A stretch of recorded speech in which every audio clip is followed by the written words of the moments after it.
Aqueduct Racetrack in South Ozone Park, New York, winding down opening weekend. Top class mare sprints today, perhaps for the final time. Frank's Raquette, odds-on favorite in the first of three stakes races this afternoon. Also running today, Book 'em Dano, undefeated in 3 starts, serious contender in the Nashua for 2-year-olds, 3 combined lengths, 3 wins by combined 18 lengths so far. And later, Caitlin Her Greatness, a very talented favorite in the Tempted for 2-year-old fillies. Her connections, not bad. Johnny Velasquez riding for Todd Fletcher. Speaking of which, what a weekend for the New York runners at the Breeders' Cup. White Barrio, Breeders' Cup Classic winner.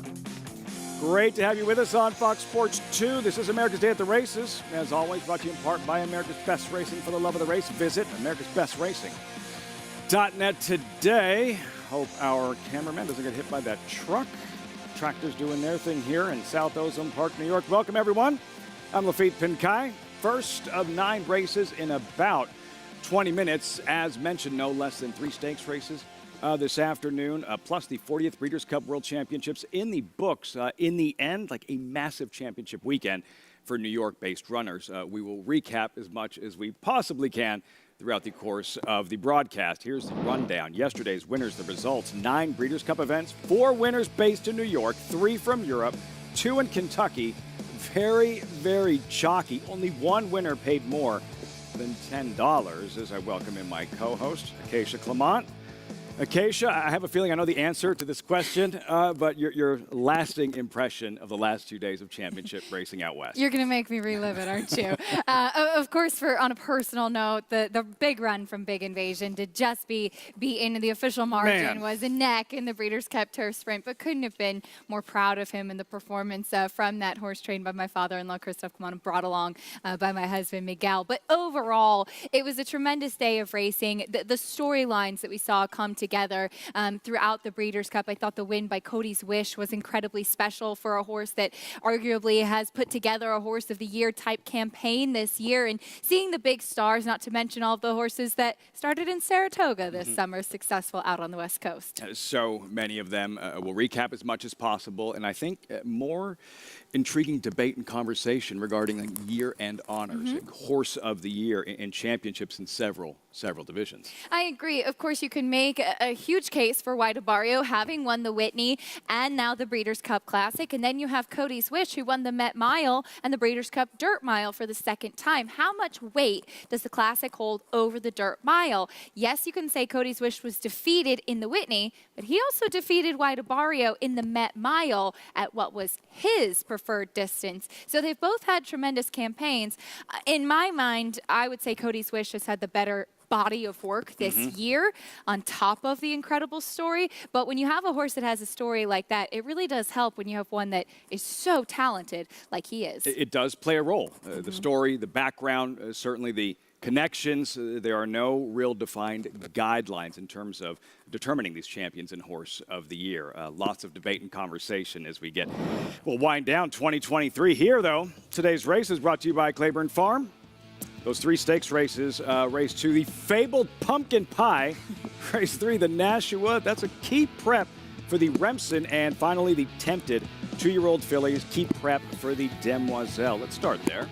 Field for the Tempted 2-year-old fillies, a mile, $150,000 purse, couple of defections. Number 7, Caitlin Her Greatness, 5-2, morning line favorite. This is her maiden win right here, late September, 2nd career start.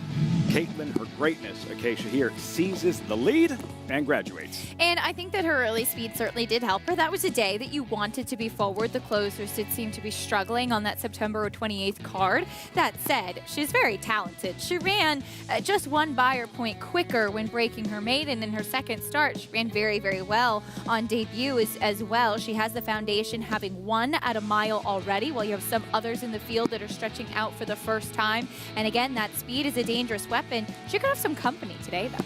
Yeah, race shape, something to keep an eye on early on in the Tempted. Caitlin Her Greatness, another Tempted contender. This is Enfuega. Her debut same day, about 3 hours after Caitlin Her Greatness's maiden win, Fuega flashing speed, Acacia, and she's gone. She was impressive, and this was a win at 6.5 furlongs, so she is one of the horses in here that will be stretching out for the first time. I remember Maggie Wolfendale in the paddock for this and commenting on how she was acting before the race, because she was a handful. She was not the easiest, and so she'll need to keep things together mentally for this day when she will be facing winners and stakes company for the first time, on top of stretching out and wanting to conserve energy to go a further distance. That said, she was very professional throughout the running of the race and lived up to her name. And Fuega, Manny Franco to ride. 3 winners yesterday here at Aqueduct. A few minutes ago, Acacia mentioned this tempted, much like the boys race, which somehow I have already forgotten, the Nashua. Key prep races for the Remsen and the Demoiselle. Like, why is that so significant moving forward for these 2-year-olds? Because with young horses, you bring them along gradually. You really work backwards from all of these big races. And in New York, there's a wonderful series to have an opportunity to bring your horses along step by step, of course, looking ahead to potentially getting them into the big races like the Kentucky Derby and the Kentucky Oaks. But if you think you have one that is at that level, you can circle those races on the calendar and in the condition book and work backwards from them. So races like this are so important for the 2-year-olds to round out their year with strong preps going on to races like the Demoiselle and the other big ones down the line for sure. Yeah, it's the biggest day of the Aqueduct Fall Meet. 4 graded stakes races, of course, highlighted by the Cigar Mile. All this terrific racing, and as always, we invite you to play with us at Naira Bets. Get involved, join today, play the action on our program. While earning up to a $200 deposit match, sign up with promo code MATCH200. Earn up to a $200 deposit match. After your first deposit, bet any track, anytime, anywhere. Join now, NairaBets.com. When we return, he has been doing it at the highest level for decades.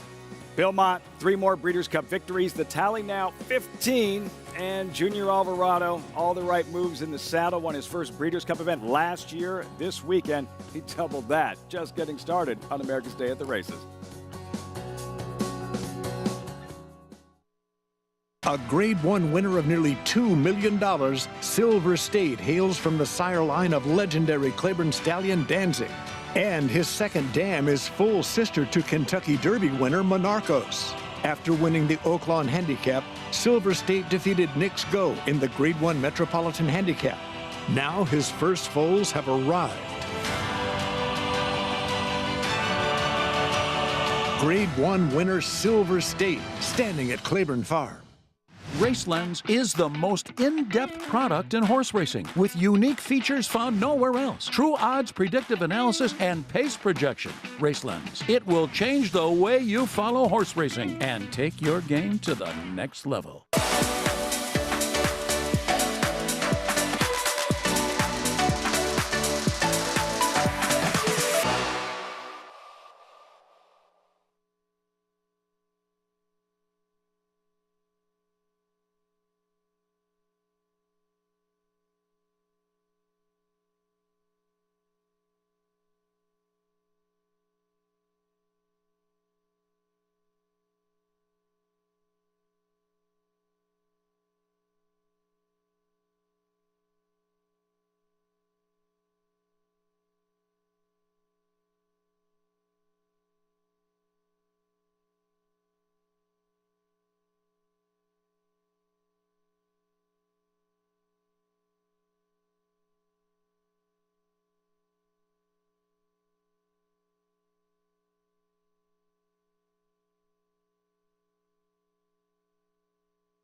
Danzig was with Woody Stevens special that he called Seth one day after he was 3 for 3 and was fast and had a problem and looked like he was going to have to retire him, and said, "You need to stand this horse." And he talked him into doing it, and he turned out to be one of the premier stallions of his time.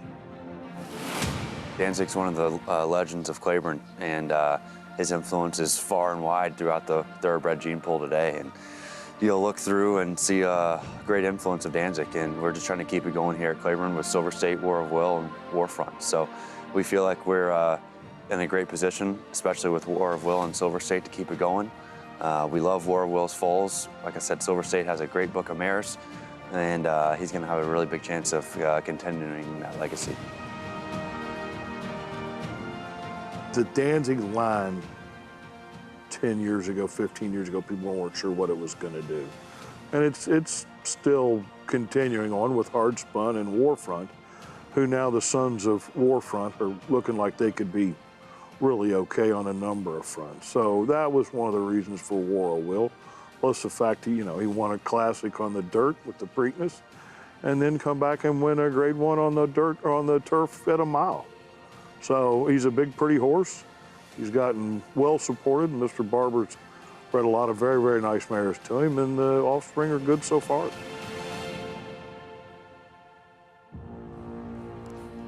War of Will, and that Danzig bloodline. Clayburn Farm, as always. Coverage brought to you in part by Clayburn Farm, 100 years doing the usual, unusually well. And here's Agra back in the shadows there. Clayburn homebred, Adele Dilschneider homebred, by Blame, 2010 Breeders' Cup Classic winner and Horse of the Year, trained by Bill Mott, Acacia, as is, just FYI, the filly on the brink of a championship, just having won the Breeders' Cup Juvenile Fillies. What a performance on Friday. You would certainly think that she'll be champion 2-year-old filly. She's undefeated, having won the Frizette and going on to the Breeders' Cup Juvenile Filly. I know that there was a lot of talk about Tamara going in, being the daughter of Beholder, and saying that she was victimized by the quick pace. Well, just FYI, had an outside post and was on top of that quick pace, and she was the last lady standing. As you can see, she is a very big, tall 2-year-old filly, imposing. The distance was no problem, and one of 3 Breeders' Cup winners this weekend for Bill Mott. Can't have it both ways, right? Mm-hmm. It's like you can't give one an excuse and then not give the other her due. I think it makes that much more impressive for her, just FYI as well. No questions, in a championship-worthy performance. And we have more 2-year-old fillies here. And riders up. Maiden special weight, 6 furlongs on turf. Turf course listed as firm. Junior Alvarado, again, just one Breeders' Cup win coming into this year's activity, 2 over the course of a weekend. A Breeders' Cup weekend he won't forget anytime soon. Just FYI, as we mentioned, and with Cody's Wish, I know that it has been such a special journey for him, and he's back riding today, as you and I were just talking about, Lafitte, after the Super Bowl. They all go party out on the boats. These riders are back riding the card at Aqueduct today. What are you going to do next? I'm going to Disneyland. The Jockey, what are you going to do next? I'm riding at Aqueduct the following day. Post-parade, there's Radiant Queen and Javier Castellano. Off a little bit slow on debut, sprinting at Laurel. We'll see what she does, getting an extra half furlong in her second start. Matoli Magic, Chad Brown, now an 18-time Breeders' Cup champion trainer. Number 3, Curlin's Girl at 5-2. First-time starter for Tony Dutrow. The dam did win once on the turf, a Grade 3 winner. Usually Tony's horses need a start. San Pantaleo, first of 2 for Bill Mott.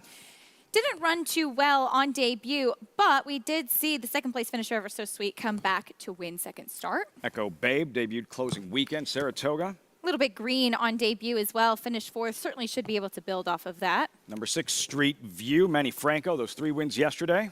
Was chasing Rosie Jeeks in her turf debut. First time out. Tried the dirt last time, back on turf today. Aforementioned Agra, the favorite for Bill Mott, Junior Alvarado. I thought she's the one you want out of that race behind Ever So Sweet. Matoli Magic kind of ran in place, whereas Agra picked up a lot of ground. That is the field. First of 9. Started the early pick 5 here at Aqueduct. Post time 6 minutes. In case you're just joining us, want to play the races, don't have past performances, Equibase has you covered. Follow the stats on the horses, trainers, jockeys in today's races with free Equibase past performances. Visit NYRA.com/TV schedule to download your free PPs on all the races on today's show. So we welcome in the third member of our broadcast team, Richie Migliori, standing by in the paddock. Richie, we have so much to unpack as far as everything that took place this weekend, Breeders' Cup. But first, these 2-year-old fillies, what have you seen thus far? Yeah, we'll get to all the Breeders' Cup stuff. We're going to put them in the spotlight first, the 2-year-olds. The one-horse Radiant Queen comes out of a race at Laurel. I like what I'm seeing from her, though. She really tucked up. Her coat's really resplendent. She closed well that day without a lot of pace to run into. I thought she was a bit interesting. The 3-horse Curlin's Girl, first-time starter from Anthony Dutro, who's got really solid, strong works and very sharp-looking filly. I do think that, though, she'll be better when she gets to the dirt. I'm seeing more of a dirt horse from a physical perspective. Bill Mott had an incredible Breeders' Cup weekend, and he's got 2 very strong entrants here. And in fact, I'm going to go with the less fancied one, the 4 San Pentalino with Johnny Velasquez. I thought she showed really good speed, got a little bit tired. I think she tucked up a lot, and I'm seeing a very sharp filly and a filly with attitude. When she came to the pony, she pinned her ears and went after him. Not like she was shy about him, but basically putting him in his place. And usually good fillies, good horses in general, have attitude. And she had it, attitude squared. And then the 7, Agra, your favorite. She makes a lot of sense. She looks terrific. All the Mott's horses are really turned out well. And she's taking all the money. But I'm going to go with the other one, San Pentalino, at 8-1. I say every great athlete has a mean streak, Acacia. Thoroughbreds, no different. That's very true. You think back to a horse like Lady Eli. They had the dangerous cone outside her stall because she would savage you if you got too close. Big Invasion. I love him, but he bites. Don't get too close in the stall. And, a lot of them, they just have that competitive, fiery spirit about them. And it's all about being able to manage them well and be a partner with them. I mean, these are 1,000-pound animals, and that's why I just have so much respect for horsemen that work with these horses day in and day out. And that's everybody, the groom, the exercise rider, the hot walkers. These are horses you have to respond to their cues, know their tells, so to speak, and be able to channel that energy in the right way. And that's what the good horsemen and women do. Like a trainer, there is some psychologist in there is well in communicating and dealing with these thoroughbreds. As you look at Agra, Matoli Magic, they're exiting the same race. Matoli Magic, this was her debut mid-September right here. She's 2-1. Acacia, Matoli Magic chasing Ever So Sweet and then outfinished by Agra on the outside. Right, and in the green cap is Matoli Magic, a horse that I thought kind of ran in place, so to speak. The winner, Ever So Sweet, wired the field. She came back to run 5th in the stake yesterday, but there was an abundance of pace in there, and we saw a closer in Tupi get the victory in the Stewart manner, whereas Agra was the horse I thought you wanted out of there because she came from off the pace and made up significant ground late. As far as the 2, Matoli Magic, she was a $275,000 2-year-old purchase after working 9 and 4, and like I said, she kind of ran in place in that first start, but she absolutely could build off of it and improve second time out. Matoli Magic, there she is with Dylan Davis aboard. A competitive race. Aside from Street View, the only one double digits in the wagering. Yeah, she is, and she's certainly not without a chance either. As we've come to learn, don't discredit George Weaver in a 2-year-old turf sprint. He's just been so dominant this year. And this one tried the turf first out. Rosie Jeeks was in the other division of that race won by Ever So Sweet that Agra and Matoli Magic do come out of. Rosie Jeeks also wired the field that day while Street View was kind of in that chasing spot. Not a dirt horse. She goes back to the turf and certainly could improve as well. The filly drawn inside, Radiant Queen for Graham Motion. Motion, who won yesterday's Stewart Manor with the aforementioned Tupi. What do you make of her chances with Javier Castellano? I thought she absolutely was a player in here. As Richie said, she closed on debut. She was off a little bit slow, and when horses break slow, they kind of invite themselves to be squeezed back or bumped at the start, and I think that's kind of what happened to her. Just a little bit sluggish at the gate, and so then she was bumped pretty significantly by her neighbor who was breaking in, but she ran on for second in that effort to go 5.5 at Laurel. Absolutely should be able to build off of that. she has a lovely pedigree too, being by Gun Runner, who needs no introduction. Half to Stakes winner, Sassy Nature, and the dam was the actual sister to Grade 1 place horse American Theorem. Radiant Queen at 6-1. Race shape, what are we looking for early on in terms of pace? Who figures to be the fastest getting out of the blocks? I would think Echo Babe should be pretty quick early. I mean, she was up close in that debut behind Life's and Audible, and she was pretty green in the stretch, too. She kind of ducked down towards the hedge late and obviously still figuring things out. And she hasn't raced since that first week of September for Jeremiah Englehart, who certainly can have his 2-year-olds ready and be precocious. We talked about his chances in the stake a little bit later on and with Enfuega. But Echo Babe, I thought, should be quick. And with Kendra Carmouche aboard, she'll probably try to run away from this field. Been a really solid opening weekend of this fall meet at Aqueduct, with all eyes on the Breeders' Cup out west, and understandably so, but we've had great stories. There's been some drama. We've had a $100 winner. We've had a $200 winner. And today, the 3 stakes, likely the last start of Frank Riquette's career, who we've been following around since she ran in the Adirondack at Saratoga back in 2019. And 2 key 2-year-old stakes races, prep races for 2 of the biggest races of the meet, the Demoiselle and the Remsen later on early December. We've seen some really nice racing, and I think yesterday we saw a very talented 2-year-old first-time starter for Chad Brown in Sierra Leone, son of Gun Runner, who was dazzling on debut. So we've seen some really good races. I know all eyes were on the Breeders' Cup, but hopefully you took part in that Pick 6 carryover we had yesterday too. There was a lot of fun, but I thought it's been tremendous racing, and finally Mother Nature has been kind to us over the weekend and being able to run some of these good turf races. A firm turf course, good grass sprint here for 2-year-olds. The 3 stakes races throughout the course of the afternoon. First of 9 winding down. Opening weekend of the fall meet at Aqueduct. Chris Griffin standing by at post time. Race 1 live on Fox Sports 2. Here's San Pantaleo now moving forward. 3 out. Echo Babe, Street View, and Agra.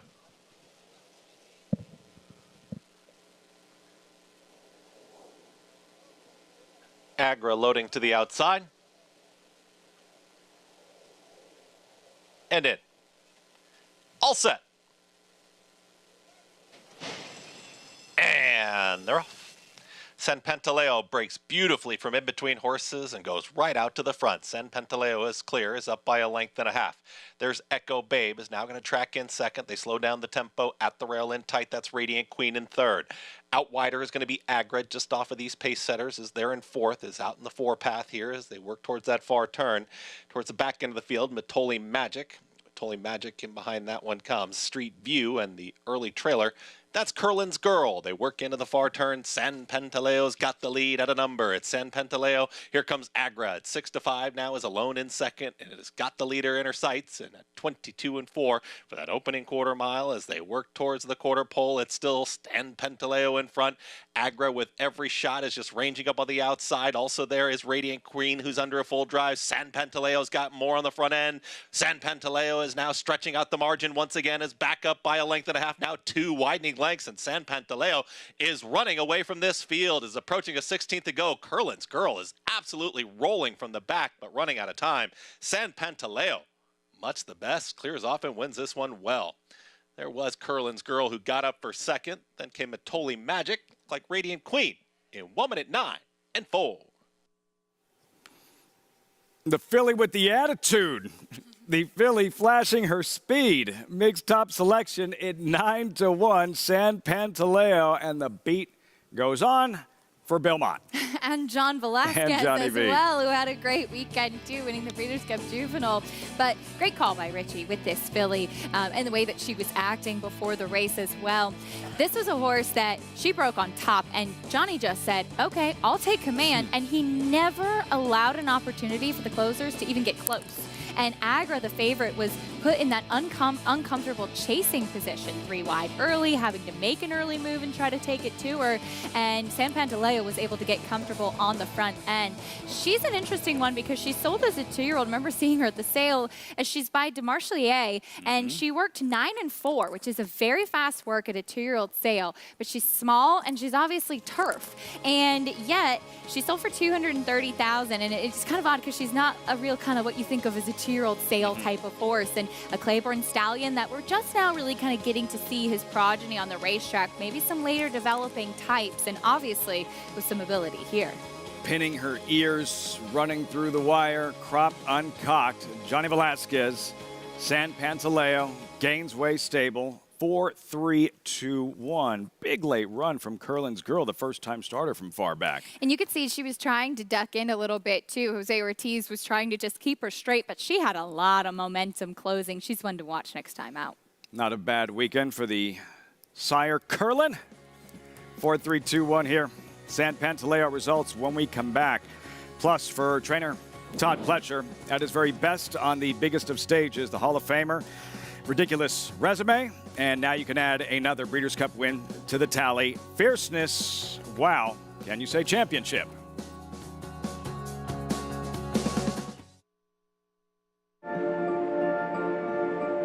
City of Light, a multiple Grade 1 winner with $5.6 million in earnings. Winner of the Grade 1 Malibu, the Grade 1 Triple Bend, the Grade 1 Breeders' Cup Dirt Mile, posting a 110 buyer, and the Grade 1 Pegasus World Cup, posting a 112 buyer. The best son to date of leading stallion Quality Road. City of Light stands to continue his sire's legacy at Lane's End. Experience the adrenaline-pumping, suspense-filled action of the Sport of Kings no matter where you are with Naira Bets. It's fast, easy, and secure. Download the app today and start winning with our lucrative weekly promotions, thrilling handicapping contests, and a one-of-a-kind VIP rewards program. Don't just watch horse racing, be a part of the action with Naira Bets.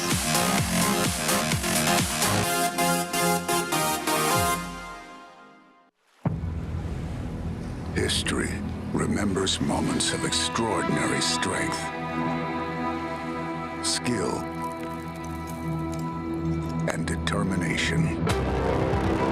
True greatness is forged by those who fulfill their destiny.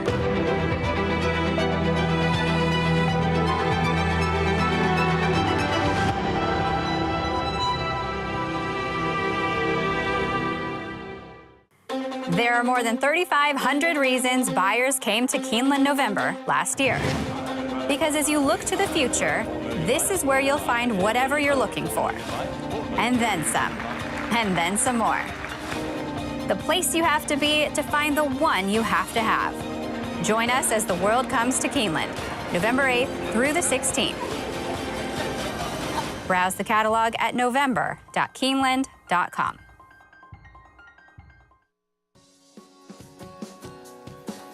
Welcome back. America's Day at the Races on Fox Sports 2. Off and running here at Aqueduct, the Sunday opener. And that filly, all smiles from John Velasquez, the winning ride on Fierceness in the Juvenile out west on Friday. And here, never gave him a shot. Running him off their feet with San Pantaleo. Johnny V with Richie in the winner's circle. Yeah, we're going to get to Breeders' Cup stuff in a moment, guys. But first, let's talk about this filly you just rode, San Pantaleo. She seemed like she had a lot of attitude. When she went to the pony, it looked like she wanted to eat him for lunch. Oh, my God. It's like, and she told me, if you want to take it away from the pony, give her a warm up. It's like, no, I'm going to stay with the pony. I mean, the pony had to almost breeze a quarter of a mile to slow her down, though. And I keep telling the guy, no, slow down, slow down. But we went for about a quarter of a mile. We got it back, to a slow, gallop. And then tried to pull it up with the pony when she was very feisty. And it's like, and I pull it up, it's like, try to walk and keep it calm, though, and she did not want any part of it. Finally, we passed the gate this way, and then she kind of started walking and kind of relaxed a little bit. Johnny, she really exploded out of the blocks. She broke very sharp. And I tell you what's like, I knew she was going to do it because Junior Alvarado told me, Johnny, she's going to be quick. It's like, do you think she's going to be faster than Kendrick's horse? It's run already that fast. It's like, Johnny, she's going to be quick. 3 times he goes, you're going to be quick. Man, she was out of there in a hurry, too. So very, very fast. Johnny, I thought it was such a satisfying result, seeing you win the Breeders' Cup Juvenile on Fierceness. You and Todd Pletcher have had such a long, wonderful relationship, and both of you so instrumental in building your Hall of Fame resumes. How did it feel to get that done for Todd and Mike Rapoli? And it feels so great, though, you know. And I mean, Todd and I always had a good relationship, but I've been battling Rapoli for a couple of years now. So I mean, I just need one good one with you, one good one. And I worked this horse in Keeneland. I was very impressed. I didn't know who the horse was, actually, because I went to work on the horse for Todd, and I worked this horse, and then I asked the guys coming back, like, okay, you guys got to let me know who this is, though, you know. And Danielle, who works for Rapoli, she told me who it was, and then I asked, you know, the associate rider, and they're telling me, it's like, man, this horse is something else. And I asked Todd, can I ask Rapoli about this horse? I said, go ahead, man. You should ask him. And he just called Danielle and got on the phone with him. And I told him I really like this horse. He worked so good. And he told me which one was better, you and the other one. And the other one was lacked. And I said to him, I think mine is better. I said, no. I want you to tell me the truth. Okay, I'm not going to lie. I was better. I was much better. So I definitely would love to ride this horse. And, you know, maybe we can get something together. And it's like, come back next week and work, and we'll talk about it. Anyway, so we got it to ride him and run like he really worked in the morning, like a good horse, definitely. Very special. Yeah, it was special to watch, and again, knowing the relationship. Now, did you come back on a red eye, or did you come back private last night? No. All of us came back in the red eye last night, so we were a bunch of us in that flight. So a little bit tired on that red eye, it's a killer, but, you know, we're here. That's what we do all the time. Did you get any sleep on the plane? I did. I slept like 2 hours, actually, so that's a lot for me. And then I went home, I took a nap, and I just sleeping in powder, and it's so bad, though. But, you know, we're here again. We get over it, and we sleep tonight. Johnny, congratulations. Well done. And, guys, I'm always in awe of Johnny because of everything he's accomplished, that he still has the same desire and he still has all his skills intact.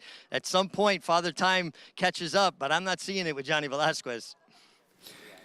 Continues to fend him off, does Johnny Velasquez. That spring in his step. He answered that question as if it was a full night of sleep. Oh, yeah, I got 2 hours. Yeah, that red eye's a doozy. I know there was pretty much like everybody that was at Aqueduct today was on that flight last night coming over from the Breeders' Cup. And, you know, just so tough, as we've mentioned. And I thought that story that Johnny shared about working Fierceness, because I know there was a lot of conversation about how each jockey ended up on each horse going into the Breeders' Cup. And of course, Fierceness is coming off such a disappointing effort in the Champagne. And Todd Pletcher saying all along, I don't know why. Obviously, it was a wet track, but he broke his maiden on a wet track. He broke slowly and was in a compromising position in that Champagne. But Todd Pletcher is a Hall of Fame trainer for a reason. And the faith that he had in this horse, and hearing that backed up by Johnny's story of working him, is pretty incredible. And he was decidedly best on Friday. And I love the behind-the-scenes stories of how it all comes together. Yeah, the Champagne was too bad to believe. Yes. You knew he was better than that based on his debut. But still, what he did in the Breeders' Cup Juvenile, running that fast, the embrace there, Todd Pletcher, John Velasquez, Mike Rapoli, they've been there before. It's a fourth Juvenile for Pletcher. This trio, remember, Uncle Mo about 12, 13 years ago. Last year, Forte, that was Gerard Ortiz. But I do think for Rapoli, Pletcher, there's a sense of unfinished business. Yes, they got the title last year with Forte. He won the Breeders' Cup, a 2-year-old champion. But everything that went wrong for his 3-year-old campaign. The favorite for the Derby, scratching the day before the morning of the Kentucky Derby. They're going to enjoy this. But looking ahead 6 months from now, the first Saturday in May, and that race and that this journey for Fierceness moving forward takes on an entirely different meaning because of the frustrating sophomore campaign for Forte. And Mike Rapoli brought that up right after the race. He was asked about potentially having the Kentucky Derby favorite now, and he said, well, the last 2 times I've had that, I've had to scratch right before the race, so I don't know if I want that to be the case. But obviously, it's an enviable position to be in. But Mike Rapoli has invested a significant amount in bloodstock and trying to get those elite horses. And Fierceness obviously has a world of talent. He was big buzz horse of Saratoga, and he delivered on the big stage. We'll see what happens over the next several months. Of course, the biggest race Todd Pletcher won this weekend, right here in the Discovery with Crouppy. What a ride from Kendrick Carmouche. I believe this was Pletcher's 5th win in the Discovery.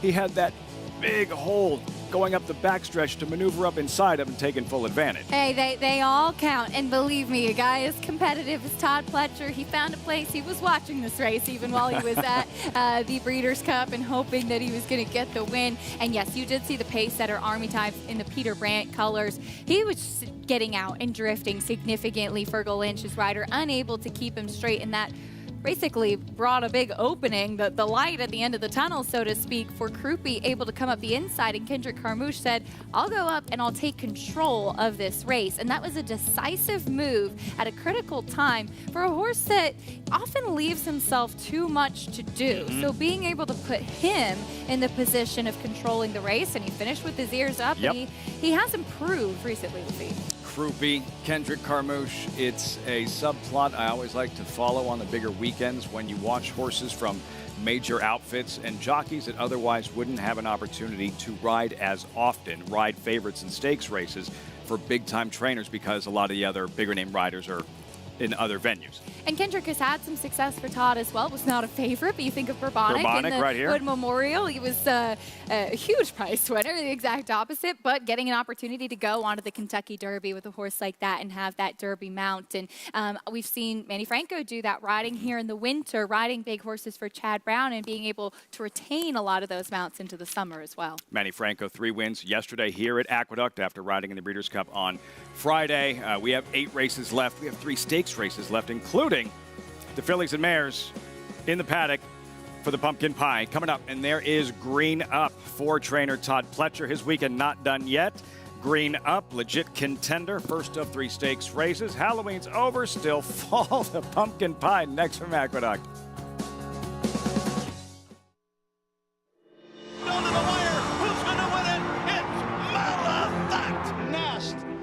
The best. She won by better than 10 lengths. Idiomatic. A huge performance all the way. 1-2 moving for the 16th pole. Clariere on the outside continues to gain. Search Results trying to hold off Clariere. Here comes Clariere. Search Results right there. It's the courageous Clariere to win the Ogden Phipps. Curlin, the classic sire. Thoroughbred racing is taking vital steps to make our sport safer.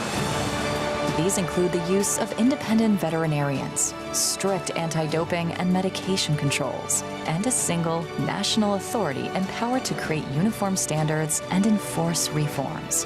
With each step, more data is gathered, accountability demanded, and progress made as safety takes the lead. Visit ntra.com/safety for more.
The field comes down for the furlong marker, and it is Frank's Rocket who has the lead, and Frank's Rocket has gotten clear here to lead by 3.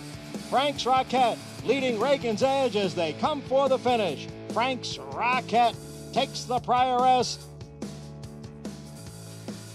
For years, a sprinting machine, Frank's Raquette from that 2020 Prioress, still going well. Acacia, the resume she's compiled over the years, and likely today her final career start in the pumpkin pie. She's such a pleasure. She's all class for sure, and I know that she's very special to the connections as well. Bill Mott trained and Frank Fletcher owned and bred, and I think that always adds an extra layer to it as well when you bred the horse and you see that durability, that consistency. She's won nearly 1.5 million in her career, and she flaunts it out on the racetrack. See if she can pick up another one in the elite pumpkin pie and potentially go out in style.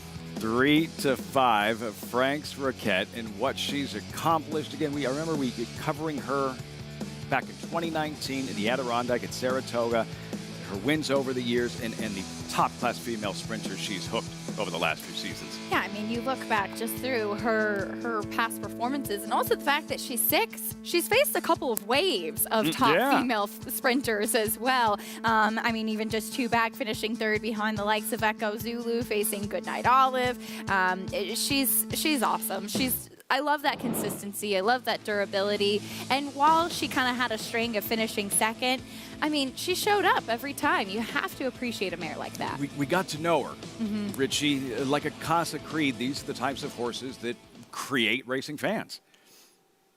Absolutely. When people can follow a horse and look forward to that horse competing. For me as a kid, it was Forgo. Every May I was looking for Forgo in the entries. And it's what really creates a fan base. 100% correct. Frank's Raquette looks terrific. Listen, she's trained by Bill Mott. You don't expect anything less. I will say this, though. She is 1 for 5 going 7/8. She 2 seconds and a 3rd. I do think she's more effective just a touch shorter, but she's the class here. She looks very well turned out. I can't really fault her. The one horse, Can't Hurry Love, coming off of freshening in Saratoga, New York bred for Dave Duggan, looks exceptional. She's always a good-looking filly. She's the most best turned out, I guess I should say, better way to frame it. Looks fantastic. And then the 3-horse, Green Up, turning back in distance, and I like this a lot for her. I think 7/8 is going to be really in her wheelhouse and having that foundation from 2-turn races, and she's fast enough to put herself in a position that she needs, and she's not going to get tired, particularly coming off of those longer efforts, guys. Richie, Green Up. Johnny Velasquez looking to go back-to-back. Great stuff with Johnny V post-race. I still don't feel like we got to all of it. Green Up and Velasquez right back to work here in the pumpkin pie. Green Up, let's take a look at her last win. This was the Catherine Sophia, late August at Parks Acacia. Green Up, you'll see, engages the leader here and does draw off. Yeah, she won impressively that day over Interstate Daydream, who we saw win a stake at Aqueduct just the other day here for Brad Cox, a horse that obviously has quite a bit of her own credentials. She is coming in off the layoff and she's cutting back in distance. This is actually her first time on the NYRA circuit. I've only seen her once myself when she came back off the layoff in March of 2022 at Gulfstream when she won going 6 furlongs. And I had written that day that she just needed to kind of strengthen up off the layoff, but I liked the 6 for her. And then she went out to the mile and then started going longer, but she was doing it well. So I am very intrigued by her cutting back as well as she goes to 7 furlongs, which sometimes can really just be kind of that in between, the sweet spot for certain horses, especially if they have a little size to them. There's John Velasquez. Green Up, he'll be riding. Velasquez, yes, still clutch. This year, 6 more Grade 1 victories, including a 20th Acacia Breeders' Cup victory on Friday with fierceness in that aforementioned juvenile. And how about the fact that this year was his first Preakness win? I still think that is incredible. His first Preakness win, and for Javier Castellano, both kind of the elder statesman, I would say, of the Jocks room, winning his first Derby and Belmont this year. That, I think, was kind of the big story of the Triple Crown season. Young horses, seasoned riders who are picking up those kind of big wins that had eluded them. That's what, if you're a Cody's Wish fan, you were concerned about in the stretch yesterday of the Breeders' Cup Dirt Mile. National treasure, who's not going to be mistaken with any of the greatest Preakness winners of all time. What I will give him is that once you come up to his flank, he's going to fight, he's going to scrap, he's going to claw, and he gave Cody's Wish all he could handle in the stretch yesterday. And he was aggressively handled. There was no urgency with Zozos, who on paper looked to be the controlling speed. But the blinkers going back on National Treasure, that quick California speed, they sent him. And I think that made the difference with him running as well as he did. I said as long as Junior Alvarado didn't take a blowtorch to the jockey next to him in the stretch, they're not taking him down. No. There's no way you take Cody down. You don't do it. Not unless you want a mutiny on your hands. Post-parade. They would have burned the place down. Pumpkin Pie Stakes. There's Can't Hurry Love, New York bred, second in the Union Avenue at Saratoga. She's a cool New York bred. She was chasing Granny's Connection throughout. They just went 1-2 around when the Dancin' Renee 2 starts back. Green up. Johnny Velasquez won the Derby in those colors aboard Animal Kingdom. Cutting back in distance off the layoff. She hasn't run since April, so obviously that's a little bit of a concern, but I think this is a good place to come back. Likely the last time we get to see this. Frank's Riquette in the post-parade, the classy millionaires. She is. Classy is the perfect word for it. She's the class of this field. See if she can get the job done one more time. Into Happiness, just had a 3-race winning streak ended.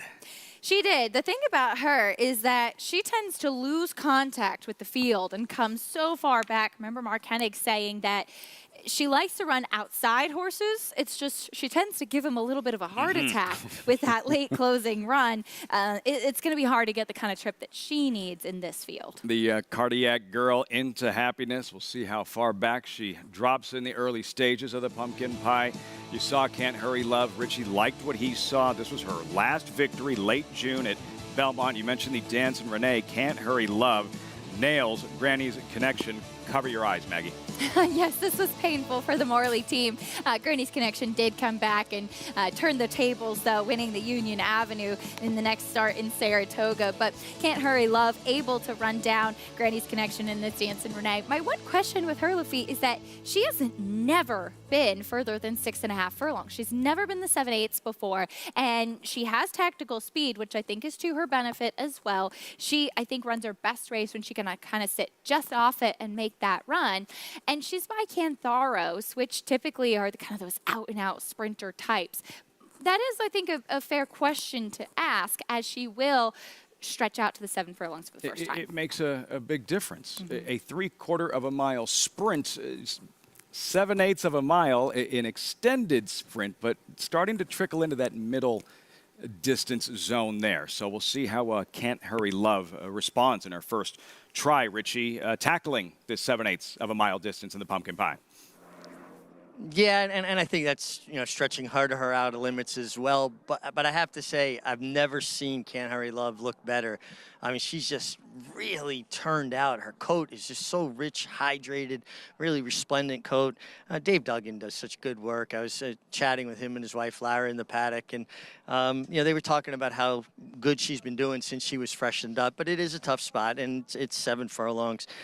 I'm going to go with the 3, Green Up. I know she hasn't run since April, but she's coming out of longer races. She's trained by Todd Pletcher, who's so good getting horses prepared off of layoffs. And I just think out of this entire field, she's the one that 7/8 is going to be the best for. I think it benefits her more than anybody else in this race. So Frank's Riquette's going to be very tough to beat. No false illusions about that, but I think the 7/8 could be the great equalizer. And also, Green Up has been training up in Saratoga. A lot of times this time of year, because it gets a little colder up north a little earlier, horses' coats start to change and turn out a little bit. I don't see that with her at all. She just looks like she is ready to fire big right off the bench. Acacia, can you expand on that with Todd Pletcher and Green Up here off the bench? I think Richie brings up such an important point. Todd Pletcher is one of those trainers that you rarely have any reservations about his horses coming off the layoff because he puts the miles in the morning. You look at the work pattern, yes, but Todd is a guy who often trains with very strong gallop outs as well when training in the morning, and that's often when you'll really see them build the muscle mass, get that kind of peak fitness when coming back as well. And I think that's a very, very important point that Richie brings up. Also on top of that, she has the foundation having gone longer races, albeit on the layoff, and cutting back. Sometimes when you see them come back off and run a distance again, that can be a bit of a challenge as well, just having that stamina, that fitness. And I think that this is the right kind of spot for her to come back here. And Richie's right up in Saratoga because it snowed the other morning up there in Saratoga. So I think there's just a couple barns that are still up there and closing up shop if they have not already doing so this week. Snowing up at Saratoga, 85 degrees yesterday at the Breeders' Cup. Temperatures here in South Ozone Park, New York, last couple of days have picked up a little. A picture-perfect afternoon for thoroughbred racing at Aqueduct, winding down opening weekend, fall meet, green up, Acacia, and a $10,000 purchase. She's already banked more than $300,000. A crafty acquisition and a quality filly with a big shot here to try and defeat Frank's Raquette in what will likely be her final career start. Yeah, kind of amazing, right? She was purchased by her original connections in 2020 for $10,000 and then privately purchased out of that maiden special weight when she finished second behind on the 1s and 2s at Churchill. And she's won multiple stakes for them, so obviously rewarded, and see if she can get back on track in here. But Frank's Raquette, as I read saying about 90% sure this will be her final start, and it would be really poetic to have an opportunity to see her finish her career with a victory, because as we said, she's been so consistent, and while she, as said, did have that string of second place finishes, she was running against some really salty competition, and so it's hard to say a horse kind of deserves something, but I think she deserves to wrap up her career with this win. If she's not winning, who's finishing in front of her? It's Goodnight Olive. Yeah, now just the second two-time Breeders' Cup Filly Mare Sprint winner and will likely be a two-time Filly Mare Sprint champion.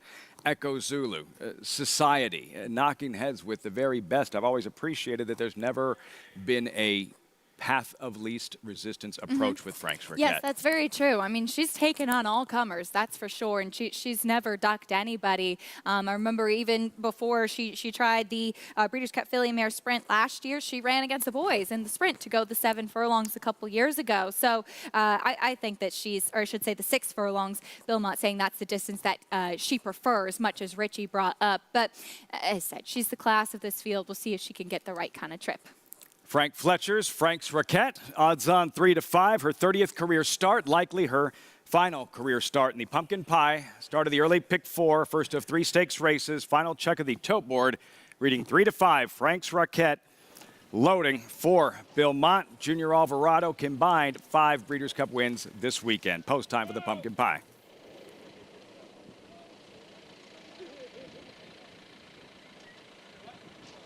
All set for the Pumpkin Pie.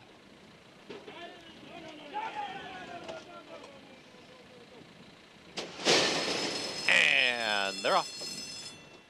Can't Hurry Love has got early speed, and Frank's Raquette will sit right off of her as tracking in second. There's Green Up in between horses, and the early trailer, that's Into Happiness. They work to the backstretch now, and to the inside, it's Can't Hurry Love. And Can't Hurry Love is a neck in front of Frank's Raquette, who's tracking there in second. Now Green Up is moved towards the outside, for John Velasquez is now in the 3 path to chase these leaders. The trailer, Into Happiness, 23-4, that controlled early tempo. To the inside, it's still Can't Hurry Love. Can't Hurry Love with the nose in front now as Frank's Raquette starts to move in closer with 4 furlongs left to go. Green Up is 3 wide and is now in pursuit, is within a neck of the battling duo, and still Into Happiness is the trailer, but starts to move in closer now, is within 4.5 of the lead. 46-4 for that half-mile time. At the rail, it's Can't Hurry Love. Frank's Raquette has got to dig in now, has put maybe a nose in front in between horses. Green Up right there. Into Happiness is still in the mix as well. They reach the top of the stretch, and Frank's Raquette is calling upon all that class now with a neck in front. Green Up is going to make her work for it, and here's Green Up to the outside, and Green Up has now put a nose and now a neck and now a full length in front. Green Up is now striding away, and Green Up will win the Pumpkin Pie, and John Velasquez with the early double. It's all Green Up who wins it. Then came Frank's Raquette, Into Happiness, and Can't Hurry Love in 1 minute 23 and 1. Sentiment be damned. Green up, and Johnny Velasquez run right by Frank's Raquette in the pumpkin pie. And as Chris Griffin alluded to, yeah, the early double sweep. Johnny Velasquez at Aqueduct. Well, it seems that making that red eye has already paid off, winning the early double 2 hours at sleep, Aqueduct. he's good. That's it. That's all he needs. And you know what? John Velasquez kept after this filly here. He really urged her out of the gate to get her some positional speed because she would have been content to kind of relax out of the gate and drop back a bit. He never let them get too far away. He always had Frank's Raquette in his sight. And Junior Alvarado aboard Frank's Raquette did what he had to do in taking over Can't Hurry Love, who was the pace setter, and she started drifting out a little bit as well into Green Up. But Johnny and Green Up, they just kind of dug down into the stretch, and Richie was absolutely right. That foundation, that training, coming back and going the 7/8 suited her just fine. By daylight in the end, Team Valor International, Johnny Velasquez, Animal Kingdom, first horse that comes to mind, Derby winner back in 2011, trained by Todd Pletcher. Green Up. Another look here. Frank's Raquette. She responds, she digs, but too much Green Up in the end. What is it about the turn back, the route to a sprint? Why do horses, what's the explanation in terms of horses that do respond well to the move? Sometimes it's just as simple as foundation and fitness. And you know a horse that can handle going 1 mile and 70 yards or 1 mile and a 16th will be able to handle going the 7 furlongs when cutting back in distance. Sometimes it's how the paces will play out as well, and you try to figure out the sweet spot for those horses. But oftentimes, and especially when there's a layoff to contend with, coming back at the 7 furlongs can be a kind spot to return because they already have the foundation that's set with those distance races. Saw those colors in this tandem. I believe it was Pluck in the Breeders' Cup Juvenile Turf about 12, 13 years ago. That was Team Valor, Todd Pletcher, John Velasquez from a far outside post position. Green Up, who's now won 5 of 8 overall, 3, 4, 5, 1 results. Reaction, all about Johnny V in the first 2 at Aqueduct, 2 down, 7 left, including a pair of 2-year-old stakes races and much more from the Breeders' Cup World Championships, the 11th running at Santa Anita in the books, the 40th edition. So many storylines and a terrific weekend for the Europeans and the New York-based runners at the foothill of the majestic San Gabriel Mountains.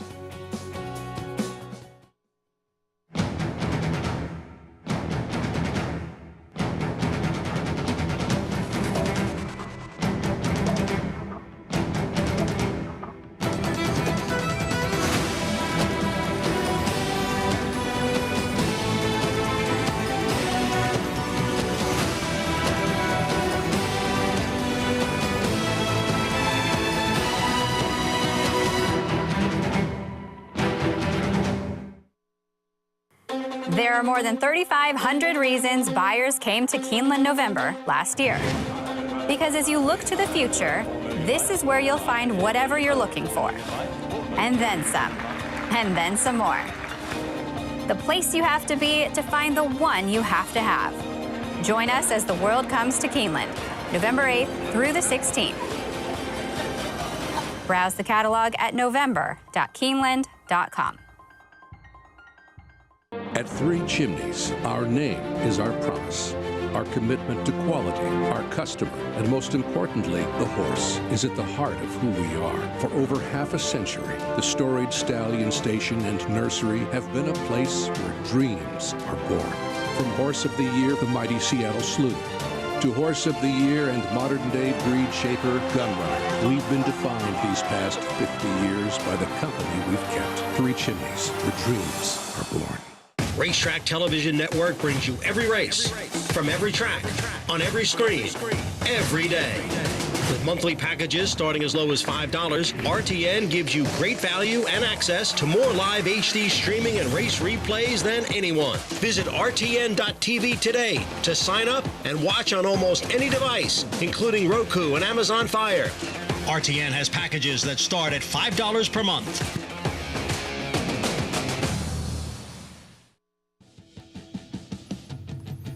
You're watching America's Day at the Races, brought to you in part by Naira Bets. Bet any track, anywhere, anytime. Visit NairaBets.com or download the Naira Bets app to get started. Acacia worked her tail off carving those.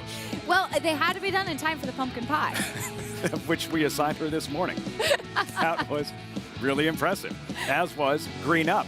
On the outside, Frank's Raquette, she digs, she tries, but just too much Green Up, and in the end, quite an easy victory with John Velasquez for Todd Pletcher, Team Valor International. Green Up much the best in here. Frank's Raquette just unfortunately second best in this spot. Green Up, maybe she found her home going the 7 furlongs, and maybe this is what she's going to want to do after all.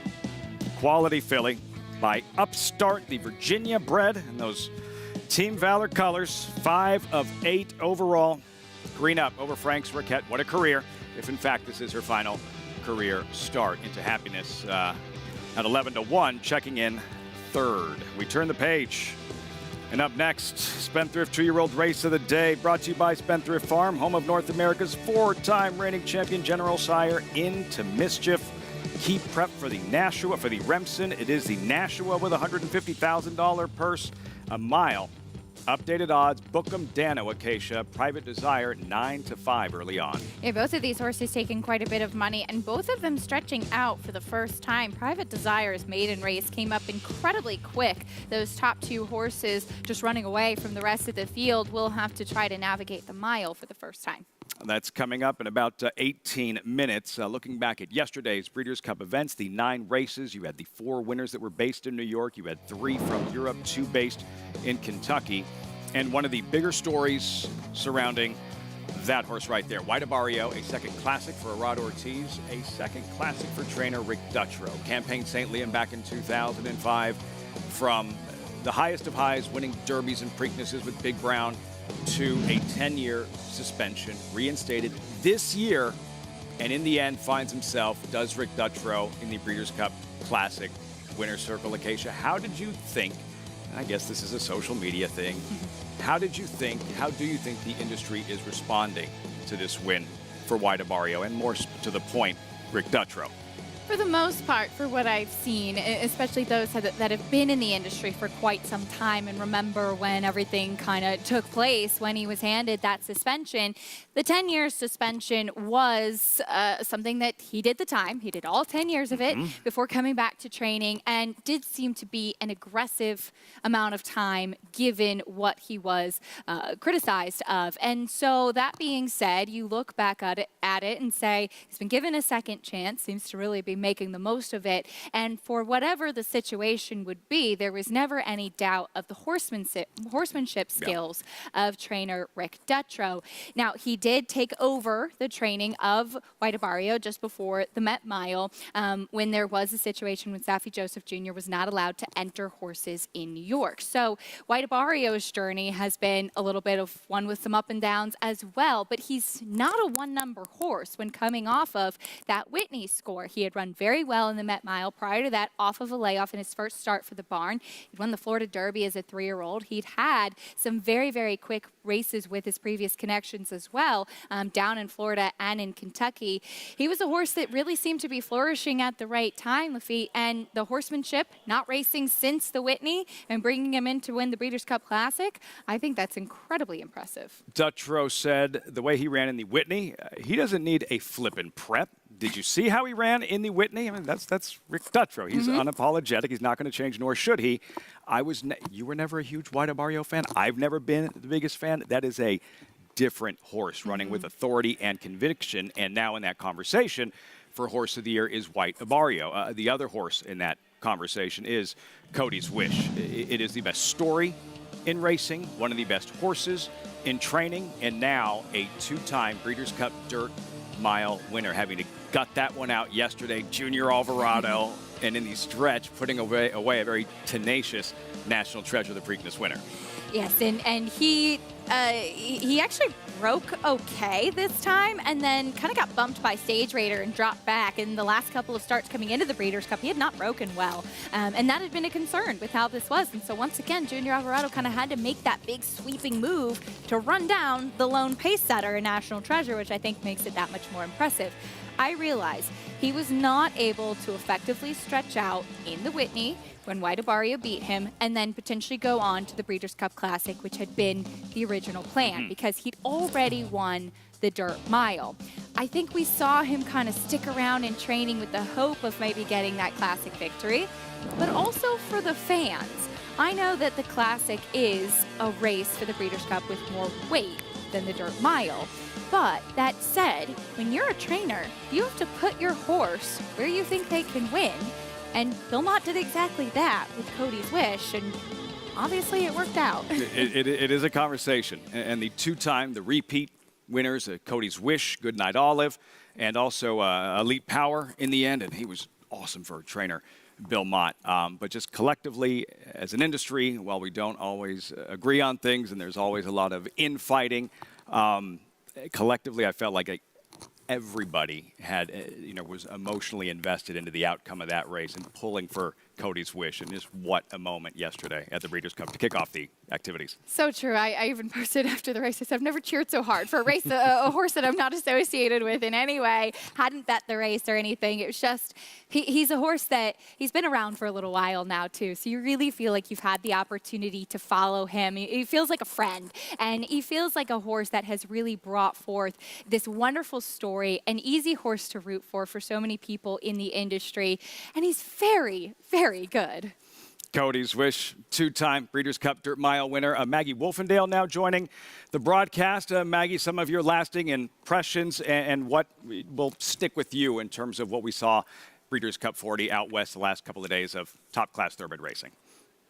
Well, one of the things certainly was the overriding success of horses based in New York, Lafitte, or at least horses that ran once in New York, especially in Saratoga, but that was mainly in the dirt races, the turf races dominated by Europeans, and rightfully so. They breed for the surface, and it was good to see them ship all the way from England or Ireland or even France to California with so much success, and in Spiral with the everlasting and ageless Frankie Dettori in the irons as John Gosden was sending her out beyond a mile for the first time, as she is a prime example of why a lot of Europeans are better going the longer distances in America than opposed to the shorter distances. And it's because the ground is less taxing, so they have a lot less in the tank. We're running on a more even surface, whereas a lot of the courses in Europe have undulations and different turns, and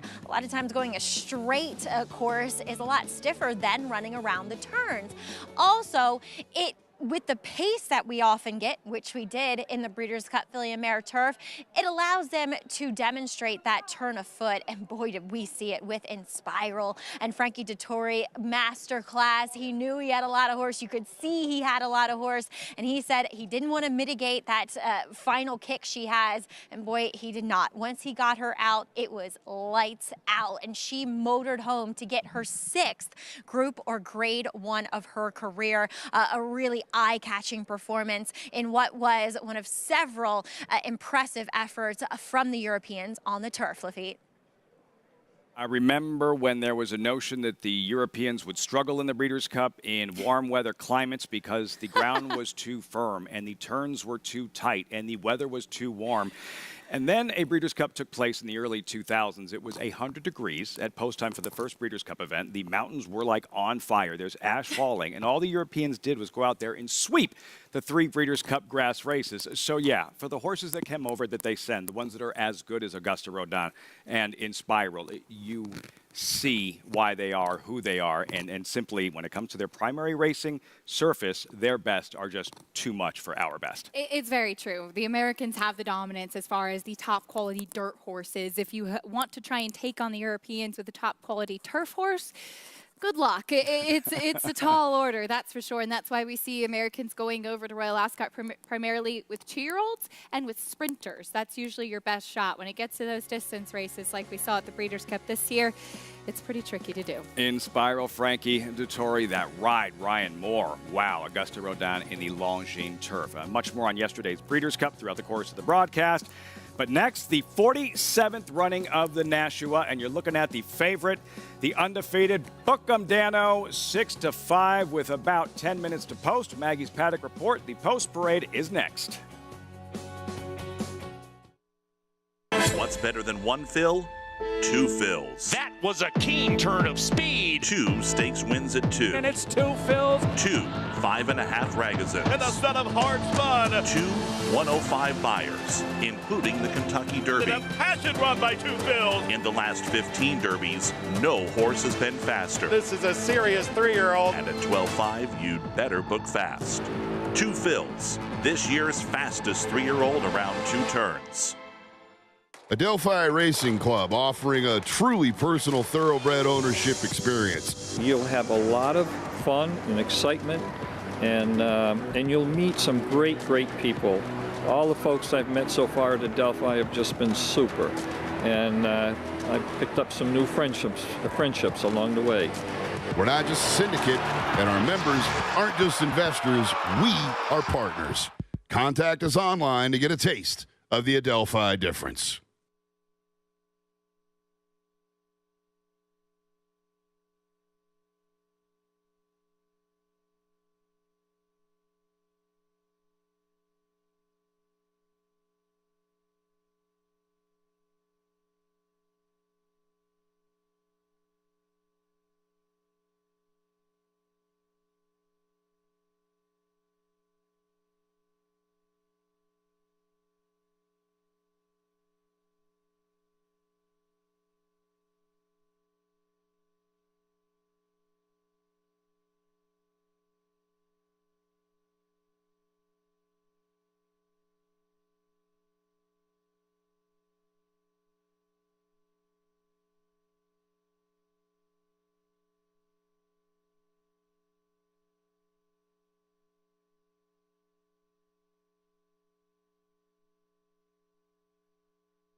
Vacoma on the outside, poised to pounce. Call Paul. These two go on with it. And Network Effect joins the battle on the outside as Factor It In gives way.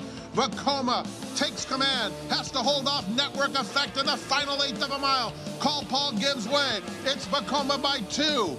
Network Effect is trying hard, but Vacoma is a colt with serious promise as he scores in the Nashua. Serious promise is right. Vacoma with that wide egg beater action. Only the beginning. A Bluegrass winner, a Grade 1 Carter winner, Grade 1 Met Mile winner, Vacoma. And I said to you, I totally forgot that he won the Nashua, and I guess that really speaks to the quality and everything that he did go on and do besides that, because he was just a very, very talented horse, and now we're seeing his first crop of babies out on the ground as well, which is pretty exciting. Are they going to have the same mechanics? Yeah, I've seen some of them, and they do. Yeah, they do. They do. Nothing wrong with it, just unconventional mechanics. That was Vacoma. This is where it all starts. These types of races, a key prep for the Remsen. The first weekend in December. 4 stakes races that day with the Cigar Mile, also the Demoiselle. This Nashua, call to post. 2-year-olds going to mile. Bilal to kick off the post parade. Kaleem Shah owns $725,000 colt.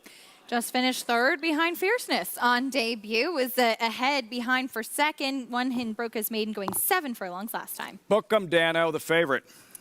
Undefeated as of yet. He is stretching out in distance for the first time, though.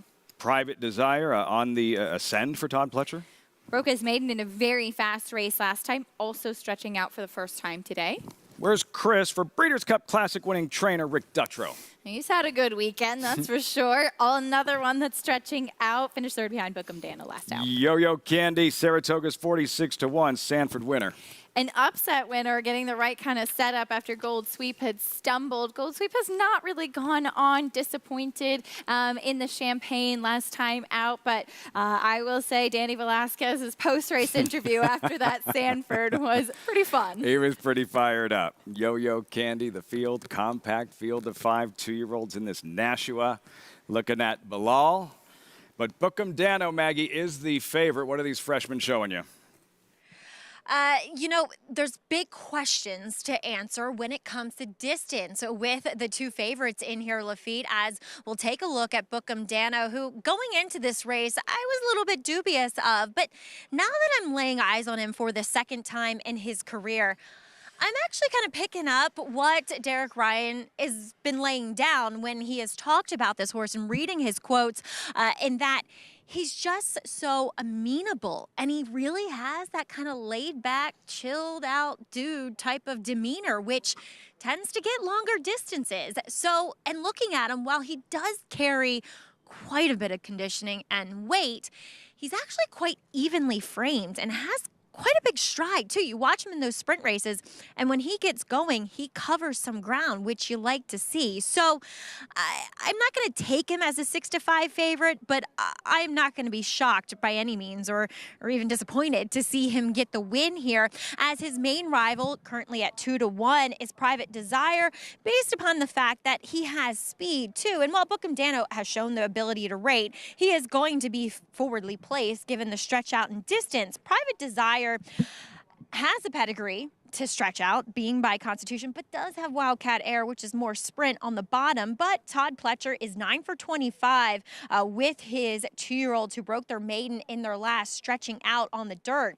And he looks okay going longer. He is less convincing than his other two main rivals in here to his inside. He's a little bit smaller, a little bit more of that quicker type of action watching these warm-ups take place. And furthermore, while he looks healthy, he's been clipped. You know, he's one that he's been, you know, prepping for this mainly down here at Belmont.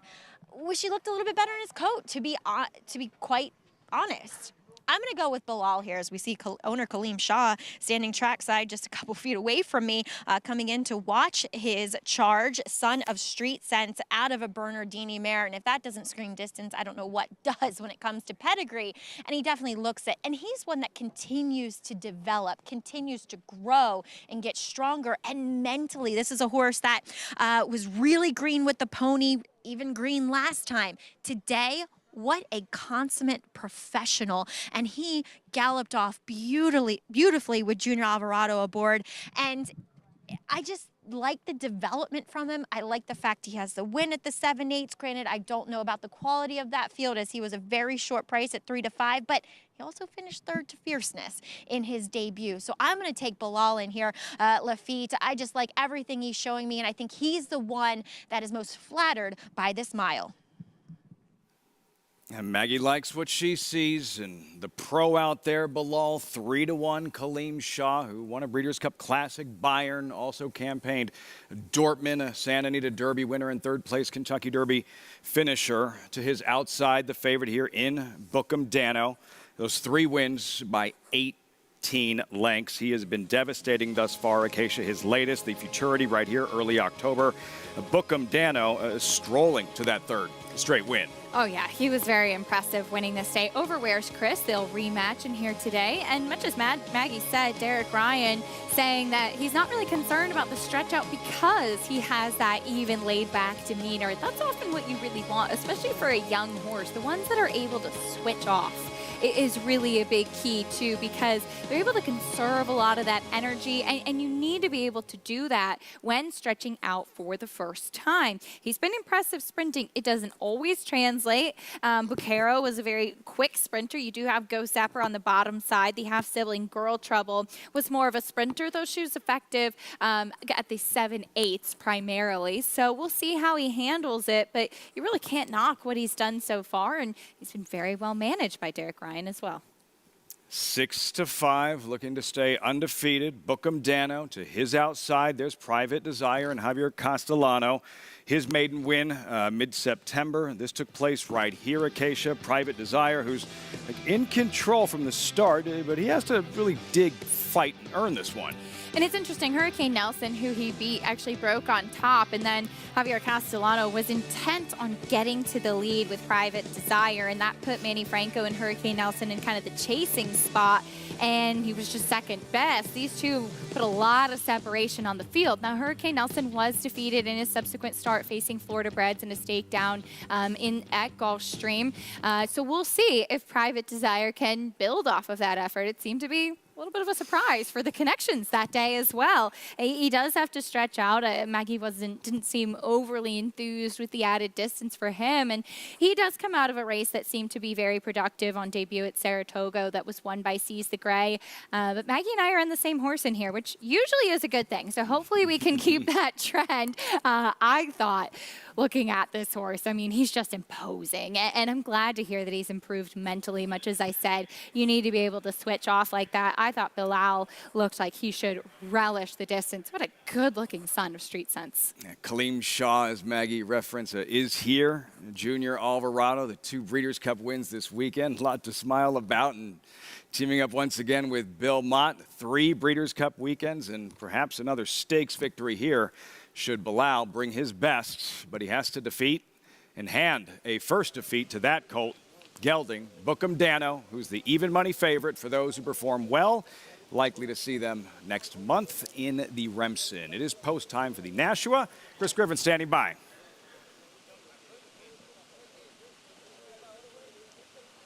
Yo-Yo Candy to the outside.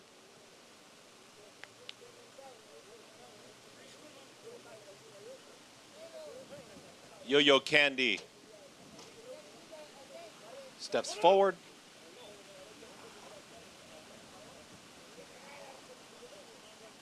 Goes in. All set for the Nashua. And they're off. Step slow for Private Desire, the early trailer. Yo-Yo Candy flashes early speed, so does Bookham Dano from in between horses, whereas Chris is in the mix, and at the rail, that's Bilal. It's going to be Bookham Dano and Jose Ortiz. They're now ahead in front. It's a moderate tempo early as they come out of the chute. Where's Chris is close to this leader up on the outside in the 3-path. Now Bilal will take back, is alone in third. Yo-Yo Candy is comfortable there in fourth. It's another 5. Back to the slow starting Private Desire. They work up the backstretch 23.50 for that opening quarter mile. It's Bookham Dano at even money, is in front, is up by a full neck. Right to the outside is the big long shot, and where's Chris and Bilal looking for room at the rail in third. Yo-Yo Candy, Kendra Carmouche, they keep that rival hemmed in here, and Private Desire starts to move from the back with less than 4 furlongs to go now. 47.47 for that half-mile time, and still in front, it's Bookham Dano. Bookham Dano is still in front. There's Where's Chris is now called upon for the effort. Bilal still looking for a way out in third, is right in behind those pace setters with Yo-Yo Candy. Private Desire launching a wide rally, but is starting to make up some ground. They approach a quarter mile left to go. Bookham Dano is trying to put away a stubborn Where's Chris to the outside. It's Bookham Dano at the rail. Where's Chris, though, with every shot to gun Bookham Dano down. It's Bookham Dano to the inside. He's very game and gutting it out for a final furlong. Bookham Dano, Where's Chris will not go away. They're shoulder to shoulder, nose and nose down to the line. Where's Chris has put a neck in front. Where's Chris has got the lead. Where's Chris? He wins the Nashua. Where's Chris wins it over Bookham Dano, then Bilal, then Private Desire. Final running time, 1 minute 36.75 seconds.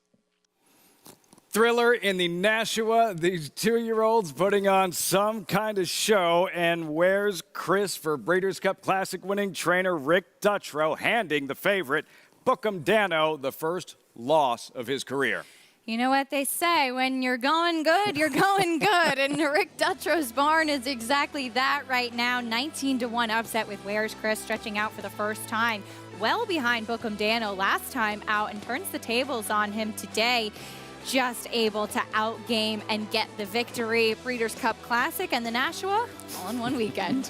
White Barrio was not 19-1. Where's Chris is in a big upset. And Bookham Dano loses very little in defeat.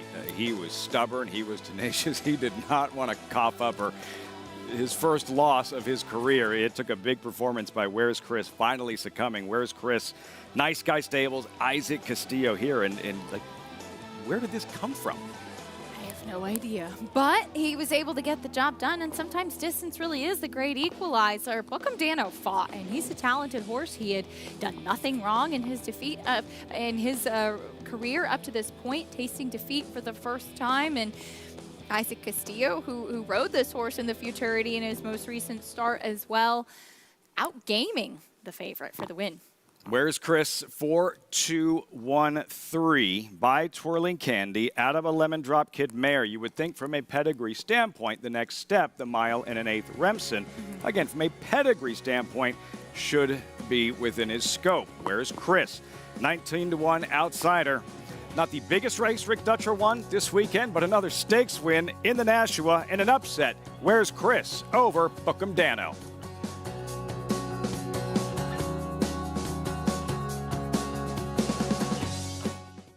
Times have changed, but some things remain timeless. Hard work, perseverance, unwavering dedication. From sun up to sundown, our passion fuels us to drive further and push harder. We do it for the horses, for our families, and for the sport we all love. For well over a century, we've committed to doing the usual, unusually well. Clayburn Farm, the tradition continues. Experience the adrenaline-pumping, suspense-filled action of the Sport of Kings no matter where you are with Naira Bets. It's fast, easy, and secure. Download the app today and start winning with our lucrative weekly promotions, thrilling handicapping contests, and a one-of-a-kind VIP rewards program. Don't just watch horse racing, be a part of the action with Naira Bets.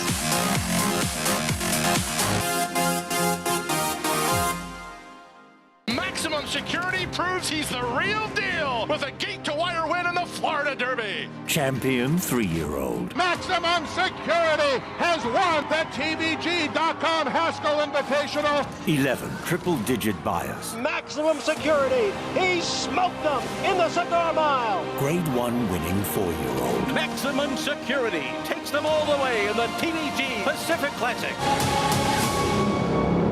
Maximum Security. Now more than ever, it's time to get with the program.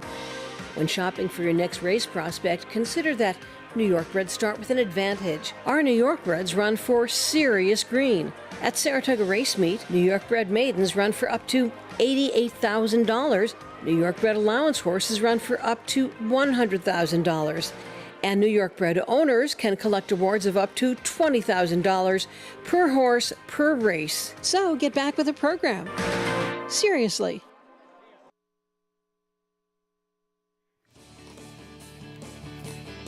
Welcome back to America's Day at the Races. Opening weekend, Aqueduct Fall Meet. Coverage is always brought to you in part by Clayburn Farm, 100 years doing the usual, unusually well. Upset in the Nashua. Where's Chris? Piloted by Isaac Castillo with Maggie in the winner's circle. That's right, a game performance from Where's Chris Lafitte. And please be joined here by Isaac. And talk a little bit about your game plan. I know Private Desire, Javier Castellano's horse, didn't break, and it found you stalking right outside the favorite. Yes, I know that the horse is have speed in the race, but he no breaks, so my horse break on top, and he do the best. Talk a little bit how game he was. Obviously, Bookham Dano is a really nice horse, but he was able to gut out the mile in front. Yes, last time I got like a little bit inside and, feel a little, well, this time he do everything good, perfect. Distance, does he get better with more ground? Yeah, this horse need a little bit more ground and handle really good the ground. Isaac, we've seen you riding here for the last few months. You're going to stick around, though, for the winter, huh? Yes, I'm happy to stay here, and all the trainers and the owners give me the opportunity. Well, we done the best this winter here. I think you've been riding great. I got to say, you've been riding the turf really well. Do you like going out there on the grass? I like a board surf, and I like to ride a little bit better on the turf because it's a little bit smart races, and you have to be like very smart on the turf. Exactly. You have to think a lot and save all that ground, right? Yes. Well, congratulations here with this Nashua win. Thank you. All right, where's Chris? I was wondering where the owners were, if they could answer that question for me, but I got Isaac instead as he guided him to a perfect victory today. Lafitte? Wherever they are, they're smiling. Where's Chris? In a big upset. And Isaac Castillo, like, where's he? Wherever Rick Dutcher was putting me on horses, specifically on stakes runners, that's where I'm going. Yeah, no kidding. I hope they find Chris, though. You know? What's the story? I would like to know. The Nice Guy Stables, what'd you guys do to Chris? Where is he? What did you do to Chris? Well, where's Chris the horse is in the winner's circle, that we know. And Isaac Castillo getting interviewed. He's definitely a welcome addition to the jockey's room in this NYRA circuit. And again, going back to the pedigree and Maggie and Isaac just discussing that, you'd have to think he should get better with added distance, the talent, the fight, and that Remsen next month at 1 1/8 miles. Yeah, he was very game and showed a lot of tenacity today too to get the victory in the Nashua. And as you mentioned, it's a good prep and going on to 1 1/8 miles. This is why the series here in New York is important and why it's effective, because you're able to bring the horse along gradually. Now you know he can handle a mile. The next step is on to 1 1/8 miles. To go from a sprint or a maiden race right into the 9 furlong try can be a big jump for some horses. Important races. It was just a couple of years ago. It was Mo Donegal winning the Remsen, and all he did was come back and win the third and final jewel of the Triple Crown, the Belmont Stakes. Today's Nashua, we'll see how productive it is, that Remsen, the first weekend in December. Lots of 2-year-old stakes racing this weekend. A completely different brand of stakes racing, a turf sprint. And yesterday, please advise, because George Weaver never wins races with 2-year-olds in turf sprints. It's just been absolutely amazing this year, and did have some pace to run at as well. And it was good to see Eric Cancel, who just picked up his first win the other day this week since coming back from an injury and now getting a stakes win, his first win back. And sometimes, as we heard Richie Migliore discuss, when you're sidelined through an injury, it makes you so much more hungry when you come back, and you're seeing that hunger from Eric Cancel, and getting the win on Please Advise, I know was very special for him. Really, Cancel played a big role in the outcome of this race. Excellent This ride. was an excellent Yeah. ride. Saving ground, coming through in between horses, and those Randy Hill colors for George Weaver. Please Advise, fired up at the wire. The excitement, you could tell in his post-race interviews with all of you this weekend. Just, it almost sounds like a more appreciative Eric Cancel, given everything he has just been through, and riding very well to kick off the brand new Aqueduct Fall Meet. About 90 minutes later, you had the Stuart Manor, the female equivalent of the Atlantic Beach. And for trainer Graham Motion and the Wertheimer brother colors, Tupi finding her best stride, biding her time in behind that log jam up front. And on paper, it looked like there was going to be a lot of pace on in this race, and the pace did materialize, and she was able to sit that perfect trip as anticipated. And Jorge Ruiz, who had ridden her in the Mid-Atlantic for Graham Motion, and has picked up quite a nice rapport with Graham as well. He was able to retain the mount and come here, and I know a big opportunity for him to get the victory. This was a filly who was actually the favorite in the Jessamine. She doesn't want to go that long, cut her back in distance to a sprint, and she got the right kind of trip and distance that she wanted. Competitive race, wide open race, a turf sprint for 2-year-olds, big field for her to win by that much. That's significant. And she had the best momentum closing on the outside. She's a filly that I thought was going to get the right kind of trip and be effective sitting just off the pace. But when you have the momentum and you're able to close and things set up nicely for you, but she finished well, which you like to see. I think it was 30 years ago, saw those colors in the Breeders' Cup Turf Winner Circle out west. A Kodashan for the Wertheimer brothers. This not $1 million purse or stakes race, but an impressive performance there, and a stakes win in the Stuart Manor for Tupi and Graham Motion. When we return, the racing resumes 14 minutes out, race number 4, and yeah, she does do it again.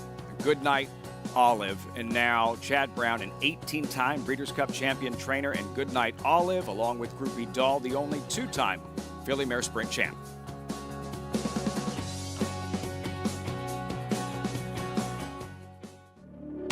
Cyberknife was a very talented horse from day one. Fast horse, able to carry it around 2 turns. Looks a tremendous amount like Gunrunner, same ability and talent. Holds the track record in the Haskell. He won it in impressive fashion, beating a very good group of horses. His name is Excited about him passing on his durability, his soundness, and his talent. He could definitely be a breed-shaping stallion. Flightline is in full flight. Flightline turns it on at the top of the stretch, and he's in cruise control. And Flightline takes off. Take a good look at this, because you're not going to see this too often, maybe never again. Flightline, 20 lengths clear. World-class racehorse, world-class performance at a world championship event.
Great to have you with us on Fox Sports 2, America's Day at the Races. As always, brought to you in part by America's Best Racing. For the love of the race, visit americasbestracing.net today. No question about the best female sprinter in the sport. Goodnight Olive, training at Santa Anita, having captured the Breeders' Cup Filly Mare Sprint a season ago. There have been several title defenses in this race over the years, many failures. Groupie Doll, the only one until now, and Goodnight Olive, who simply outclassed that group yesterday and never looked like a loser. She'd run the race of her life 2 starts back when chasing Echo Zulu when she was defeated. And there was some question, did that take some starch out of her? Was she as good coming in this year as she was last year?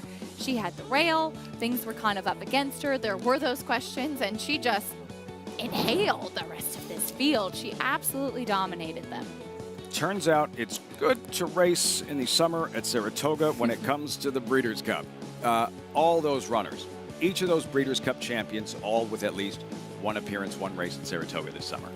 Pretty incredible, really. And looking at that group, and we'd love to see you in Saratoga. The racing's already great, and make it even better. But kind of incredible too, with being out in Southern California for a lot of these horses that had to travel cross country. Be nice, maybe one day we'll get a chance to see them run in their backyard. Yeah, and for Chad Brown, the 18 Breeders' Cup wins, 11 of them out at Santa Anita. Here at Aqueduct, coming up with race number 4, as you can see, horses in the paddock, maidens, fillies, and mares, mile and a 16th on a firm turf course. We check in with Maggie standing by with this race 4 paddock report. You just mentioned his name, Lafitte, and he is going to try to win, well, this maiden race, Chad Brown, that is, with the current favorite in number 1, Delahaye here. And she comes off of a layoff dating back to February at Gulfstream Park, in which she was narrowly defeated by Love Appeals, who got much more of an inside tracking trip than what Delahaye did, as she kind of was a little green early, and then she went up to track 3 wide the entire way. So the margin of defeat, I think, if the roles were reversed, we would have seen a reversed order of finish if she was able to save ground. Now, looking at her here in the paddock, I don't have any notes on her. I don't know what she looked like then, so I always feel a little bit of the blind leading the blind when talking about these horses. But she's a big, good-looking filly. I wish, though, she looked a bit more fit, a bit more ready, and better in her coat. She just kind of has that appearance of, as Mig was talking about earlier, horses up at in Saratoga, as cold as it is, she's been clipped already. And why that is at times paramount when we talk about their coats and them getting, winter coats, is that they use so much energy trying to stay warm. So the horses that haven't turned in their coats, haven't grown that long, wispy appearance, means that they're not spending their energy staying warm. They're already warm because of a blanket, or they're just doing that well. And she looks like she's used a lot of energy trying to stay warm, to be perfectly fair. So I wish she was just making a better impression. There's no doubt about it. That first effort could very well make her a winner. Number 2, Remind. She's second off of a long layoff, and I thought she kind of had a stop and start type of return to the races, and then she was blocked down the stretch, and she was lugging in a bit when trying to get a run, and Kendrick trying to get her out into a position where she could level off, and she just never did. And then he was kind of like, you know what, you've gotten some fitness into you, we'll come back with a better effort. And while I wasn't in the paddock on October 12th, she does look fairly fit to me. She's a little bit of a smaller type, so I don't know if getting more ground is ultimately going to prove best. She feels like shorter might be better, as she's certainly alert and has some energy here. She just thought about kicking connections there for a moment, as the horse that I'm ultimately going to land on could play out to be the controlling speed, or at least she should, with Jose Ortiz aboard. Number 3, Princess. She looks fantastic, and she too is second off of the layoff. Rhiannon just ran away and hid from that field last time out, posting a 91 buyer for that victory. And War Princess, she broke well, she controlled, she just looked like she came up short. She's a big filly, so a lot of times these types do need a start or two to get things going, but she looks sensational here. Lafitte fit, ready to go, dappled head to toe. Looking the part, War Princess 9-2. Call to post, and the pick 6 starts here. Race number 4, 6 minutes out. Aforementioned Delahaye for Chad Brown, the expensive filly, ran well in her debut back in February. She did, down at Gulfstream, going the 2 turns, 7.5 furlongs. Javier Castellano did lose his crop in the stretch as well. Remind, the Irish filly, second start in the States. Unfortunately, I was not there for her last race either, so I don't have any notes to go off either, but she was a big price that day, second start stateside.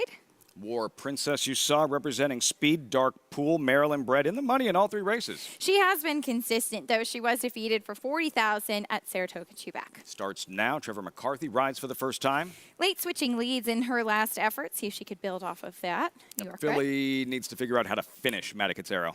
Yeah, she's not shown much punch in her races recently.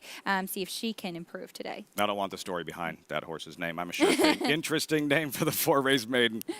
I'm a sure thing. Second off the layoff should help her. Kayla, Eric Cancel, 6-1. Then the 9, Why Waste Words, 2 starts. One looked good, the other did not. Yeah, and that was going 1 mile in 3/8. I thought that she was not convincing going the distance last time out, so probably back to a better distance today of the 1 1/16. Field for the 4th, these maidens. Delahaye pictured, revving her engines. Let's revisit her debut. This was back in February. Gulfstream Park, Delahaye, who does battle to the wire, but as you mentioned, the crop eventually goes flying.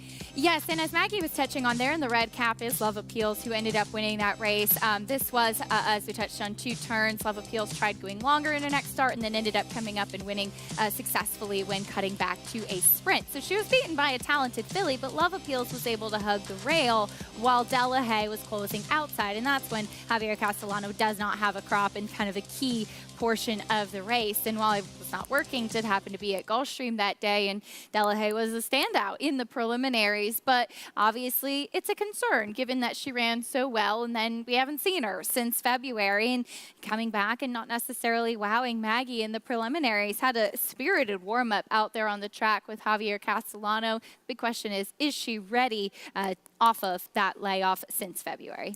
presence of certain trainers seemed to negate potential obstacles. This horse is going farther than he or she has ever gone, and not necessarily bred to do so. Oh, but it's Todd Pletcher. I'm not worried about that. A layoff.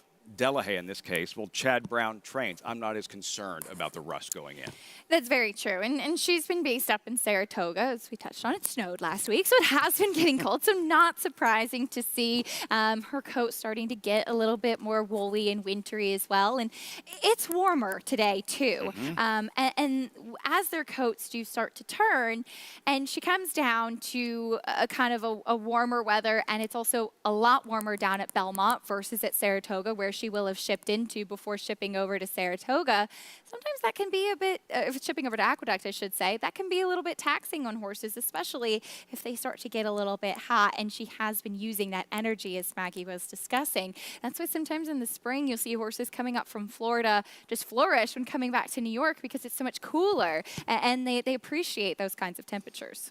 Delahaye, Bimedallia d'Oro, two-time Breeders' Cup Classic runner-up, trained by Chad Brown's mentor, the late, great Bobby Frankel. Pick 6 starts here. Not to throw a curveball at you in the dirt, Acacia, as you look at these sequences. Is there one that you, is there any that you love later on in the program that if you were playing the Pick 6, you would key in on?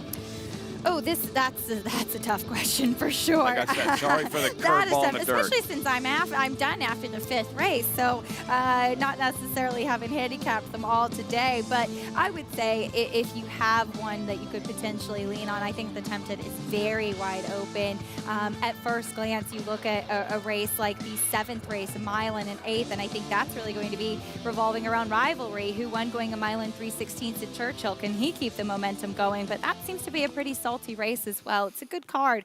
Good luck if you're playing. Sequence starts here, race 4. Maggie, you touched on the favorite, trained by Chad Brown and Delahaye. Brown also has a Kayla, number 8 at 6-1.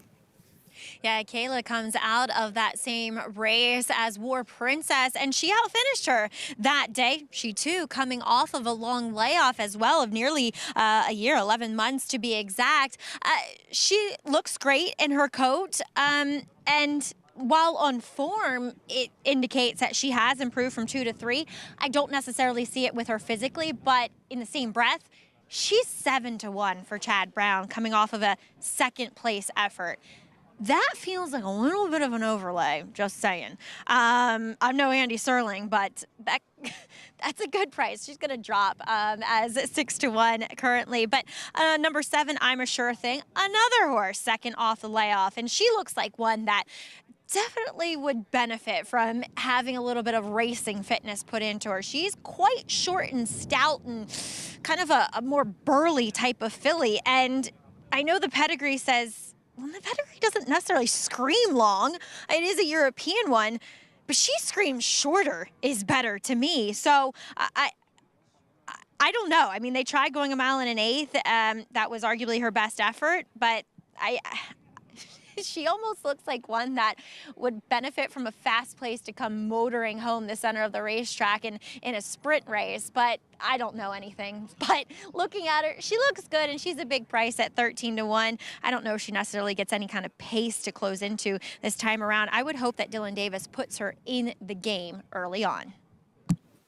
Something to watch early on. It's been nothing but routes. She's never sprinted. I'm a Sure Thing would shake things up in the first leg of this Pick 6 at 13-1.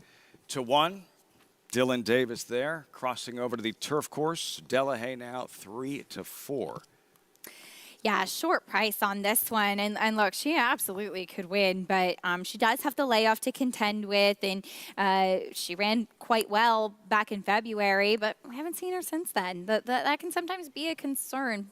Maybe she is just going to be better than these. I preferred the horses that kind of had a prep coming into this and looked like they would be able to move forward 2nd off the layoff. You and Maggie both on a War Princess, right, at 5-1, and looks like the controlling speed on paper. She does. That's why I landed on her. And I promise, when I made my pick, I did not know who Maggie was picking as well. He said we often end up on the same horse, so the similar kind of thought process. So hopefully it's a good sign. But yes, this one behind Rhiannon, who was, for me, that horse was kind of my strongest opinion on that card. As she switched to the turf for the first time, and she flew very impressive in that performance. But I think that the speed of War Princess really should suit her well, and she looks like she will have benefited from having a start off the bench as well.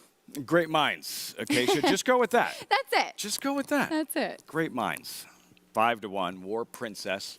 All eyes on Delahaye. Have your Castellano. Hold on to your crop. Chad Brown, the odds-on favorite, kicking off the pick 6 here on a Sunday at Aqueduct. Chris Griffin standing by. And why waste words? Start of the pick 6 on this Sunday at the Big A. Goes in. All set. And they're off. It was a slow start there for Starts Now, and also an awkward start for Dark Pool. Speed up front, Delahaye is on the early lead. It's Delahaye right there with War Princess. They're going to be a clear 1-2. Now War Princess will press on a touch, is up by a half length as Delahaye will take back. There's Remind, who's now in the 2 path, is going to track in fourth, gets passed to the outside by Matacazzero. Down at the rail, now moving forward comes Dark Pool, who had that awkward beginning, is there as a pair with I'm a Sure Thing. Out wider, that's a Kayla. Second to last is going to be Why Waste Words, and slow starting. Starts Now is the early trailer. War Princess has it her own way. It's War Princess in front. Is clear, is up by a length and a half. Went 23.38 for that opening quarter mile. Delahaye is now 3-5 on the board. Is tipped out to the 2 path. Is in pursuit, is stalking the pace setter at 3-5. Here comes Delahaye, who's on the move. They went 48.30 for that half-mile time, and down at the inside, Remind is making an early move. And Remind moves to the inside of Matacazzero, the big long shot. They've got less than a half mile to travel now. Following them comes Dark Pool, who's now engaged, has taken 5th. I'm a Sure Thing is in between horses. Kayla is still a touch wide. It's going to be 4 wide in that. Towards the back end of the field comes Why Waste Words, and there Starts Now, still the trailer.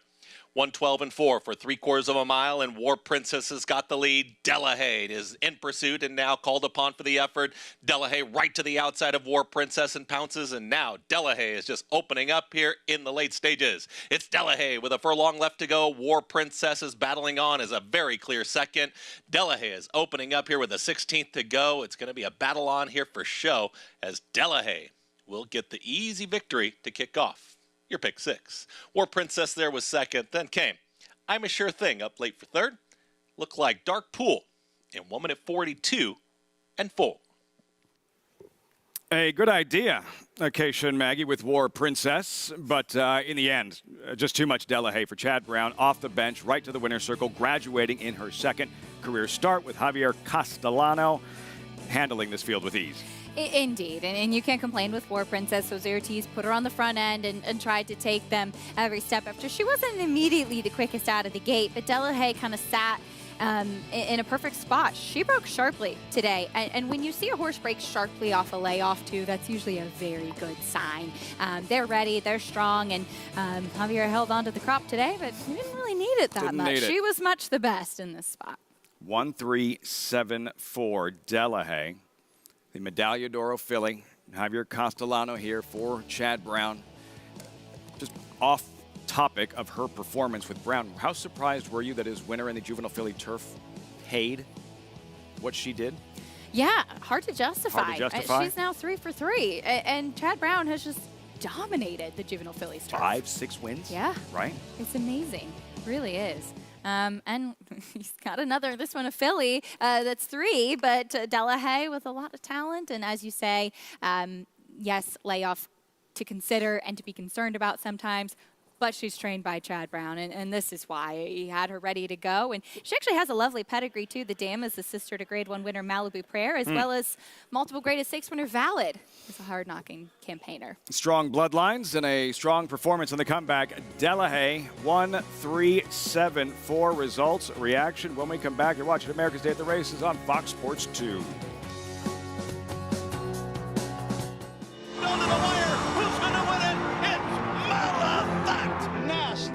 Much the best. She won by better than 10 lengths. But it's Cody's Wish and is beautiful. They're coming to the 16th pole, and it's Gunite trying to fend off Elite Power, who's motoring like a big chestnut tank on the outside. And Elite Power is Good what night. winning Elite looks Power like. got him right on the money.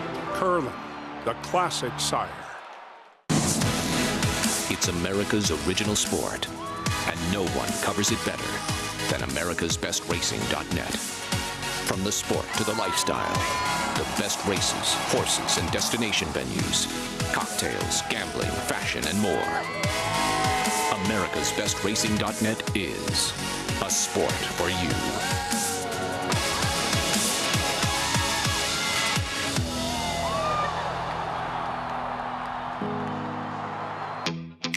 Yes, there's family. If we say La Troyenne, you'll get the picture. And of course, form. G1 this, A breathtaking run. G1 that. Dig down deep to win it. But take a long, steady look, and the word that most likely springs to mind is fantastic. Maxfield, family, form, physique, fantastic.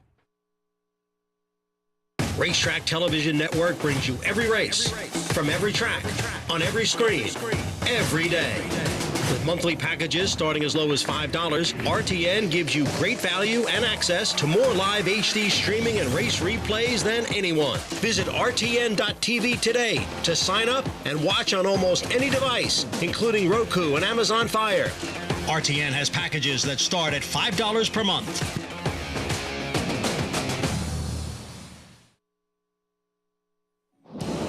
You're watching America's Day at the Races on Fox Sports 2.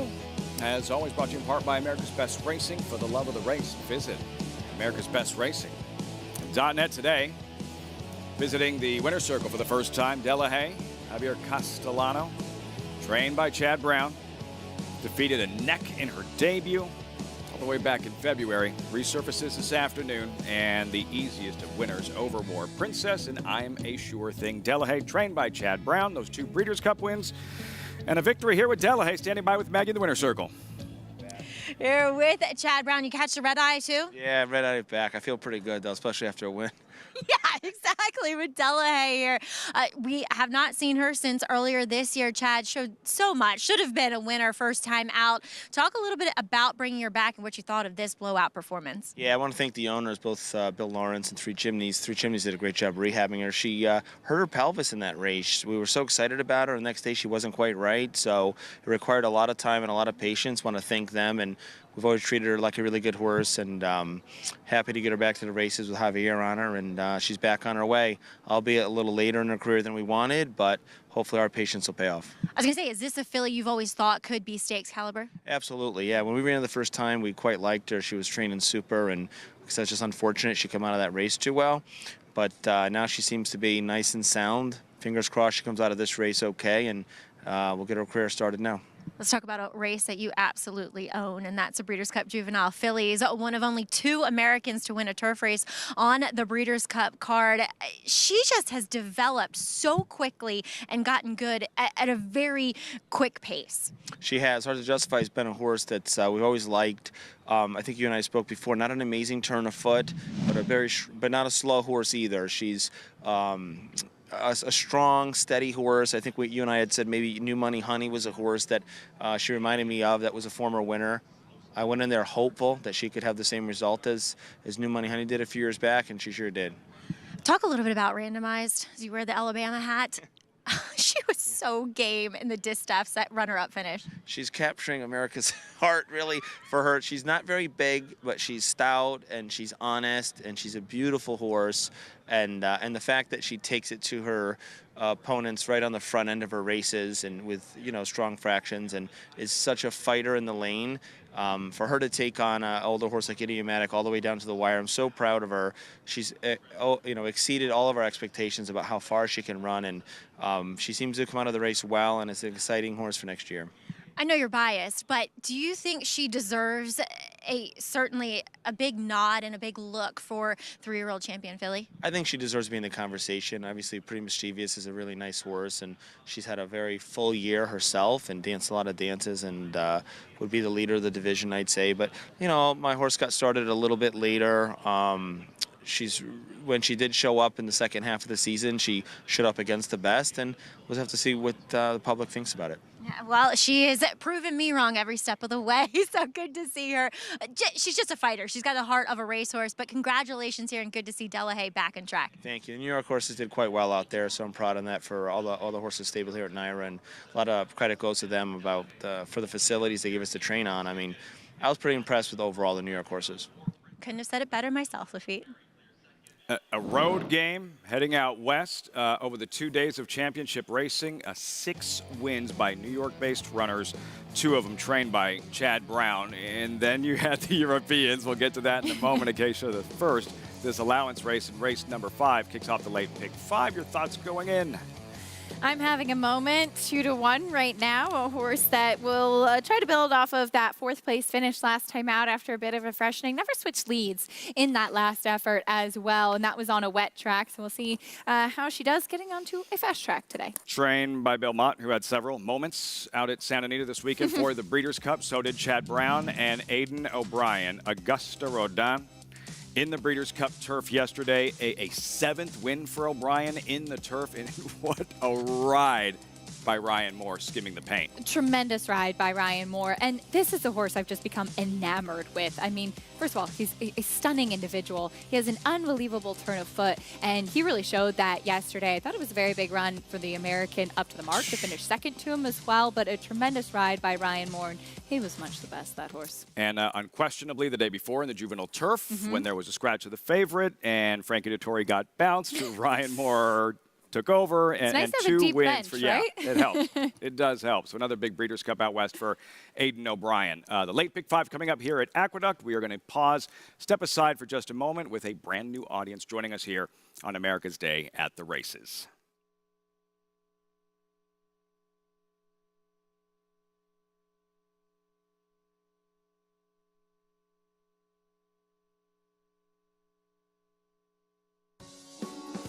Hello to our brand new audience. This is America's Day at the Races.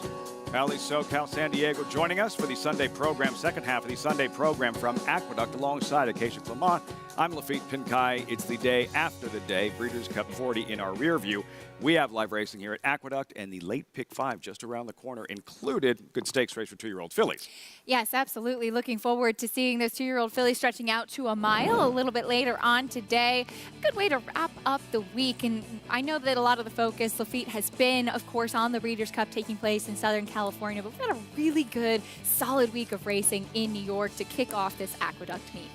Continues on this Sunday afternoon, late pick 5, plus the Tempted later on. Keep prep for the Demoiselle 2-year-old fillies. Plus, when we come back, the story of Frazzle.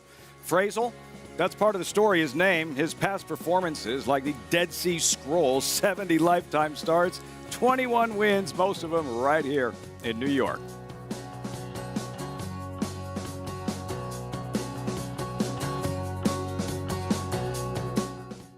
The Run Happies are running. The Run Happies are selling. The Run Happies are winning. Eclipse champion Run Happy is showing a new dimension with winners on turf, dirt, and all weather. A record-breaking sprint champion, Run Happy is also showing winners at all distances. The son of Run Happy, Nutella Fella, has won the hopeful. One happy mama wins the Iowa sorority. Run Happy, price for value, and standing strong at Clayburn Farm. Just minutes from downtown Saratoga Springs, you'll find GMP Farm, a utopia of healing for equines and humans, offering revolutionary, customized equine care using state-of-the-art imaging and therapeutic technologies for horses of all disciplines. Immerse yourself in tranquility in our sacred spa, offering specialized spa treatments and holistic therapies to refresh and rejuvenate among tranquil mountain views. Start your journey to wellness. Visit gmpfarm.net and sacredspaandwellness.com to schedule a treatment today.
Trivia question of the day.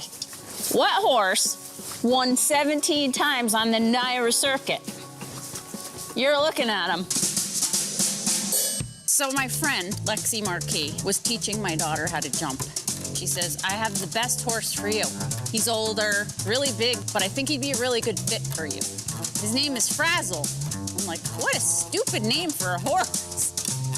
She talked him up, would say things like, oh, when I was at the track, I used to gallop him, and I would go in his stall with him every morning, and he'd be laying down, and I would just jump on his back. And, yeah, Frazzle, yeah. And I mean, and he just lay there. I was like, he could have killed me 1,000 times, and he did. And he was like, oh.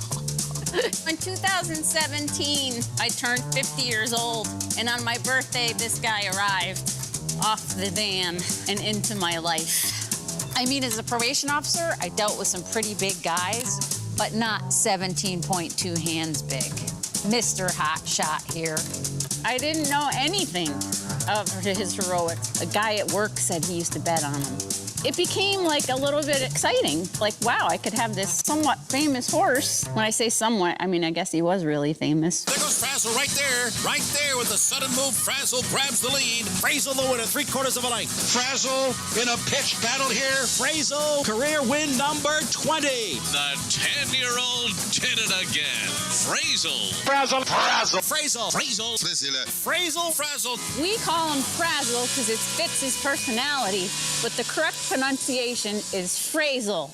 Frazzle back into 6 now as they come off the turn. Came out of the race perfect, but being that it was his 70th start, he was 11, knowing if we dropped him any farther, he probably would have definitely got claimed, and Lexi mentioned that she'd be willing to take him, and I knew that he, 1, would stay local, and 2, would be in really good hands. When they run that long and being the size that he is, you always think about longevity, what's going to be best for him. Jen did a lot of dressage, and her daughter did some combined training, and I thought it would be a good match for Frazzle. He has the absolute best care. I always know he's safe. I never have to worry. I can hear him.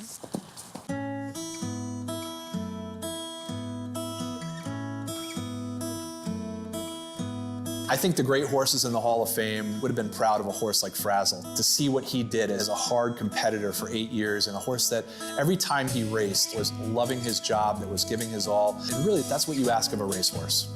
To win any kind of race at Nashua is an accomplishment in itself because everybody wants to be here. The best horses, best trainers, best jocks. You couldn't tell him he was 10. He was running like a 5-year-old. Everybody loved him. He was the house pet. And I think he was good to everybody that he was around. And he was very lucky. He had a lot of very good people that looked out for him all along his long journey of racing. And that's just what I'm so proud of Jen for doing because you want them to have a nice retirement and be repurposed in a great way. He won going short, he won going long, he won in winter, spring, summer, and fall. Do you notice Frazzle likes the camera? He liked it 17 times on the Nashua circuit.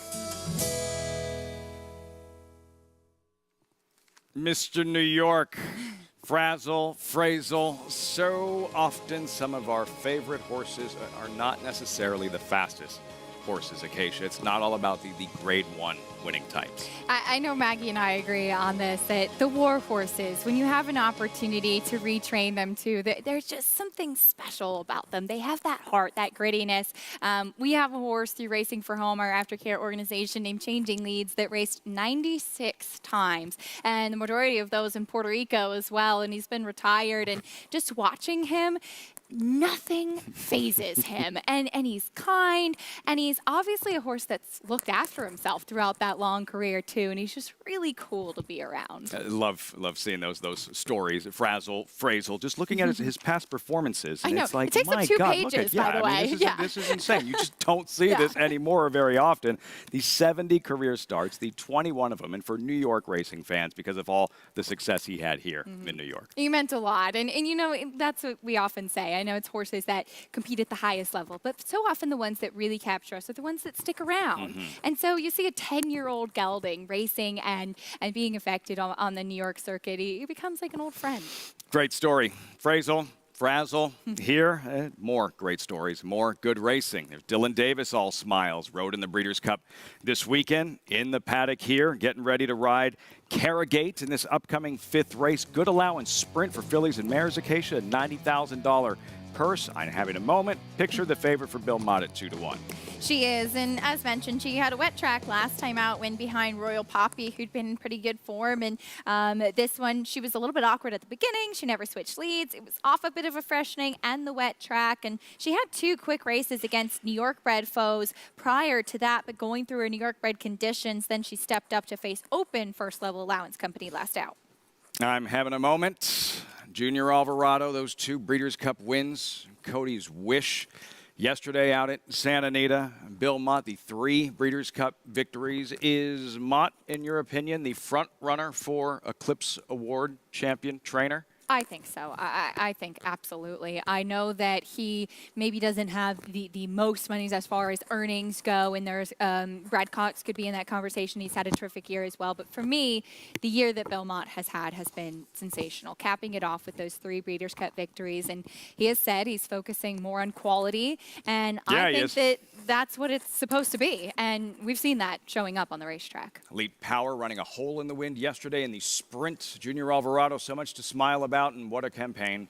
Don't call it a comeback. Javier Castellano with his game face on. And this year, those 7 Grade 1 victories held in check at the Breeders' Cup. How do you think Arcangelo would have fared? Now, looking back at how the race unfolded, how do you think Arcangelo's A game, how do you think he would have done if he brought it? You know, it's a really interesting conversation, and it's a shame we didn't get a chance to see the 2 Grays battle it out on the racetrack. Look, I mean, White Barrio was so dominant in the Whitney that he did seem to be kind of, if he runs that race, everybody, Arcangelo included, could be running for second. And he did. He was dominant. He was impressive in the Breeders' Cup Classic. It's hard to say how would Arcangelo have fared. In my mind, he was very much the best 3-year-old. He was a horse that I really wanted as far as being able to take on the older horses, and I still feel that way. I don't know if he would have beaten White Barrio, though.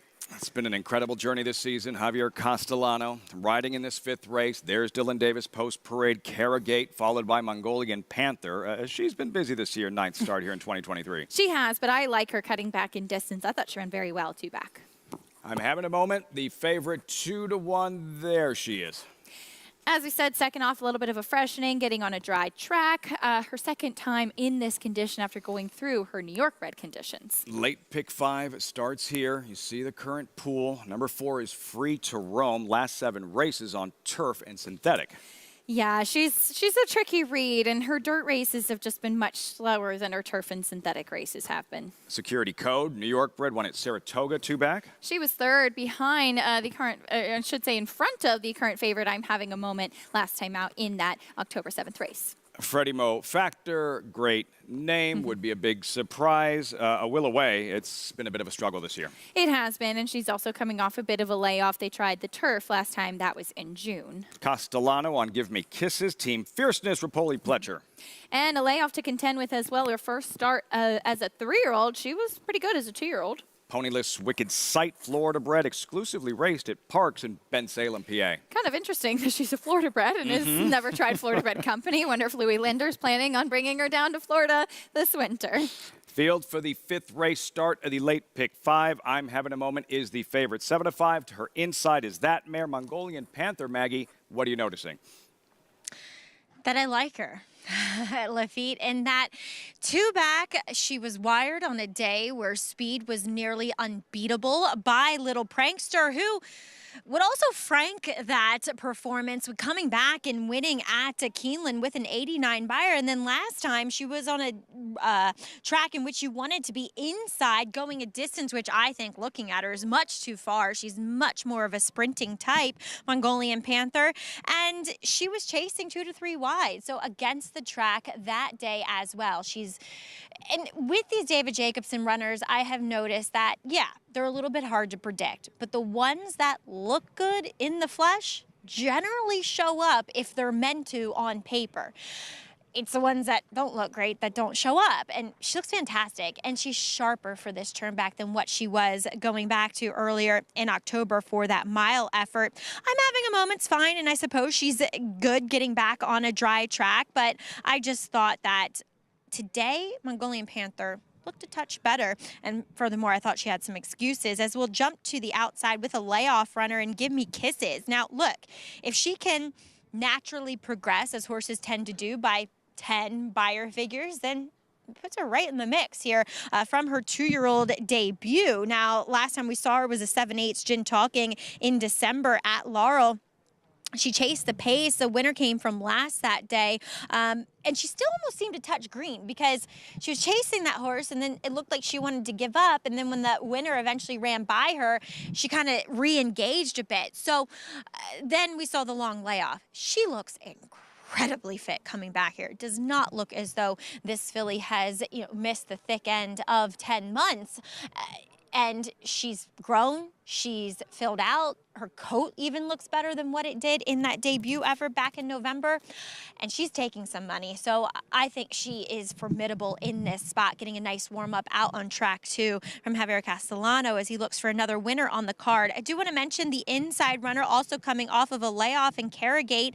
Now, she'll have to, I mean, her best race honestly makes her a player here if you go 2 back at the longer distances. That's the problem with her. And this is obviously more or less a stepping stone to get things rolling for a winter campaign. But I must say, physically, she does look ready. So if for some weird reason things heat up, maybe she is one that's going to pick up the pieces. And look, Olivia, I'm not suggesting that she's a likely winner here, but one that maybe you want to use underneath as kind of a insurance plan with these horses. And I do want to talk about the Frazzle feature. I was galloping for Linda Rice when he was in the barn early on in his career. And just to echo the sentiment of Acacia, the war horses, people first of all, shy away from taking thoroughbreds nowadays in the sport horse world. And secondly, they shy away from taking the horses who have run a lot. Well, let me tell you something. I interviewed Lainey Ashker, who's an FEI dressage rider and 5-star event rider. And she said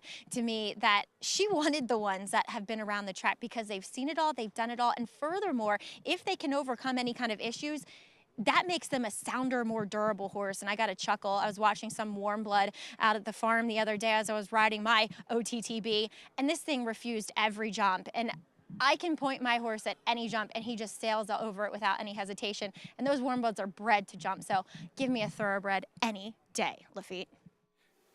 Throwbacks that absolutely love their job and doing what they do. I could not agree more. I will take a thoroughbred over any other breed at any time. They have so much heart. They're so receptive.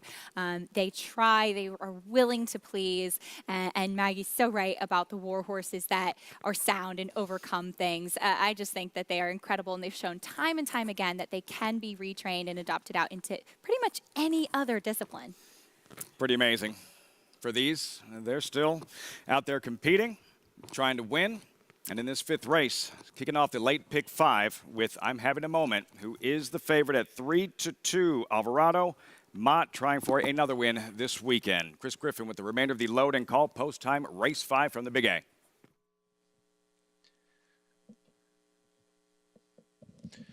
Wicked Sight goes in. All set.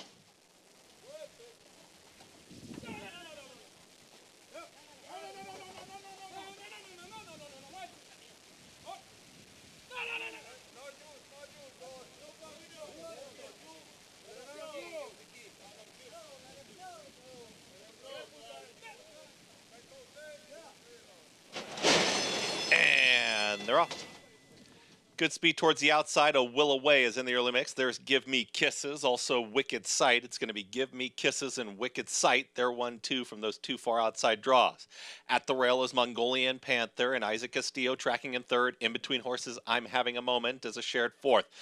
Right in behind them, there comes A Will Away. Also, Security Code is in that mix as they're tightly bunched on the front end with 4 furlongs left to go. Freddie Mo Factor is towards the outside of Free to Roam in the early trailer. That's Carrigate. 23 seconds flat. pressured opening quarter. Give Me Kisses to the inside. Wicked Sight to the outside. A Will Away is making a move at 71-1. A Will Away is 3 wide and coming after the leaders now. I'm Having a Moment in between horses. Security Code has got run. Security Code wants out, gets out, is going to be 4 wide. They reach the top of the stretch. The front two are still there. Give Me Kisses, Wicked Sight, still 1-2. Give Me Kisses, finding more to the inside, now stretching out the margin a touch. Wicked Sight, I'm Having a Moment. Security Code is commencing a rally, but running out of time. Give Me Kisses is now bounding away here in the late stages. Give Me Kisses now 3 in front. Security Code is going to run up into second, but Give Me Kisses gets the win. Give Me Kisses gets the win over Security Code. Then came Wicked Sight, and I'm Having a Moment in 1 minute 11 flat. A sharp effort. Easy win. Give Me Kisses. Javier Castellano at 3-1. And the Breeders' Cup Juvenile winning team, Mike Rapoli, Todd Pletcher. Another win here at Aqueduct. And she did take that step forward as a 3-year-old. She was ready off the bench, and she definitely improved. As Maggie said, don't be scared looking at those 2-year-old figures, that 68, 62 buyer that she was running versus some of the higher numbers recently. That natural progression for the numbers of what you're going to see when they come back. And that's a big if. Did she make the jump? She made the jump, and a nice effort. I'm sure that they weren't, hoping to get her started in early November, but she's back on the track now, and I'm sure we'll see her some bigger races down the line. In the last hour or so, from Chad Brown's Delahaye coming back off the bench, as good as she looked this afternoon. Now this filly and Give Me Kisses. And in those 3 starts, the 2 wins, the second place finish, she has ability. Give Me Kisses, and the way she finishes here as well with authority. This is a convincing win. Yes, and the only one closing really was Security Code, who was the one who fared best coming out of that allowance race that your favorite at 3-2, I'm Having a Moment, was coming out of. She was closing, but there was never a moment in doubt. There was no catching this winner. She was forwardly placed as well, as we touched on with Delahaye. When a horse off a layoff breaks well, usually a very good sign, and we saw that once again from Give Me Kisses. Regardless of how, Give Me Kisses the best, clearly on the afternoon. I'm Having a Moment, who finishes off the board. Anything go wrong in the race? Any excuses? Anything that jumped out at you? Not that I noticed, to be honest. I was kind of watching Security Code more because I liked her a bit in this spot, and she ran on to be second. I didn't see anything significant happen with I'm Having a Moment, and thought that she was a little bit of a vulnerable favorite in here.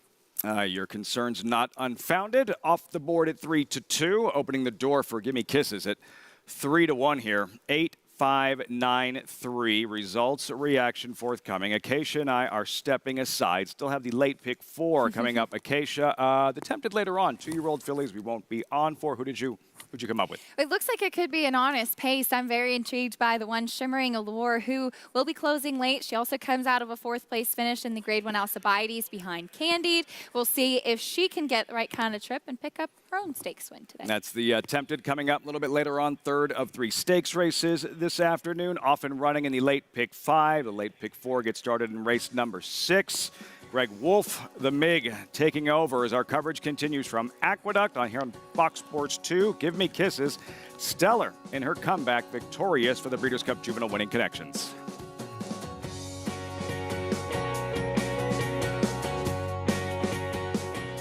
The sun shines bright on Caraconte.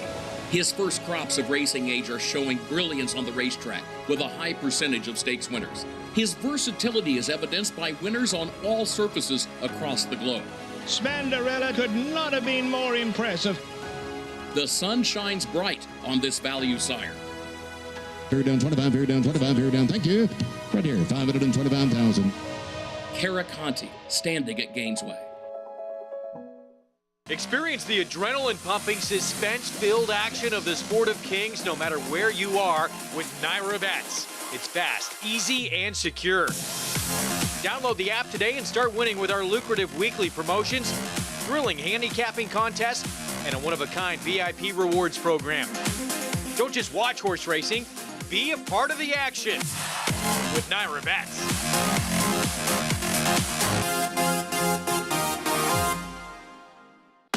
Speightstown.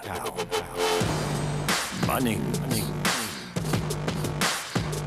Echo Town. It's Echo Town for Joe Talamo, and Echo Town raced away. And Echo Town is drawing away in the stretch. Echo Town wins the Allen Turkin Stakes. A sire line so prolific, it repeats itself. Echo Town.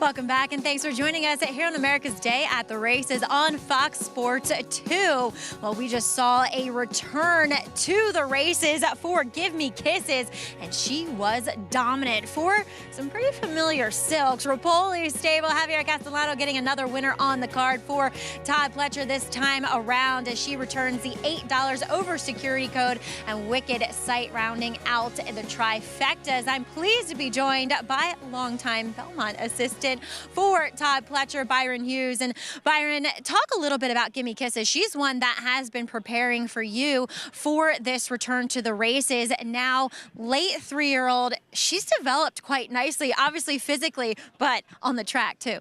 Yeah, she's a great looking filly, very classy, very easy to train. She did everything right. She progressed well in her breezes, and it's just been, hasn't missed a breeze, and just been just doing really well overall on her layoff. What are the hopes for her as she comes back and, you know, kind of restarts her career? Yeah, I mean, she's 3 now. She turns 4 here in a month and a half, and we're hoping she makes another jump and she's able to continue to progress. Well, one that is a 2-year-old that you have in a stakes race, Caitlin Her Greatness, other speed in this race, but she does have the experience going longer. What has she shown you in her progression and her training? Yeah, she's another one that's been really laid back, really classy to train, and her breezes, you can tell she's getting sharper and sharper, very good gallop outs. So we're excited to see what she can do today with Johnny back on board. Byron, you're just telling me it's been a decade since you first started for Todd, which I find just incredible because time obviously flies. You've seen numerous Breeders' Cup wins, Triple Crown wins, and road to the Triple Crown. What's it like being a part of a team that is so professional and competing at the highest level day in and day out? Yeah, I mean, it's a lot of fun, very exciting, obviously competing in all these big races. There's a lot of pressure that comes with it and a lot of early mornings and long hours. But it's all, once you win those big races, it makes it all worth it. The winning keeps you coming back. Absolutely. Byron, congratulations here and best of luck later. Thank you. All right, Byron Hughes and the Pletcher team coming up a little bit later in the Tempted with Caitlin Her Greatness, but Gimme Kisses, she gave them all they could handle in this last race as we want to welcome in a new team on the set. Greg Wolf and Richard Migliori. Hey, guys. Hey, Maggie, thank you. Good to be here. Yeah, Greg Wolf, Richard Migliori, champion jockey, winningest rider in the history of this racetrack. And Todd Pletcher, 6 wins in his career in the Tempted. Big chance to get another one, and they're sitting pretty right now. They may have the best 2-year-old in the country going forward to next year's Triple Crown. Yeah, Fierceness was so good, and it was interesting catching up with his rider, Johnny Velasquez, which I thought was so fitting. Johnny winning another Breeders' Cup for Todd Pletcher. They were both so instrumental in their rise through the ranks and building their Hall of Fame resumes. But you could tell how Johnny was impressed with Fierceness, not just in the race. He had worked him before it, and he was saying, I could tell he was special. So it'd be pretty cool to see Johnny and Todd team up on that Triple Crown trail again. Yeah, and even Locke started to really run late in that race to get third-place money after it looked like he really wasn't going anywhere. Still to come, the Tempted for 2-year-old fillies in a race that has produced, among others, a dual champion just a couple of years ago for Todd Pletcher in company with Malathon, who won this race for them. Caitlin Her Greatness coming off that victory, start number 2 for Pletcher. Johnny V will be aboard, stretched out to a mile after that 7-furlong debut when she got beat. She was an even money favorite, and this is what she produced. Yeah, listen, she ran well on debut, and now she got to go a mile, and kind of that strong, relentless kind of galloper, right? She just didn't look like she's ever wavering. Her stride never deteriorates. She just keeps finding, and that bodes well, particularly as these distances are going to continue to stretch out. She's already won going a mile. She gets a mile again today. But this has always been a strong prep attempted for the Demoiselle, and that's at 1 1/8 miles. Well, she's put back-to-back races, too, where she's run equal figures, so maybe she moves forward again. Anthony Dutrow barn with another one who, it was a dirt debut, ran pretty good. We'll get to her in a bit. Let's look at the one with a rail for Kenny McPeak. Shimmering Allure coming out of the Alcibiades. Yeah, she's dropping out of a grade 1. She was not disgraced there. Decent 4th place finish. Candied, who won the race, came back and was 3rd in the Breeders' Cup Juvenile Fillies. She's got a lot of foundation. This is her 6th start, and she's run consistently well. She's got to overcome the rail, though. She doesn't have a tremendous amount of speed, or at least recent style isn't a tremendous amount of speed, so she is going to have to overcome that inside draw. She has sort of just slowly and steadily gotten better race by race. And does she get extra credit for having that come in a grade 1 last time out? Oh, I think you really got to upgrade that. I mean, she basically is dropping in company here. The Tempted, now a listed stake, not even a graded stake. So this is much easier. And again, the form in the Alcibiades held up because Candy ran very well in the Breeders' Cup Juvenile Fillies. Meanwhile, Enfuega lightly raced. Jeremiah Engelhardt is going to get more ground today. Went 6.5 furlongs to win her debut. She did so impressively on the front end. Is she the filly who's going to be in front in this race? You know, it feels like she should be, right? She's coming out of that sharp pace, 6.5 furlong race, 22-4, 46-1, and did it the right way. She wasn't hustled off her feet to do that. And then when she was set down, it looked like at one point she could be ripe to be picked off. She actually rebroke. She kicked in again and really finished. I thought this was a really nice professional effort for this daughter of Flameaway. Can she handle the extra ground? She sort of gets to take that next step. Doesn't have to do the 2 turns, 1 turn mile for start number 2. And Manny Franco got the hot hand at the meet on board. Manny Franco recently rode his 2,000th career win. He's only 28 years old. If he stays healthy, he can ride for decades to come. I mean, his totals are going to be extremely impressive by the time he's done. Well, that's still to come. Tempted, our feature later on. Of course, it was the boys' turn earlier. We're going to recap that one a little bit earlier on the card. Right now, it's Late Pick 4 coming up with our live action 14 minutes away. 6 furlongs, outer turf, rails out 12 feet on the outer turf. And 6-5, Loon Cry. Christophe Clement, Jose Ortiz right now the favorite in this one coming up. Junior Alvarado going to be on carry in this spot, and Junior with a big weekend out of town with a couple of wins. Just FYI for Mott, and then, of course, Cody's Wish, who goes back-to-back in the dirt mile. You know, what can you say? Junior Alvarado has just continually improved his game, and his relationship with Bill Mott has been something to watch. I like when a trainer has this kind of confidence in a rider, and it breeds that confidence in the rider towards the trainer. And when you understand the approach, how you want to go about things, you're both on the same page, it just makes the horses better. It brings out the best in those horses. Great to see Cody's Wish to finish things off with this kind of performance, repeating in here, winds up never having lost at a mile distance and breaking clean too. I mean, he'd had some issues out of the gate. Meanwhile, the filly, just FYI, now 3 for 3, and she was a little bit forgotten in this Breeders' Cup Juvenile Fillies. You know, we like this filly quite a bit on debut in Saratoga, right? And then she comes back and backed that up with a big win in the Frizette. And I kind of overlooked her a little bit in the Breeders' Cup, and honestly, that was a mistake, because looking at her from a physical perspective, you know that the more distance she goes, the better she's going to get. I think she won sprinting in Saratoga just because she was talented. I think what she really wanted to do was stretch out. I think everyone got overlooked in that race just because of Tamara and that pedigree out of Beholder, the multiple champion. There's Cody, winds up his career having never lost, 8 for 8, now at a mile. What a horse. Obviously, we know the story, named after Cody Dorman and that rare genetic disorder. And he was on hand along with his family. It's been an incredible story with the connection those two have had. We'll talk more later in the show. Has he done enough? He's obviously in the conversation for Horse of the Year. Yeah. It's an interesting argument between him and White Barrio. It's a very interesting argument. And listen, he's put together an extremely impressive resume. And his whole body of work was very, very strong. Now you have to decide, does the Breeders' Cup Classic and the Whitney hold more weight than the races like the Met Mile and the Breeders' Cup Mile?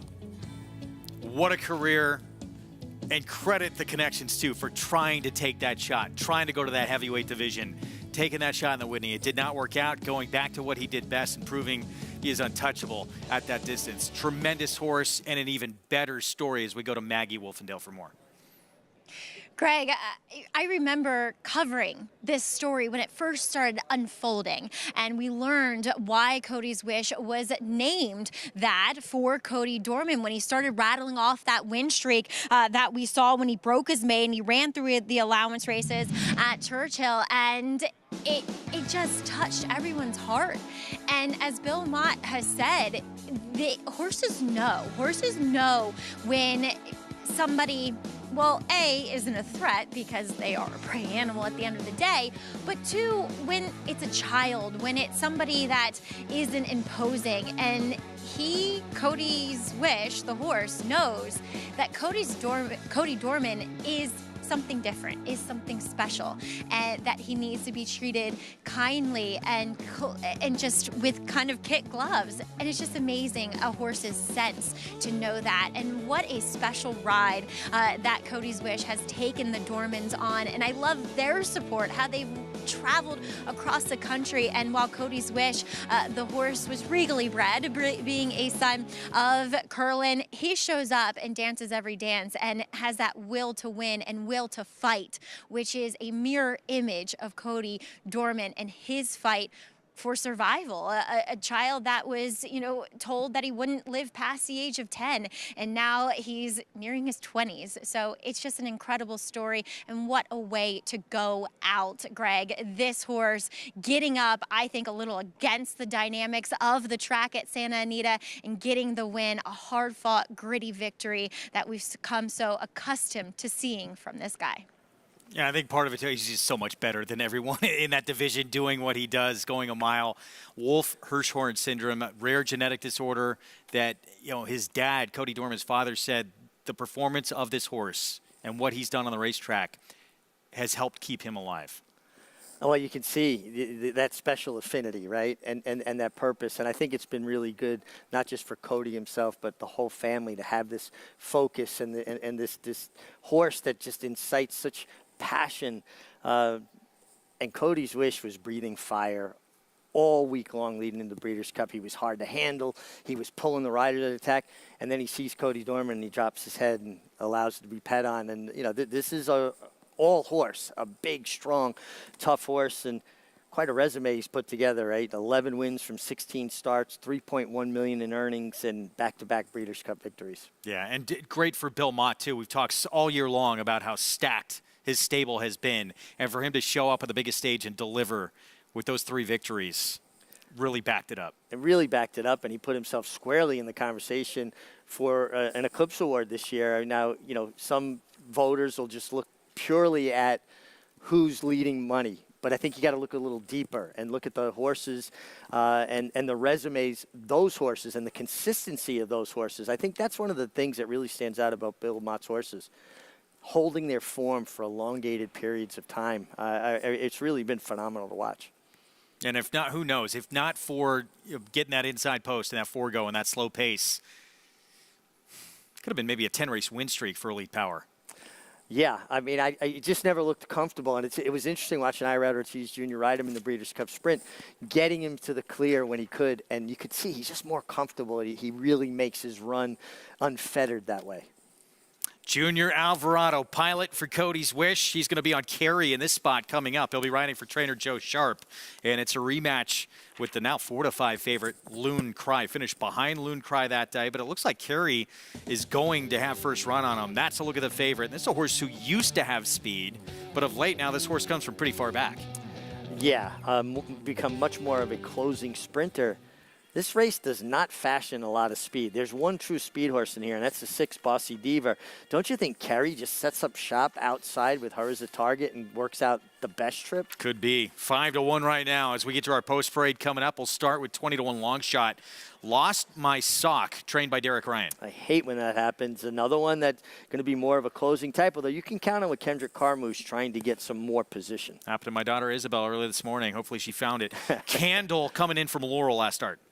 Yeah, and Candle has races that actually would put her in the frame, but she's going to have to get back to that Aqueduct race last fall when she broke her maiden with a good figure. Favorite went by at 4-5. We'll get back to Loon Cry. Here's Up and Down at 6-1 with Manny Franco. Yeah, turning back in distance, another one that's more of a closing type. Here's the speed. So Bossy Diva, she wants to be forward. She is the speed. Is going to have to run faster from a figure standpoint, but being lone speed is always a help. 3-time winner on the turf. Lisa's Vision with Javier Castellano. Another one now getting back to sprinting.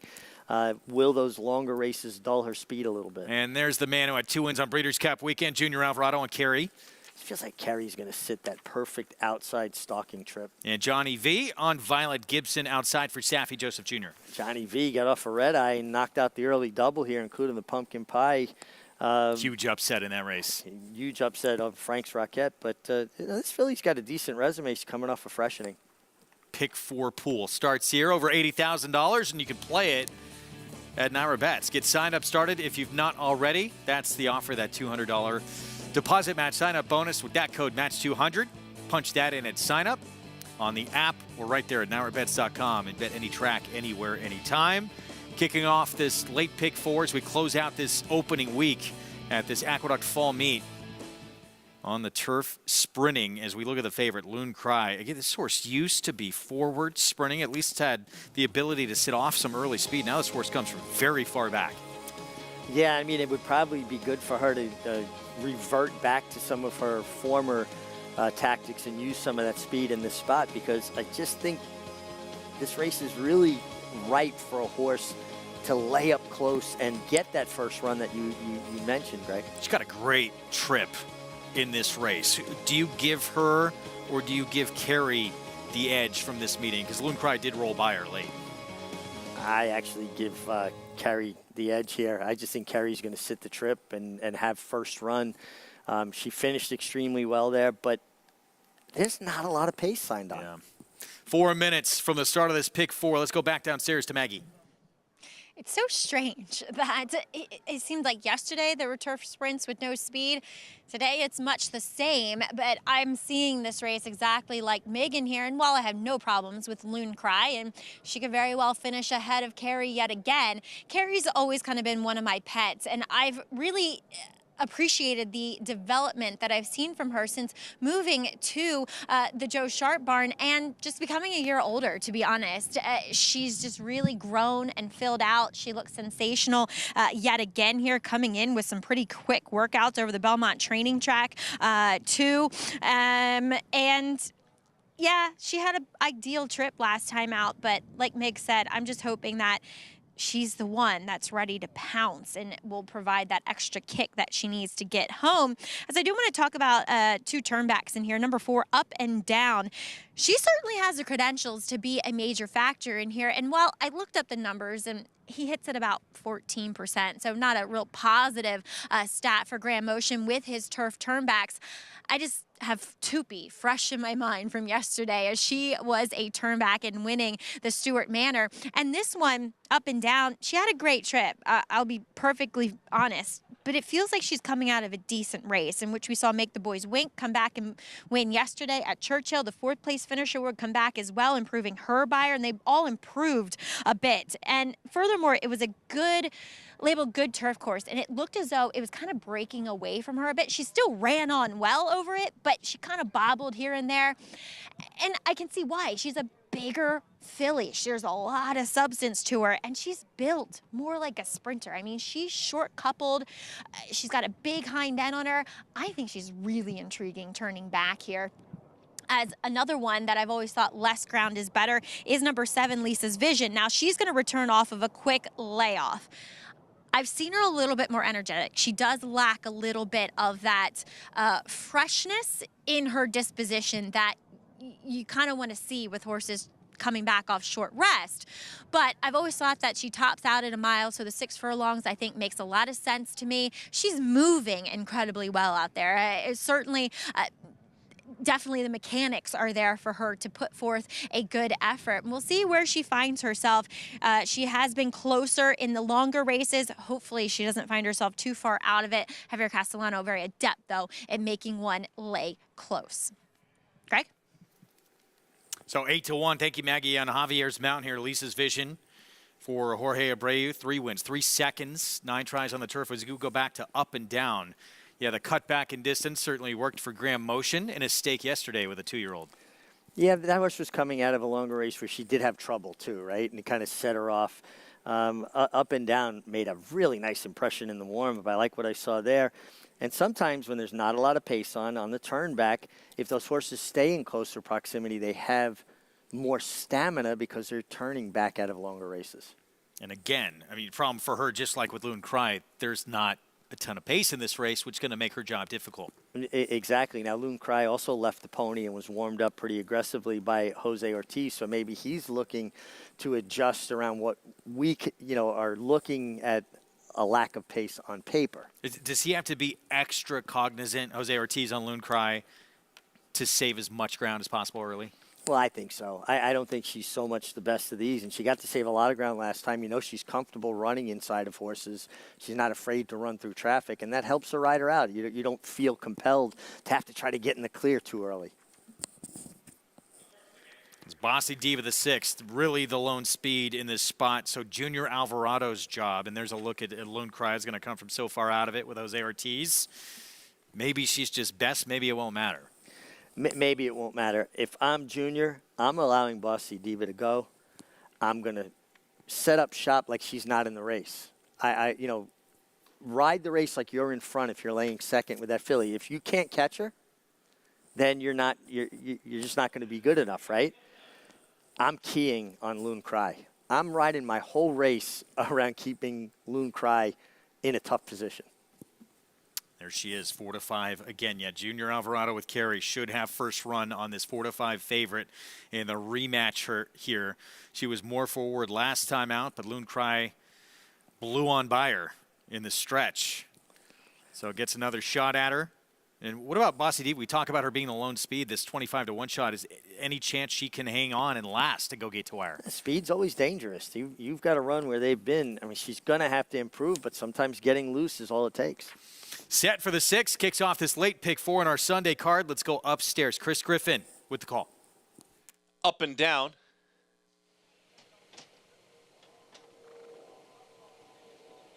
Violet Gibson to the outside. Violet Gibson. John Velasquez, last to load. Is in. All set. And they're off. Good break. Bossy Diva from in between horses has early speed. Bossy Diva right out to the front. Carey goes with her up on the outside, and they slow things down up front. Now Bossy Diva will get over to the rail as a neck in front of Carey there, 1-2.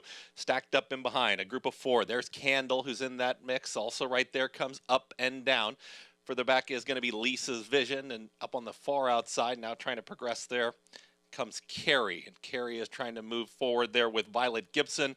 And towards the back end there comes Lost My Sock, is back there with Loon Cry, as they're very tightly bunched. 23-1 was the opening quarter mile. It's Bossy Diva right there. Just to the outside is Carey with Violet Gibson tracking in third. Down at the rail is Candle looking for a way out. In between horses there comes Up and Down. Tipping out wider, Lisa's Vision, Lost My Sock, and Candle. Loon Cry is the trailer, but here is the new leader. It's Carey. Carey has kicked on Bossy Diva. Candle from in between horses. Up and Down is trying to rally on, and here comes Loon Cry. Loon Cry is swarming this field last to first. Loon Cry is absolutely rolling and coming after the leader now. Loon Cry 4-5 and look like it. Loon Cry wins this one easily. Loon Cry over Carey. Then came Up and Down. Final running time, 1 minute 9 and 4.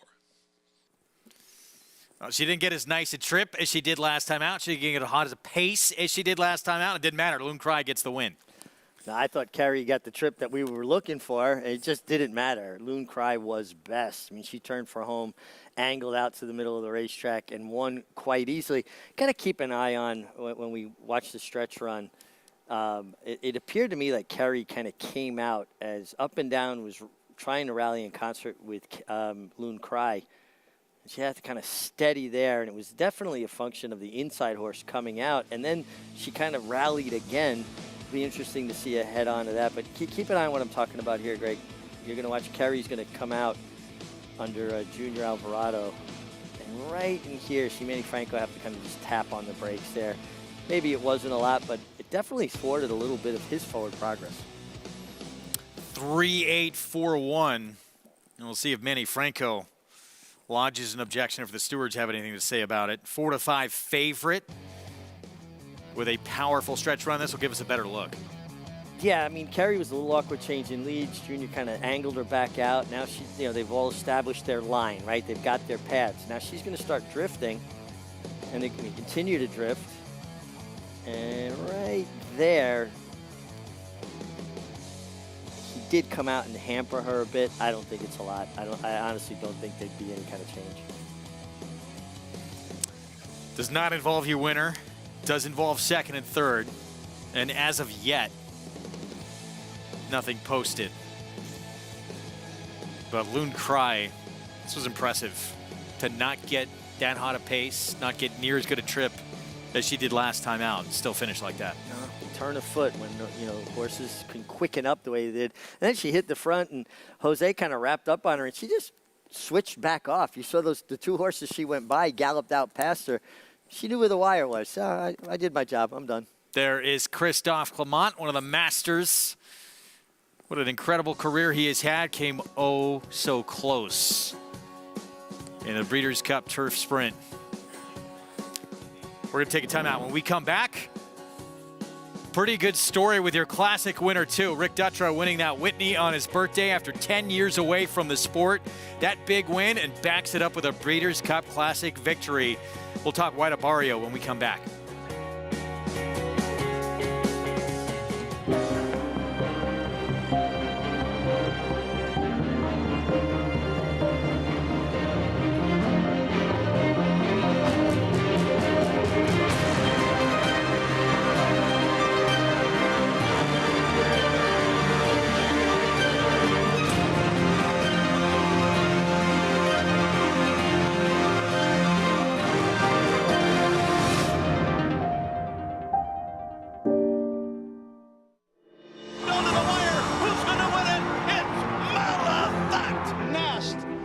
The best. She won by better than 10 lengths. It's the courageous Clairiere to win. Bernot running a big race.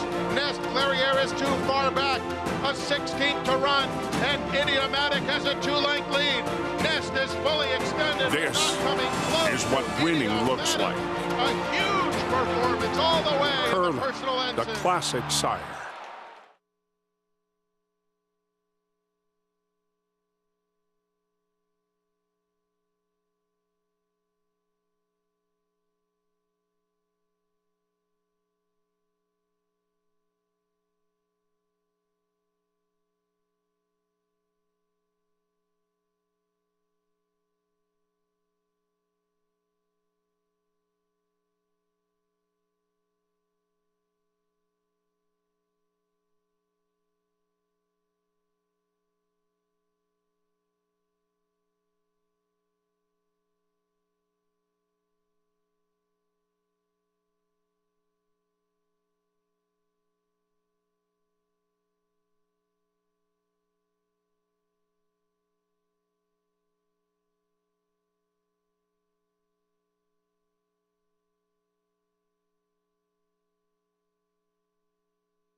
Back on our Sunday coverage, America's Day of the Races on FS2. Brought to you in part where you can play it all. Now our bets. Bet any track, anywhere, anytime. Our late pick 4 underway. What a performance from Loon Cry in a race that looked like there was not enough pace to set it up for her closing kick. She had plenty of kick under Jose Ortiz for Christophe Clement, and a homebred for Waterville Lake Stables. to go downstairs to Maggie. Pleased to be joined by Christophe Clement, who tried to get out of an interview because he said, I took the red eye and I don't look good. And then he said, get Jose. And I said, he did the same thing, Christophe. Yeah, but he's a bit fitter than me.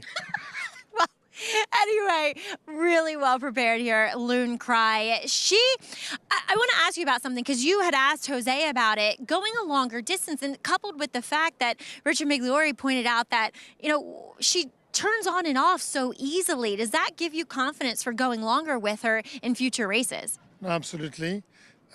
She's all year long. She keeps getting better and better, and she's also better mentally. And she was impressive today. I know it's just an allowance race, but she did it the right way. Obviously, a New York bred. So, do you kind of go down that line of those New York bred races? Absolutely. So she won all the condition, and being a New York bred, you'd like her to stretch her. There's one of them going a mile next year. The other one will be a mile 16. You just have to try to think about what can we do to add more black type to her name. Absolutely. She's a beautiful filly, too. But I do want to talk about your weekend at the Breeders' Cup. I know some heartbreaking losses, but Big Invasion, he ran so well. Talk about this horse. I mean, he just kind of shows up and dances all the dances in these turf sprints. No, absolutely. Even if he doesn't win, he's always very competitive. He won a great race yesterday. He got beat. I'm not sure if it was a neck or Alpha Lance, whatever it was, but he went very well. He was finishing very fast. He got checked a little bit into the last turn, which cost him a little bit. But he's a top-class horse. I would have loved to win for the owner and for the horse, but we'll try again.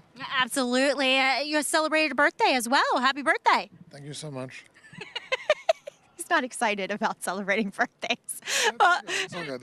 Congratulations here with Loon Cry. Really nice New York bred. Thank you so much. All right, Christophe Clement, he's gone home to get some sleep, Greg. Big Invasion, so fun to watch. That closing kick he has 2 legs into this late pick 5. And it's tough. It was 5 furlongs this year. It's been 5.5. It's been 6.5 in the past. And had it been maybe a longer distance, it would have been his day, perhaps. Yeah, I really would have loved to have seen it 6.5 down the hill. I think it's a tremendous race. And I think that, they're trying to avoid the crossover to the dirt. But 5 furlongs is less time for separation, and you get a lot of horses in one spot, and it leads to tough trips. And I think that hurt Big Invasion a little bit, having it kind of steady at a critical juncture. You get separation in the 6.5 down the hill. The field strings out a bit more. And they ran 2 races, albeit longer distances, coming slightly down the hill and doing the crossover. But I guess the thought process is they're more collected because they're still in hand. I rode down the hill. I was always very comfortable with it. I loved riding horses down the hill. Very unique turf course. Yeah. But, it was 5 furlongs this year, is what it is, and almost for Big Invasion as we move on to race 7. Real quick, just wrapping up on that filly we just saw win. This race, by the way, mile and 1/8 main track, first allowance condition. Closing sprinter, not necessarily always going to see that same kind of kick and finish going longer. You think she'll be effective going longer? No, it'll be interesting to see. I do like that it seems like she's continue to mature mentally. And sometimes when horses start doing things properly and they wait on the rider's cues, they're able to get longer distances. But with her turn of foot, it may not translate because she really kicked hard. She sprinted home. This race, rivalry, Brad Cox stepped up with a big maiden special weight win. That was at Churchill Downs at a mile and 3/16. Then we have a horse who's, every now and then, couple of them, Sundays with Sandy and the Mystical Curlin, who have produced out-of-this-world performances. Certainly Mystical Curlin, that wet racetrack at Belmont, but has never repeated it. He hasn't repeated it, but he has run some good races.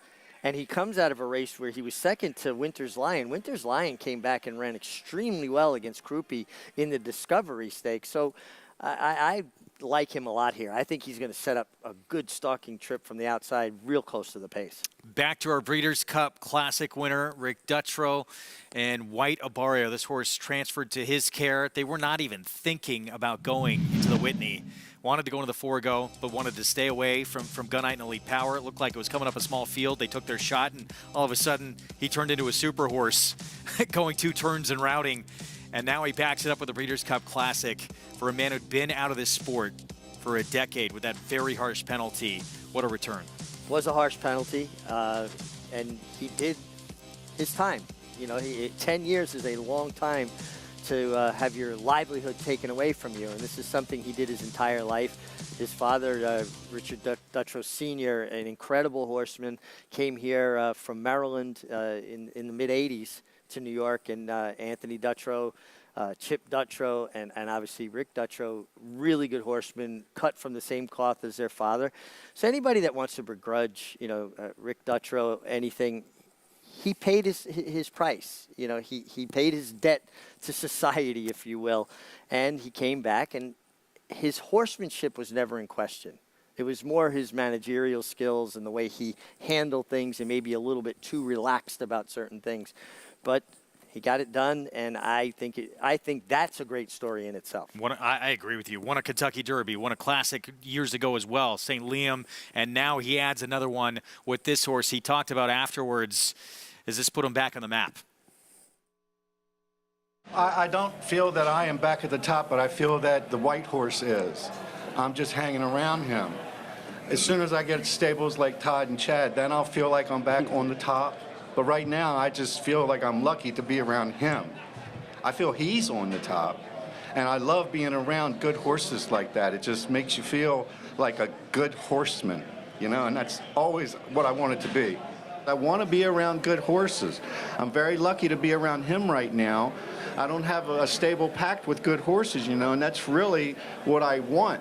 And I'm going to be striving for it. I'm going to be calling everybody tomorrow when I get done with Disneyland and say, hey, I am ready for some horses here. Can you guys send me some horses? Well, he used to have a lot of the big-name horses, former Kentucky Derby winner, as mentioned. He won a Classic, won a lot of big races, and you would think a win like this now is going to get some of those clients coming back and ringing up that phone as we check in with Maggie Wolfendale. White Barrio certainly blossomed late in the year as to one of the premier horses in training. Yeah, under Rick's care, that's for sure. He really, too, physically kind of filled out, got a lot stronger as the year progressed. And a horse that I always question, does he really want to go longer? Well, Rick brought that out in him for sure. And boy, you can take the man out of Maryland, but you can't take the Maryland out of the man. He still has a thick Balmore Hun accent. And it's good to see him, kind of validated for his horsemanship and getting right back up to the top of the game and winning the Classic. Yes, I think it should be, noted, not the strongest Classic in years past, relatively speaking, without having probably the best 3-year-old participating yesterday in Archangelo, but still great to see. And look, all the people that I think had horses with him are back in his barn. I think he's going to be searching for some new clients and taking some new horses on. Certainly after this win, he should be seeing a lot more flow into his barn. And let's give some credit to his brother Chip Dutrow as well, who's always been kind of the more behind the scenes brother, but he exquisite horseman in his own right, guys. Got to feel so good for him to be back with a win like this, and he has a huge argument to be named Horse of the Year with this performance. Whitney, Classic, two of the biggest races are in this division, and for Cody's Wish, who has the argument as well, he tried to step up to that heavyweight division, and this horse blew him away. Yeah, I mean, if you just go on the face of the Whitney, that strengthens White Barrio's case, right? Cody's Wish put together a really nice resume. I personally feel that what White Barrio did with that double, the Whitney into the Breeders' Cup Classic, I would vote for him if I voted for Horse of the Year. And it was interesting what Rick Dutrow said there about I'll be calling a lot of people tomorrow. No pun intended, you make hay when the sun shines. When I won a big race or I had a multiple win day, I wanted to be at the track earlier the next day than anybody, because people are happy to see you. They want to, interact and have that relationship when you're winning. And that's your opportunity to get more horses as a jockey to ride, as a trainer, more horses to train. So, yeah, this gives him a chance to kind of stump for more horses and open up doors to new clients. Yeah, let's give a little credit, too, to Saffie Joseph Jr. And this horse is maybe a little bit unfairly taken away from him. He did a nice job with this horse, too. Had a pretty good resume before he was transferred to Dutrow. Absolutely. The horse was well cared for, and obviously he continued to blossom under Rick Dutrow. And we would be remiss not to mention the ride that Irad Ortiz Jr. gave this horse. I loved how he sat inside the first turn, saved all the ground. When he had the opportunity to tip him in the clear and give him his opportunity, he took it down the backstretch because he had already saved that ground into the first turn. And Irad, with his 5th, is it Bill Shoemaker Riding Award for the Breeders' Cup? I mean, three wins on the day yesterday. Incredible. Just always shows up on the biggest stage as we go back to Maggie. It is incredible what Irad Ortiz Jr. has done. I was kind of looking up Breeders' Cup wins from a lot of jockeys, and in a career that started 12 years ago, he has won 20 Breeders' Cup races. For perspective, in a career that began in the 80s, and I love me some Johnny V, Johnny's only won 20 as well, with 3 times as many years, if not more, riding. So, Irad, it's just incredible what he's been able to accomplish, and well on his way to yet another eclipse for outstanding jockey, as I guess he gave himself a day off because he's not riding anywhere, but rightfully so, not riding this race. But Manny Franco will be aboard. Standard of proof in here, coming back off the win, breaking his maiden at Monmouth. And much like that effort in which he was determined to get to the lead, Sammy Camacho tried to restrain him, and he said, no, I am going forward. And he was also just as determined to gut out the victory.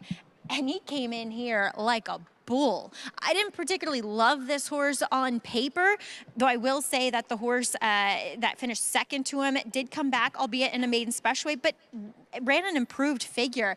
And this guy makes an excellent impression here in the paddock for Chad Brown. Lovely pedigree, being a street sense. I still wish he looked maybe a touch more fit, but he's got run on his mind as a horse that has run fast as of late, and breaking his maiden, going the mile in 3/16 last time, is Rivalry. I know he dominated on the front end, but he ran pretty quickly that day, given the distance that he had to cover. He is a laid-back sort here in the paddock as he's actually turning back a little bit, but the distance obviously isn't a problem. If anything, he may want even more. The problem is that with many of these horses, a lot of them want the lead. It's going to be who can rate. And for me, Rivalry is giving off the vibe that he can sit back and let others go on and do what they want to do in front of him, because he's incredibly chilled out here in the paddock. So interesting matchup here in this race. It's going to be a real fun one to watch, Greg. All right, Maggie, thanks. Rivalry 2-1 for Brad Cox. Javier Castellano will be aboard coming off that maiden win at Churchill Downs. It'll be a first test against winners coming up. We'll have the post parade when we come back in our FS2 coverage. War Dancer, New York's leading turf sire again in 2023 with standouts like Barrage at Saratoga. Here's Barrage with a final surge. Barrage got him. War Saichi dominant on the dirt at Finger Lakes. War Saichi has scampered well clear. War Saichi all the way with the top spot. And Danzig Queen on the tap of the surface at Woodbine. And Danzig Queen will come away and win by a length. Consistently producing winners on dirt, turf, and synthetic. War Dancer, proud to stand in New York. For the last few years, thoroughbred racing has been taking vital steps to make our sports safer. These include the use of independent veterinarians who check every horse before every race, strict anti-doping and medication controls with severe punishments for violators, uniform safety standards for every track, and a single national authority empowered to create reforms and enforce new standards across the board.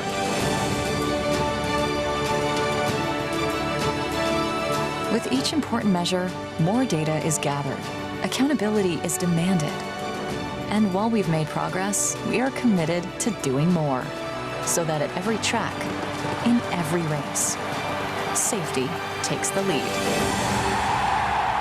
Visit ntra.com/safety for more.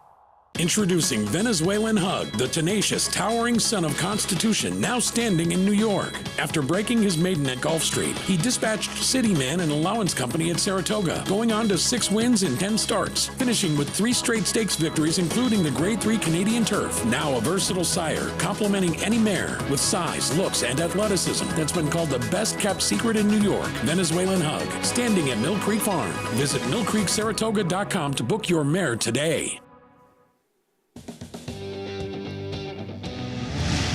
Back on America's Day of the Races on our FS2 coverage. It's brought to you in part by Hillendale at Alapa, 7th race coming up on this Sunday card on the main track here at 1 mile and an 1/8, this first allowance condition group.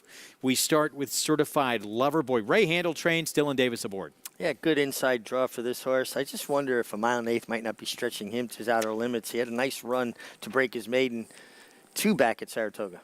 Standard of Proof, Manny Franco. This one for Chad Brown to break his maiden off a year's layoff. Yeah, son of gun runner, long layoff, got it done at Monmouth. Has to take a step forward. Rivalry, Brad Cox, that big maiden win at Churchill Downs. Yeah, big maiden win. We know the 1 mile and 1/8's no problem for him. He's actually turning back from 1 mile and 3/16.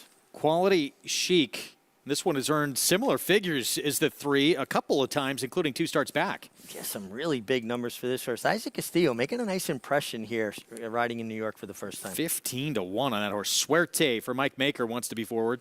Yeah, I think this horse will probably be in front. Ran well against Winter's Lion and Mystical Carlin last time. Sundays with Sandy, he's run bigger figures than most anybody in this field. He's got to get back to those races. Last 2, maybe not quite as good. Mystical Curlin, he wants to be forward. When he is, he's very dangerous. Yeah, he's going to be forward, and I think he winds up stalking Suerte. And Fenwick, this is a new gelding here for the Dutrow Barn, trainer of White Barrio, and Kendrick Carmouche. Yes, son of Carlin. Carlin had a big weekend at Breeders' Cup. Tough post, going to have to improve, but maybe that gelding is what he needed. Your Blake Zactas at Aqueduct with 0 takeout. Play the races at Aqueduct. Now our bets are on a 0% takeout on your Exacta winnings. Simply opt in at NowRaBets.com. Another reason to play with Nowra Bets as we get set for the 7th coming up. And let's go back to Mystical Curlin. And if you go back to May 20th, sloppy sealed track, a number that, Numbers Arabian Night hasn't produced. It was one of the favorites in the Breeders' Cup Classic. That was at 1 mile on a wet track. He has never since got to that point or before, but he still runs some pretty good races. Yeah, that was just a whole nother level. Listen, he was very determined in this effort here. He's in between horses here. You see him just outside the gray horse. That's Drake's Passage outside of him. It looked like at one point he was just going to be swallowed up, and he kind of keeps clawing his way forward till he hits the front inside the 16th ball, only to be picked off late by Winter's Lion, who I previously said last time came back to be second in the Discovery handicap. So Mystical Carlin is definitely a game type, and I think getting the stalk from the outside, he broke from the rail, he might have a more comfortable trip this time. For more, let's go back to Maggie.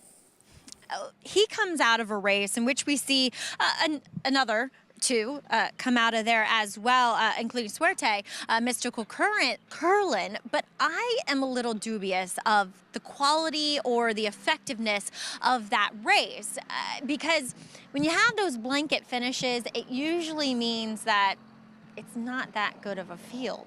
They're good, don't get me wrong, but how good are they? Now, physically, I cannot fault Mystical Curlin. I think he looks sensational here for Gustavo Rodriguez, and he has throughout this campaign this year. He's just maintained a high physical being with his coat looking great, his flesh looking impeccable, and as well moving very well. So we'll see if I'm right about that race or wrong here, because Drake's Passage came back to run not very well, albeit on a wet track. And then Winter's Lion ran okay, kind of a suck-up second in the Discovery. So I don't know. We'll see what happens. As a horse that I'm interested in, I just wish I was a little bit more wowed by him relative to the rest of these horses, looking at them physically. But he's a generous price at 13-1, number 5, Quality Chic, for the fact that he might benefit from any hitting up front. Now he's going to get back out to the 2 turn. So the big question to be answered here is, while his numbers have improved as of late, was it because they cut him back to the 1 turn, or was it getting into the Jacobson barn? So physically looking at him, I think he could be effective going this 2 turn 9 furlongs again. I just wish he wowed me a little bit more to really be more strong in my convictions, Greg, because I liked him on paper, but it wasn't necessarily backed up with what I saw from him physically. I'm going to chalk it out because I think Rivalry looks like a legitimate horse as he steps up against winners for the first time. 4-year-old son of Uncle Mo for Brad Cox, Rivalry. And we'll talk about Cox's star distaffer, Idiomatic, a little bit later on in the program. He's making a big push for her with the year she's had. Yeah, quite a year, and I love the way she was able to rate just off another horse, and and Randomized, who ran a tremendous race, the 3-year-old filly from the Chad Brown barn. Me and Maggie usually see completely eye to eye on these things, and I picked Mystical Curlin. I actually thought the last race was good because I just thought he showed a lot of determination, and again, getting back, he's by Curlin, the Hillendale Farm stallion, who just had a sensational Breeders' Cup weekend. 9-5 favorite though. Javier Castellano on Rivalry for Brad Cox from post 3. We're set for the 7th. Let's go upstairs. It's Chris Griffin with the call. A few more left to load. There's Rivalry.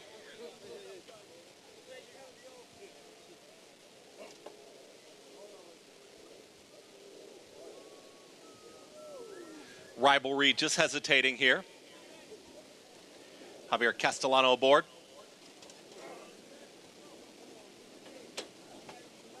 Now goes in. Here's Quality Chic. Mystical Curlin.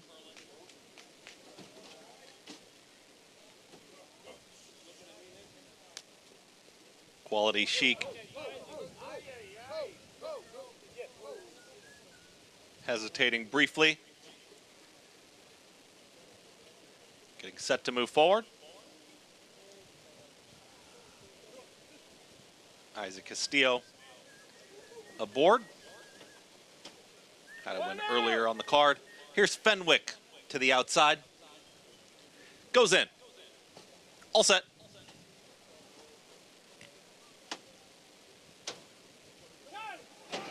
And they're off. Hesitation there for Fenwick, who's going to be the early trailer, is going right to the back of the field. It's Standard of Proof, who's got early speed in Rivalry, and Suerte is going to make it 3 wide as they move towards that first turn. Certified Loverboy just checks there, is in the orange cap. It's going to be at the rail and saving ground to the inside as a big group passes up alongside. Quality Chic is in there. Sundays with Sandy wanted to go, was hemmed in there by Mystical Curlin. Mystical Curlin is wide, but now progresses and takes 3rd. The early trailer, that's Fenwick. Action-packed first quarter, and they work towards the backstretch. It's Rivalry who's in front. Suerte is the grave. Applying mild pressure up on the outside, is now within ahead of that leader. Mystical Curlin is still wide in 3rd. At the rail, it's a tight hold. Manny Franco, Standard of Proof, is to the inside here of Quality Chic. That's the leading 5. Sundays with Sandy is out in the center of the racetrack. Now more settled Certified Loverboy, and far back still, it's Fenwick. 24.39 for the opening quarter mile, and at 8-5, Rivalry is in command. It's Rivalry and Suerte. They're still 1-2. Mystical Curlin start to progress. They went 49-1 for that half-mile time. Standard of Proof is down at the rail, is in 4th, is to the inside here, Quality Chic. Less than 4 furlongs to travel. Sundays with Sandy is still wide. Certified Loverboy starts a move, and Fenwick is now within 6 of the lead. Here comes a 3-wide move from Mystical Curlin. At the rail, it's Rivalry. Suerte is put ahead in front in between horses, and Suerte is the new leader. It's Suerte who's now a neck in front. Rivalry's trying to come back. Right in behind them, Isaac Castillo and Quality Chic looking for a way through. Right in behind the other gray, Mystical Curlin is out wider. Suerte and Rivalry, they go at it. They are now head and head for a final furlong. Quality Chic is in the clear and trying to nail them both. Here comes Quality Chic from in between horses. Suerte is very game. Rivalry not going anywhere, and Mystical Curlin on the grandstand side, but Quality Chic is now engaged. Now 3 of them across the track. It's Quality Chic. Rivalry battles on with Suerte. Quality Chic gets up to win. Quality Chic gets the victory. Tight photo there. Rivalry to the inside of Suerte. Then came Mystical Curlin. Final running time. 1:50.3. Quality Chic, just way too big a price. He had run the best number Rivalry had ever run last time out, and a couple of times in his career. He wins here for Isaac Castillo and David Jacobson. not only did he make a lot of sense and had races good enough, boy, did he absolutely trip out here. He got to sit right in behind the pace duel that started to ensue between the 6 Suerte and the 3 Rivalry. Mystical Curlin was caught wide on both turns, not a good draw, and just didn't have enough speed to clear. But he sat inside, was able to ease out. Isaac Castillo has made such a nice impression here, and he just looks very comfortable riding here in New York now. And David Jacobson has a lot of confidence in him. And when a trainer and a jockey see eye to eye, when they have that kind of understanding of their approach, how they're going to do things, it makes for a good combination. And this is a good combination. Isaac Castillo, a rider that we got familiar with watching him at Oaklawn. Yeah, was getting big opportunities for Steve Asmussen. We sort of saw him stamp himself there with some very good meets and hot springs. And how about today? 19-1 with that upset in the Nashua one. Where's Chris? And now 14-1 here with Quality Chic. Excuse me. This is a way too big a price. 14-1. I mean, it really, you had pointed it out to me the more we looked at it. And then he sits that trip, that inside-out trip, save ground, get to the clear when you call on your horse for his best. And got it done. I like the way this horse carries himself, too. It's on a quality road. Just his second win, 12 career starts. And he beats, that's a pretty decent field for this level, isn't it? For this A other than? This was a good field. Listen, Rivalry was very game. He was fighting along the inside. Suerte backed up his last effort with another good effort here. I thought Mystical Curlin ran all right. He just didn't get the right kind of trip. He was caught 4 to 5 wide the first turn, 3 wide the entire second turn. A little tough to give away that much ground. 14-1 upset. The 2 biggest upsets on the card, both produced by that rider, Isaac Castillo. As mentioned, 19-1 earlier in the Nashua. And now 14-1 here, teaming up with David Jacobson. We'll have these prices when we come back, and we'll move on to our second of 2 feature races today. It's 2-year-old fillies in the Tempted when we come back on our Sunday coverage here on FS2.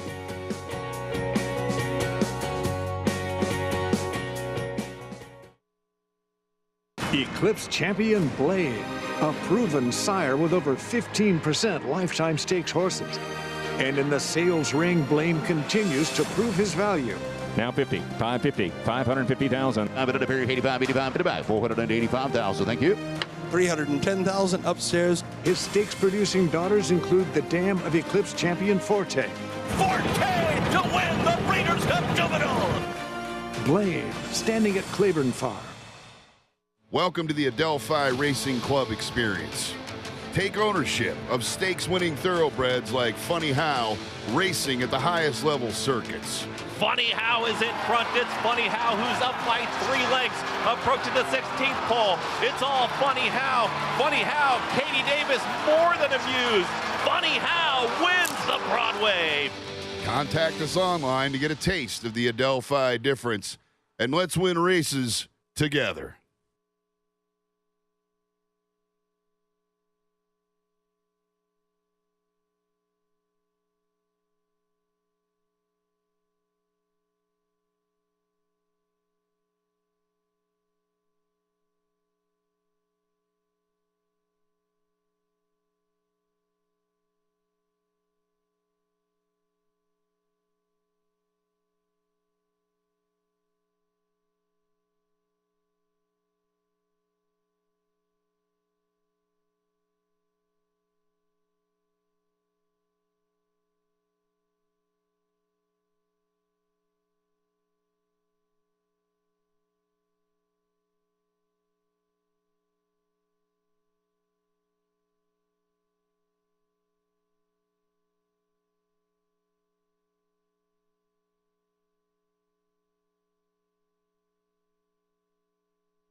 Welcome back to the program. It's America's Day at the Races as we saw an upset in a live-looking allowance race as Quality Chic at 14-1 pulls off the win, getting the perfect trip and ride beneath Isaac Castillo. And pleased to be joined by Winning Connections trainer David Jacobson and owner Larry Roman. Oh my gosh, I almost said Lawrence again.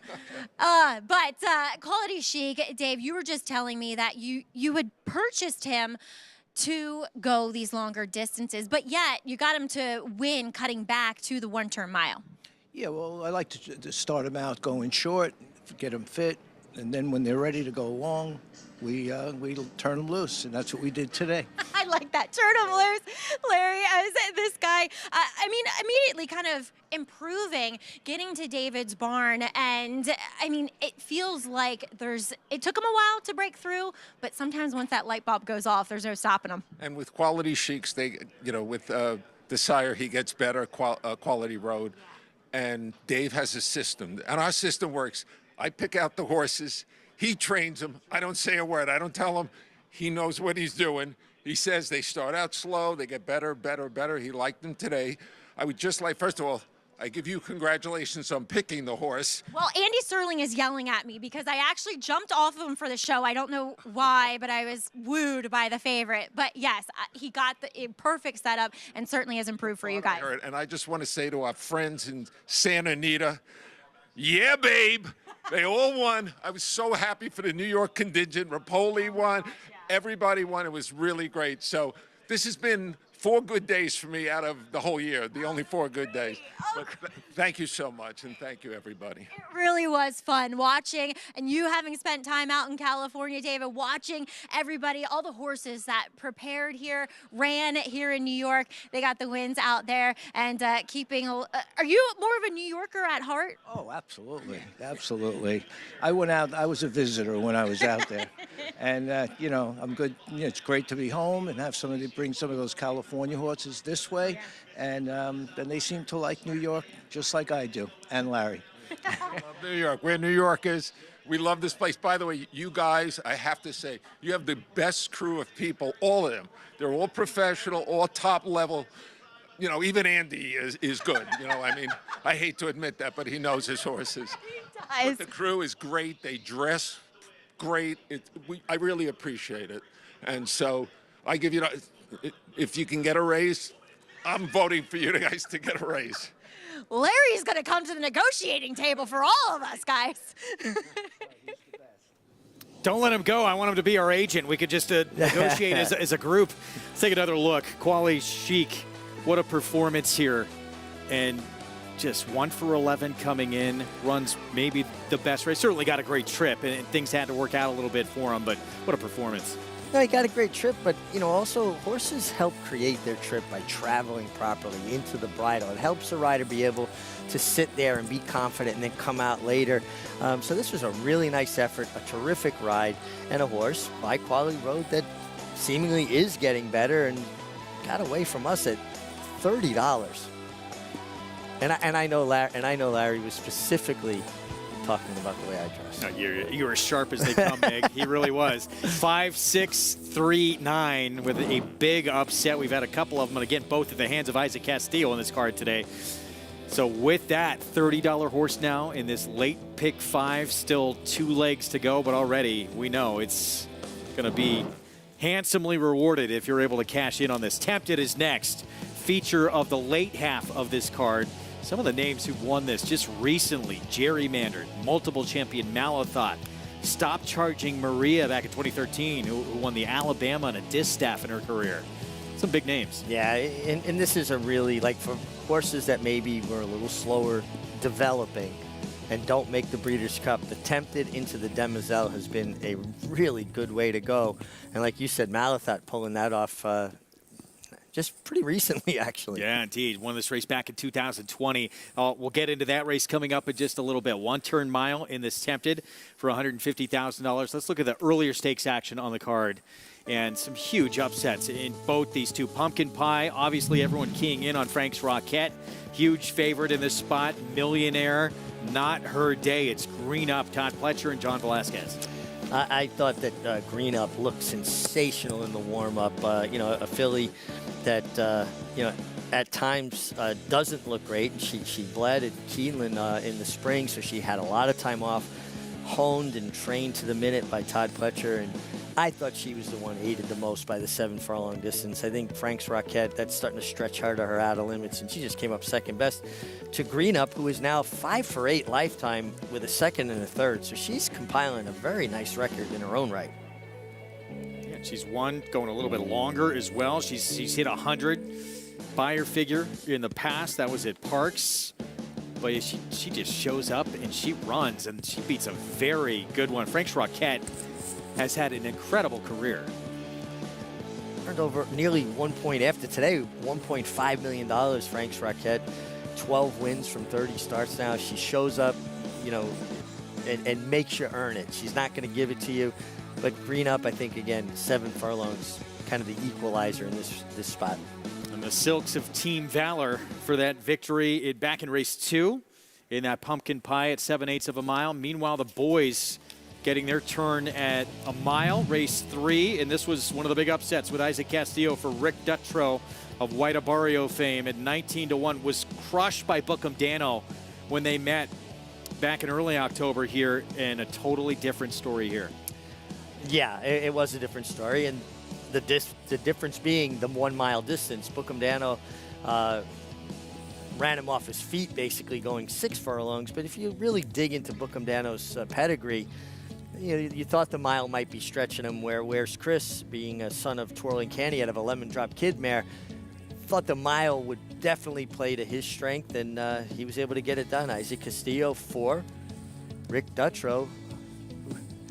Had a pretty good weekend. Yes, he did. Add the Nashua to a Breeders' Cup Classic win, and a horse who's now a main player for Horse of the Year honors with that Whitney Classic double. Where's Chris? 2 sprints stretching out. Now a Nashua win at 19-1 for Nice Guy Stables.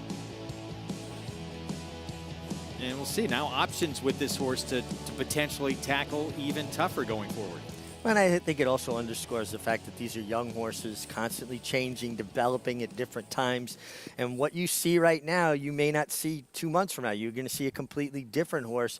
I just love, and I always compare them to children.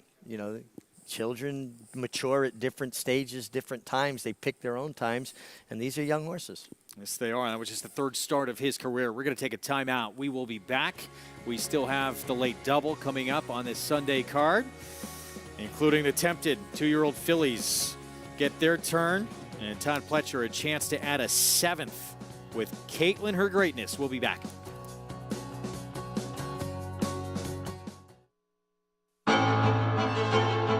Jockey's Warrior quickly in front here by 2 lengths. Here comes Jockey's Warrior up the inside to take over the lead from Life is Good.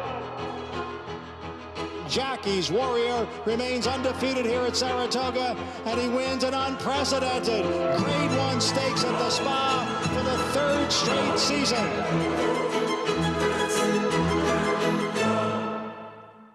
Experience the adrenaline-pumping, suspense-filled action of the Sport of Kings no matter where you are with Naira Bets. It's fast, easy, and secure.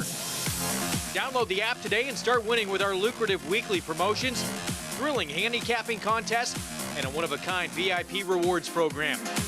Don't just watch horse racing, be a part of the action with Naira Bets.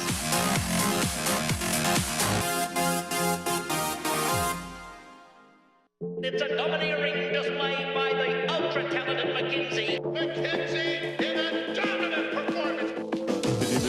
1,200,000 right there. 1,200,000. 25, 550. Mitchell, 550,000. And now 500. And 500,000. Thank you. 450. 75. 475,000.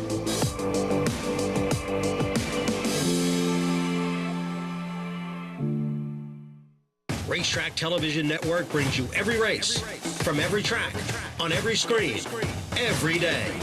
With monthly packages starting as low as $5, RTN gives you great value and access to more live HD streaming and race replays than anyone. Visit RTN.tv today to sign up and watch on almost any device, including Roku and Amazon Fire. RTN has packages that start at $5 per month.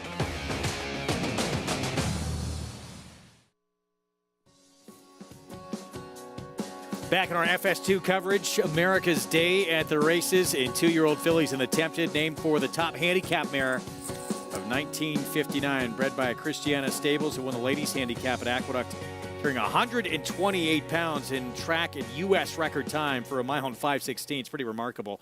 Here's one of the main players in the race. This is Shimmering Allure. With more, we head downstairs to Maggie. Yeah, and while Caitlin, her greatness, she fits the bill. Don't get me wrong. I do like Shimmering Allure in here as she comes out of, well, the best race. She comes out of the Grade 1 Alcibiades, in which she was on the far outside and broke to that open space. So it really kind of put her behind the 8 ball when it comes to getting forward position, as she was well out the back. Now, granted, it wasn't a pace that, or a race that featured a very strung out field. So she was able to make up some ground, but she definitely has that steady, galloping, grinding type of running style. So if anything, if there is some hitting up front, granted, I don't know if that's going to happen, because you go back and you look at the boys' version of this race, and the pace virtually held together. But again, I do like Shimmering Allure here, getting maybe slight class relief and looks apart in the paddock. I mean, great coat to her, and she's one that I even liked going up to Saratoga when she was second in that restricted maiden special weight. As we'll take a look at number 4, Enfuega. She's a New York bred, where she won in dominant fashion first time out, going the 6.5, and I had written down in my notes that I thought she wanted to go longer. And it was funny because she was really calm, cool, collected before the rider got on, and then once Manny Franco climbed aboard her, she woke up, and when she hit the track, it was like somebody lit a fire underneath of her in the warm-up and then shot out of the gate. So it's going to be interesting to see what kind of trip she pulls here. And I'd written in my notes that I thought she, as I said, wanted to go longer. So I'm excited to see what she can do here with the mile. She has regressed a little bit in what I see from her in her coat. Granted, she's been training up at Saratoga, as we've talked about extensively here today, where it is much colder, and horses do have to work a little harder to stay warm. As we'll also take a look at a horse that I don't particularly love on paper, but Vino Rouge. She'll graduate from an off-the-turf maiden special weight, and I'm always a little bit leery because you don't necessarily know what they face. But the horse who finished third, the daughter of Paradise Woods, Paradise Lane, so there's pedigree there, though she hasn't lived up to it. Vino Rouge really looks best here, I think. Just the way that she's striding out here in the paddock. She continues to strengthen and develop. So I'm now, having looked at her, Greg, more on the positive end of the spectrum when it comes to Vino Rouge, and I think she could build upon that off-the-turf win last time out, and we know that she can handle the distance. There's the man that's going to be aboard Vino Rouge. Dylan Davis, all smiles. He'll team up with Anthony Dutrow. I mean, she, buyer-wise and thoroughgraph-wise, too, basically got the same figure as this favorite at 3-2. And Vino Rouge, she's 5-1 right now. We'll get back to her. Let's look at Pletcher's favorite, Omaha Beach filly. Johnny V will ride. Went 7 furlongs first time out, and then she broke her maiden at a mile. Yeah, it was interesting. I talked to Johnny Velasquez after he rode her in her maiden race and then after this win. And he worked her in the mornings and felt like the way she works, she's better than she's even running. Like that she really hadn't figured the game out, that he was so impressed with her in the mornings. And then she's been more workmanlike in the afternoon. So maybe there's a big step forward there if the light bulb goes on and she kind of figures out the game. And she never did let the runner-up get by her on the gallop, but she kind of reasserted herself. Well, that's a positive sign. There's the other one Maggie had just touched on, Vino Rouge with Dylan Davis.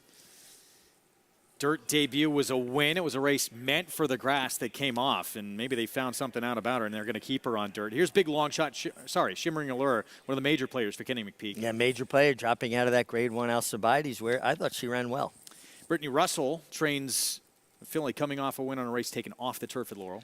Well, she's already won at the mile distance, slower by her speed figure, but she can continue to improve. Potentially speed of the field here in Fuega. Yeah, nice effort on debut, going 6.5. Now see if she can stretch out. This filly got a big figure similar to the favorite, but a Delaware, Bell's Bluebell. Yeah, stalked the pace from the outside and won, I thought, kind of with something left last time. Way too big a price. Here's a Primera Vista.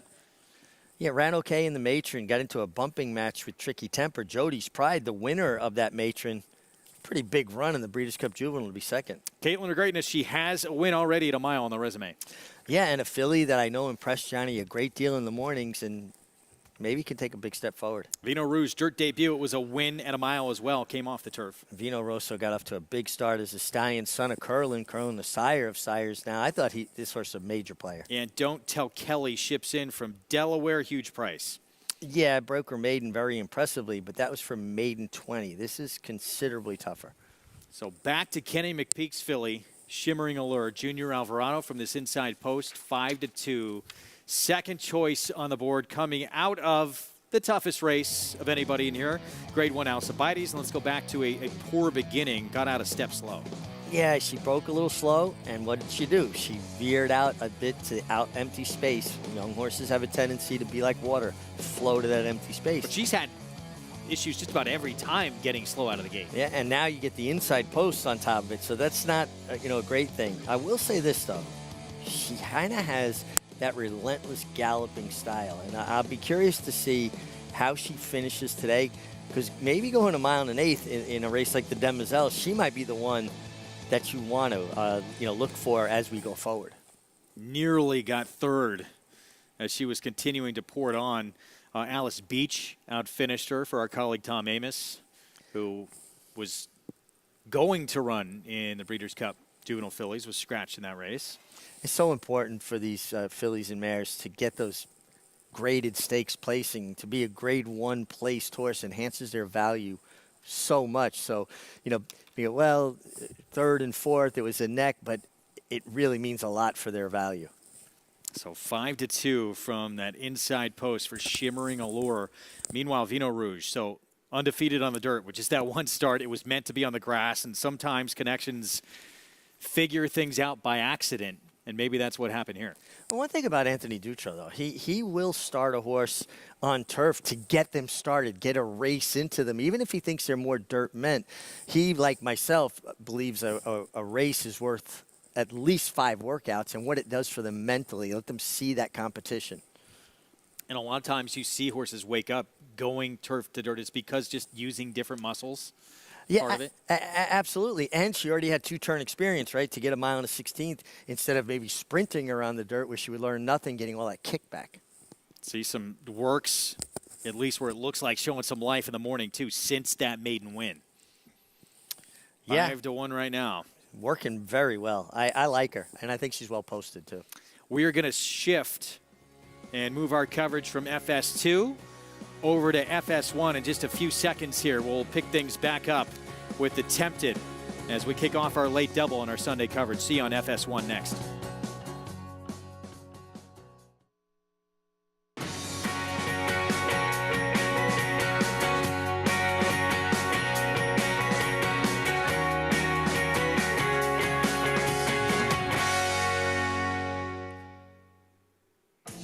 Welcome to those just joining us on our FS1 coverage. You're watching America's Day at the Races, brought to you in part by America's Best Racing. For the love of the race, visit americasbestracing.net today. Greg Wolf, champion jockey, has won more races here at Aqueduct than any rider in history. Joining us just in time for our feature late in this card with the Tempted for 2-year-old fillies, which has had some big names win this race very recently. Gerrymander, who'd go on to win the Mother Goose, dual champion Malathot for Todd Pletcher, and Stop Charging Maria, who'd go on to win the Alabama and the Distaff later in her career. Not a bad resume, huh? Tempted's always been a good race, and like I said, it's usually a major prep for the Demoiselle. I'm always interested in the horses that can win the Remsen for the Colts and the Demoiselle for the fillies because they get a mile and an eighth, and I think it's very telling when young horses can get a mile and an eighth this time of year. going forward to the springtime classics. Well, that dual champion we brought up, who won this race back in 2020, Malathot, one of 6 wins in this race for Hall of Fame trainer Todd Pletcher. He'll try and get a 7th with the 8-5 favorite, Caitlin Her Greatness. With more, let's head downstairs to Maggie Wolfendale. And Greg, I have no problems with your favorite, Caitlin Her Greatness, but you would have to think she's going to have some company up front. So a horse that should be closing from off of it is the one horse in here, Shimmering Allure, for Kenny McPeak. And she's actually dropping in class out of the Grade 1 Alcibiades and turning back a bit as she got away slowly that day. I'm hoping with the outside to in post, she can break sharper. She's going to have to. I don't want to see her trying to close from well off of it, but she looks as though she's in fine fettle for this effort. And then a horse that really caught my eye just because she continues to develop physically is number 9, Vino Rouge, for Tony Dutrow. And while they wanted the turf for her, the dirt, maybe that's where she belongs, as she doesn't look particularly turf meant. She's a bigger, stronger filly, continues to get stronger behind as well. And she was striding out beautifully back in the paddock and out here on the track. I think she's very intriguing at a nice 5-1, Greg. Maggie, thank you. Yeah, Vino Rouge, that was her dirt debut. They came off the turf, and she put up a similar figure to the 8-5 favorite. Should there be this much disparity, 8-5 and 5-1 between those two? I don't believe so, and that's why I landed on the 9, Vino Rouge. I don't think a lot separates them, but I have to go back to the conversations with Johnny Velasquez telling me how impressed he was in the morning. And when a rider like Johnny Velasquez, who has ridden so many good horses, tells you that, you've got to take stock in it. 2-year-old fillies that, with big performances, continuing to progress, certainly would have eyes on next year's Kentucky Oaks. The favorite, Caitlin Her Greatness, the 7, trying to bring Todd Pletcher a 7th win in this race. Let's go upstairs to Chris Griffin for the call. Steps forward. 2 out. Bell's Blue Bell. Don't Tell Kelly.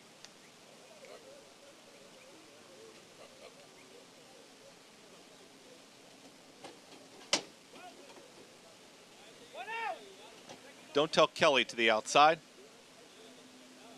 Is in. All set.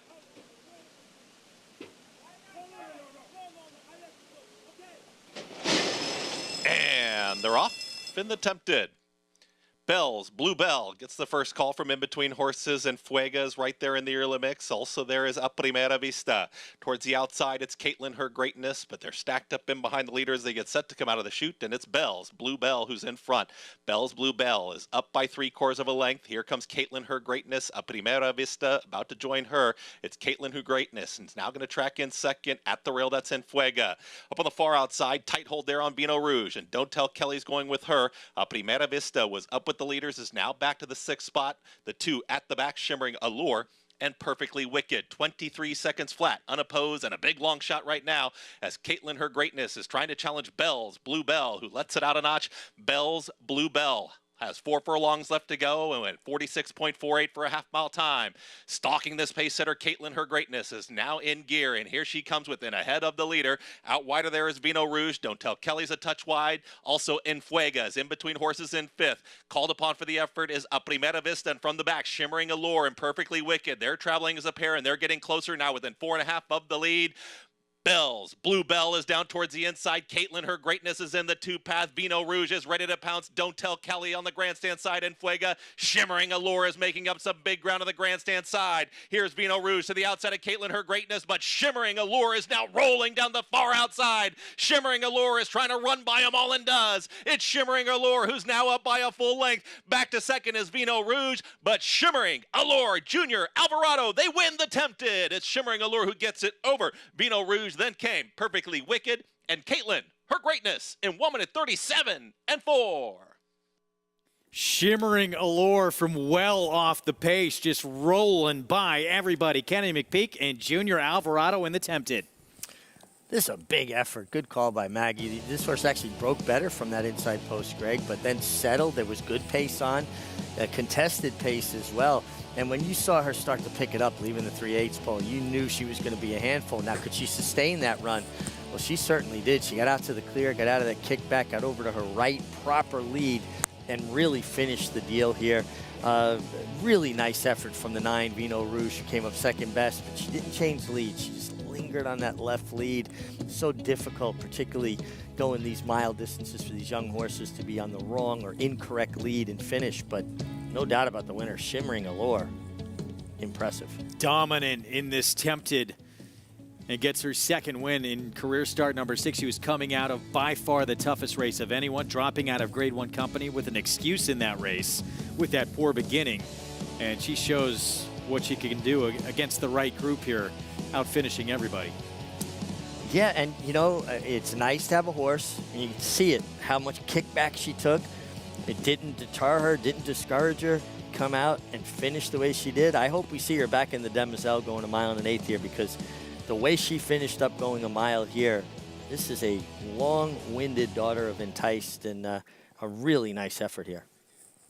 1-9-3-7, second choice on the board with the win here at 2-1 for the McPeak Barn. Walking Out Thoroughbreds and Junior Alvarado with those 2 wins. Breeders' Cup weekend, including Cody's Wish for Bill Mott, completing that dream career. Never lost at a mile. Perfect 8 for 8 repeats in the Breeders' Cup Dirt Mile. Yeah, and what a relationship that Junior Alvarado and Bill Mott have forged. And the trust and the communication between them is such a key to the success they have together. Obviously good horses, but getting the best out of those horses by executing their plans well. Had a win on an emerging 2-year-old filly as well, just FYI for Mott in the Breeders' Cup Juvenile Fillies, and he's got another good filly here for Kenny McPeak, Shimmering Allure, that he guides to victory in the Tempted. Again, 1-9-3-7 prices, and we'll set up the nightcap when we come back on our FS1 coverage.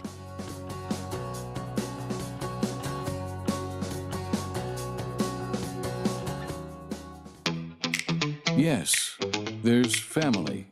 If we say La Troyenne, you'll get the picture. And of course, form. G1 this. A breathtaking run. G1 that. Dig down deep to win it. But take a long, steady look, and the word that most likely springs to mind is fantastic. Maxfield.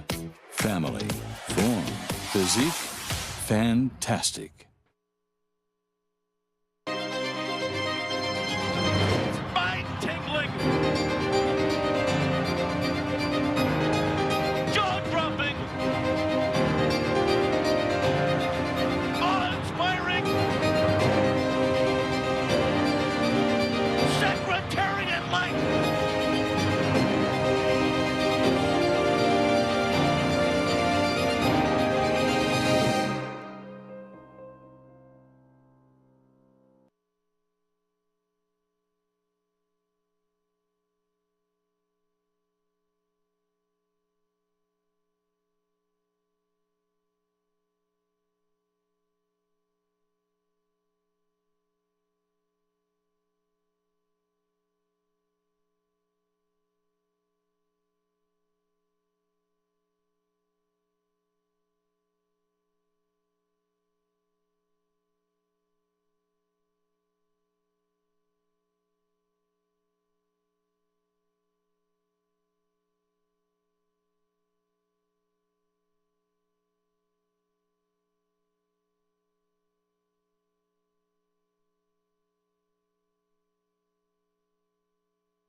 Back with you on our Sunday coverage from South Ozone Park, New York.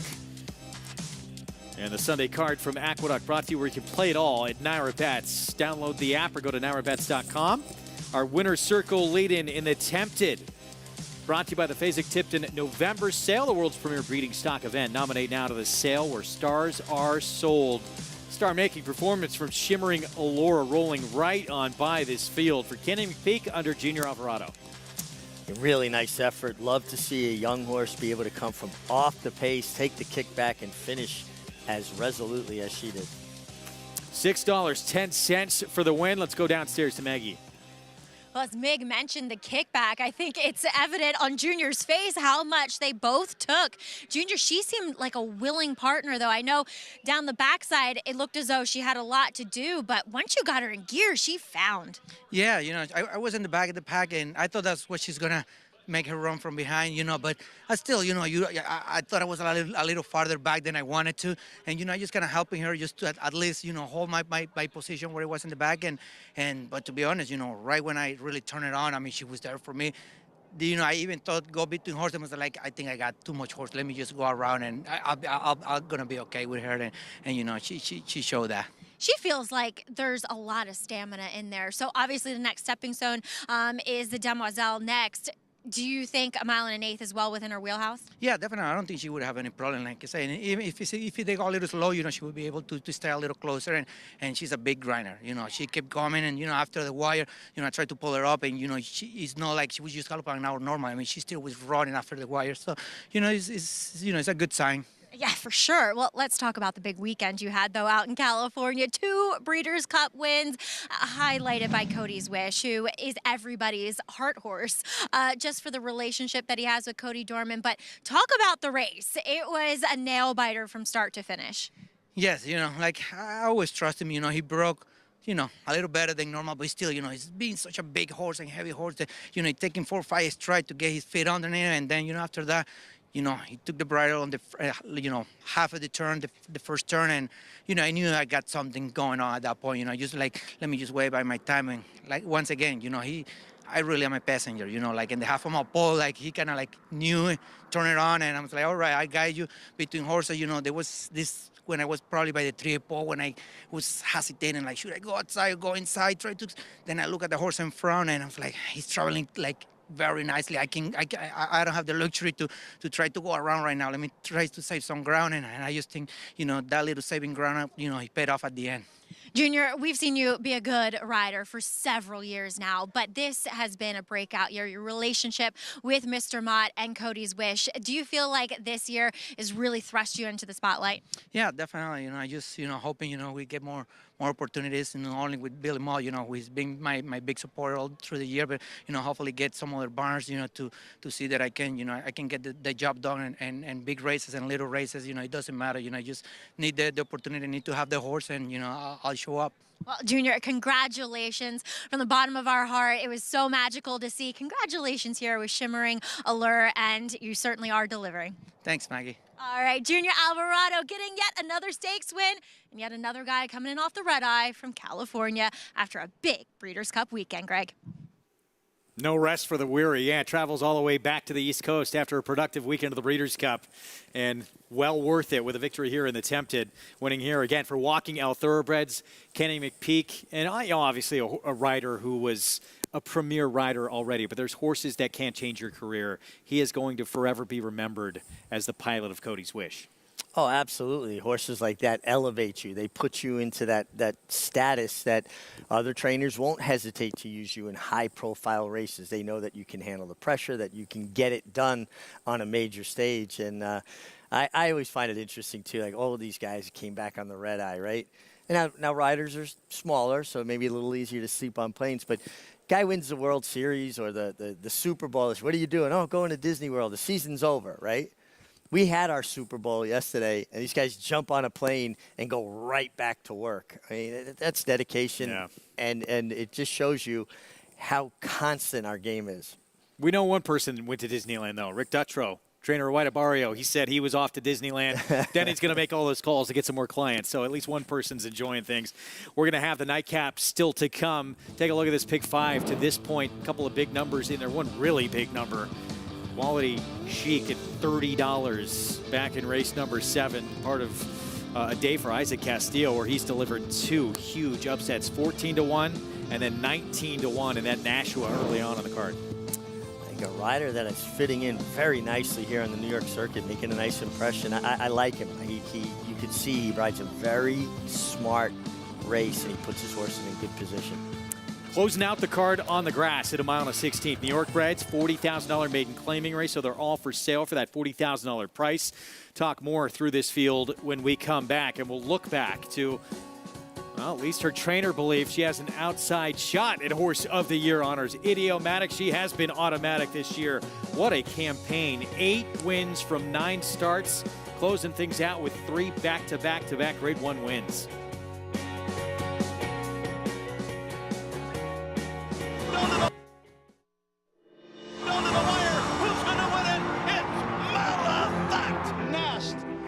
The best. She won by better than 10 lengths. Elite Power got him right on the money.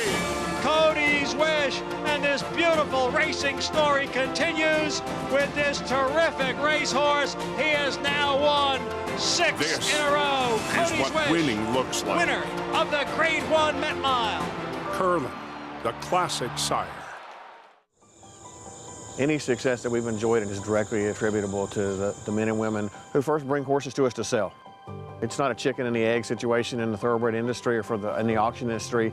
You got to have good product.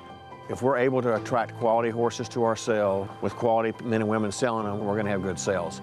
We provide a platform for the auction of thoroughbred horses. Our mission is to do that with the highest level of integrity and service. We are the oldest thoroughbred auction company in North America. The stops at Fayetteville are circled on a calendar and are not to be missed. The product that our customers are able to provide is sought after throughout the world. Well, I believe the future of Fayetteville is extremely bright. Everything that we do is going to be to achieve success tomorrow by doing things right today. It's a commitment to get up and do the right thing every day in a consistent and a professional fashion, and that's a great recipe for success long term.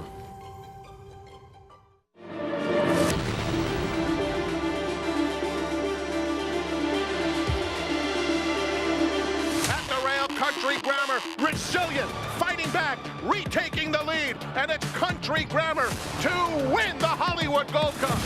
Country Grammar getting the upper hand, draws alongside, and Country Grammar with his dates with destiny in front a length and a half. Country Grammar won the Dubai World Cup.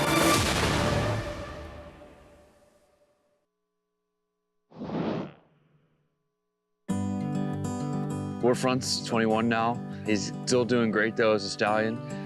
He's still knocking out top class runners, and I think one of our best 2-year-olds is Warfront. He's Danzig made over. That's the reason why Dad wanted him here at the farm. He thought he looked just like his sire, which he does, and he's producing runners and offspring just like his sire. So hopefully we'll find the next son. We have a couple chances here at the War of Will and Silver State to carry on his legacy. Back on our FS1 coverage, America's Day at the Races. It's brought to you in part by legendary Clayburn Farm. 100 years of doing the usual unusually well. Nightcap still to come. Greg Wolf, Richard Migliori with you, and someone who's certainly been doing things unusually well. What a campaign Idiomatic has had in the Distaff division, closing things out with 3 consecutive Grade 1 wins and showing a new dimension doing it in the Distaff. Yeah, I mean, Florent Giroux decided, hey, I'll let Randomized go, and I'll sit just off of her, and, they ran 1-2 around the racetrack. It was a really nice effort from Idiomatic, who had a real comprehensive campaign in 2023. 9 starts, 8 wins, and a second. And in a day and age where 9 starts is a lot of starts for a horse, a little bit of a kind of a throwback, and it speaks to just her durability. Daughter of Curlin, just an incredible sire, stands at Hillendale Farm. And Curlin, if you look at pictures of Curlin, I'll ask people, go look, Google Man o' War, and look at pictures of Man o' War. And if they're not the spitting image of each other, maybe I'm missing something. I know that there's talk, potentially she's in the conversation for Horse of the Year. From her trainer. From her trainer. Now, I mean, if you look at if you look at the history of it, though, 7 females have been Horse of the Year, going back to 1965 with Moccasin for Clayburn Farm. But most of those had competed outside of the filly and mare realm, like Rachel Alexandra and Zenyatta and Harve de Grasse. They had an opportunity to step up and face males and kind of out of their restricted comfort zone, if you will. Well, we know she's going to win honors for older filly and mare. She has been brilliant. Here's what trainer Brad Cox thinks of his distaff champion. I think the last 16th mile she showed the heart of a champion. That's what she is, and very proud of her. And she dug in late after really setting right there close to some very hot fractions. But that's what good horses do. She's obviously a massive filly, but obviously extremely athletic. Just to be that big and get away as crisp and clean as she does from the gate just shows her athletic ability. And I think she definitely deserves some votes for Horse of the Year. I mean, it's a serious record, and it's once again, it's Horse of the Year, not Horse of the Fall, Horse of the Summer, Horse of the Spring, or Horse of the Breeders' Cup. I mean, she has had a tremendous year from start to finish, and today was just icing on the cake. Good for Brad Cox to try and make that case for her. He's done a tremendous job with her, and the progression from her and the way she closed out this year, just amazing. Still body of work. Going to be very tough to see if she'd make an impact in Horse of the Year voting. Maggie, though, what a way to close things out for her.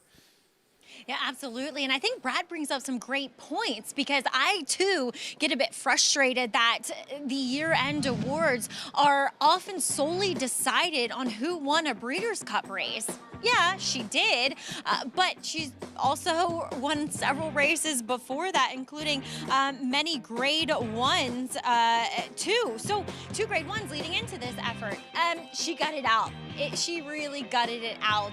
It was a quick pace in which she was attending it, and it really has to be noted the job that Brad Cox and his team did with her because, as he pointed out, she's so big, and often horses of that size and stature make it a little hard to train on them, and he has handled her beautifully. And I know people are going to slight her for beginning her career on synthetic and kind of, but that's what they had to do. That's why she's as good now for what they did with her early on. So I don't think she should be Horse of the Year, but I agree with what Brad's saying that she should be in the conversation.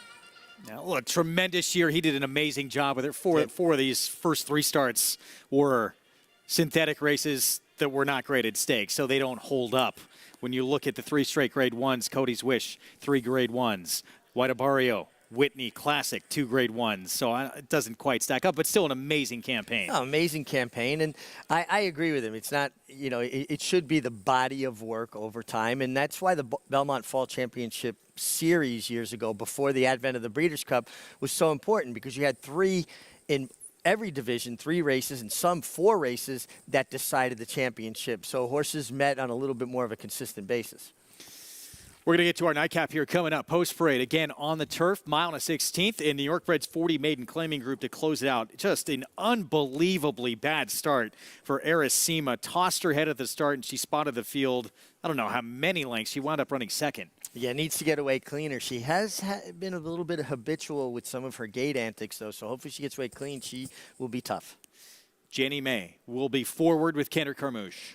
Boy, she's been running consistent, and she has natural speed. Speed's always dangerous. Off since July at Saratoga, Christophe Clement's Bomb Squad. Making that drop for the first time into maiden claiming company has faced considerably tougher. Jose Ortiz on Pinstripe Pizzo for Horatio De Paz. Yeah, Horatio De Paz does good work. He's put together another fine year. This one feels like she's going to have to improve. Burning Honor. Here's Isaac Castillo looking for a 3rd today, and she's hit the board against better. Yeah, she has, and comes off a good effort and rained off the race in Saratoga.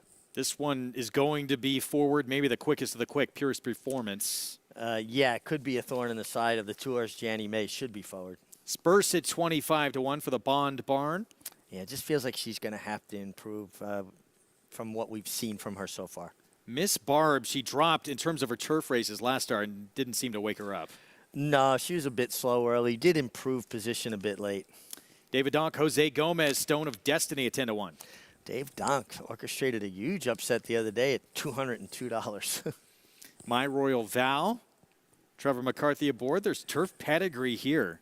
turf pedigree, was in a rained-off race October 15th. Getting to the proper surface, not a good draw. And Dramatic Effect, 52-1 outside. Yeah, didn't show much on dirt in Saratoga. Didn't show that much sprinting on turf here. Will stretching out make that much of a difference? I'd be surprised. Oh, let's go back to Aracima at Saratoga. This was her last start in dropping into this level.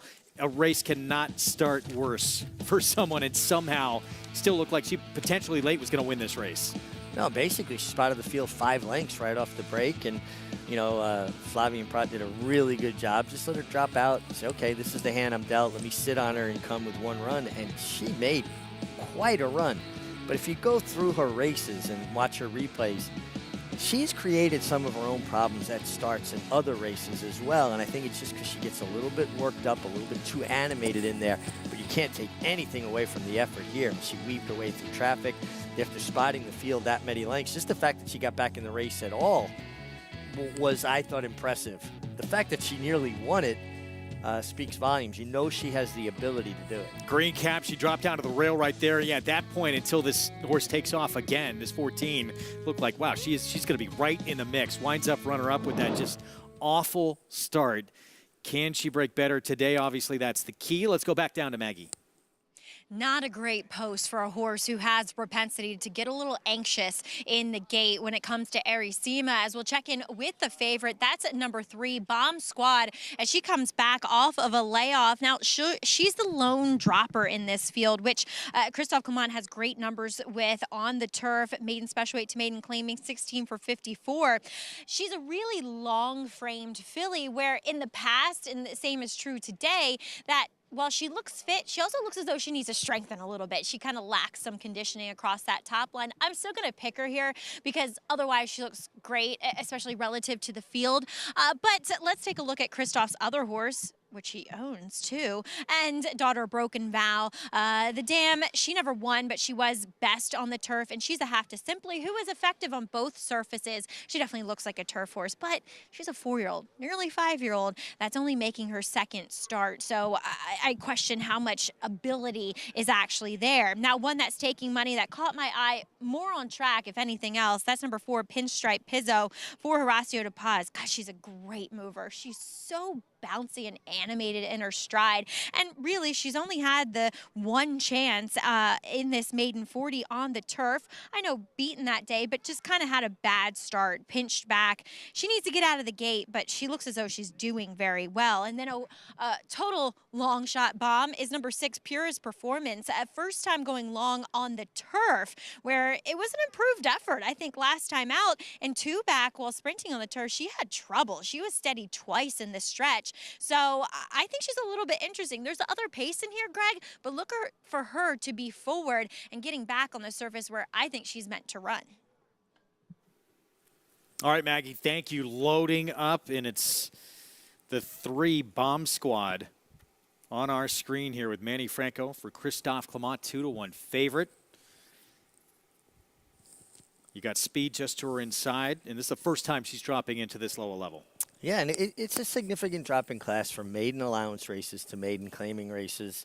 You know, in maiden allowance races, you can hook horses that have a future, have potential to go on and do bigger things. When they get to the maiden 40 level, they may turn out to be nice horses, but they kind of have shown you what they are. It's the nightcap on our Sunday card. Let's go upstairs for the call to Chris Griffin. 2 out. My Royal Vow and Dramatic Effect to the outside. Here's My Royal Vow. Dramatic Effect.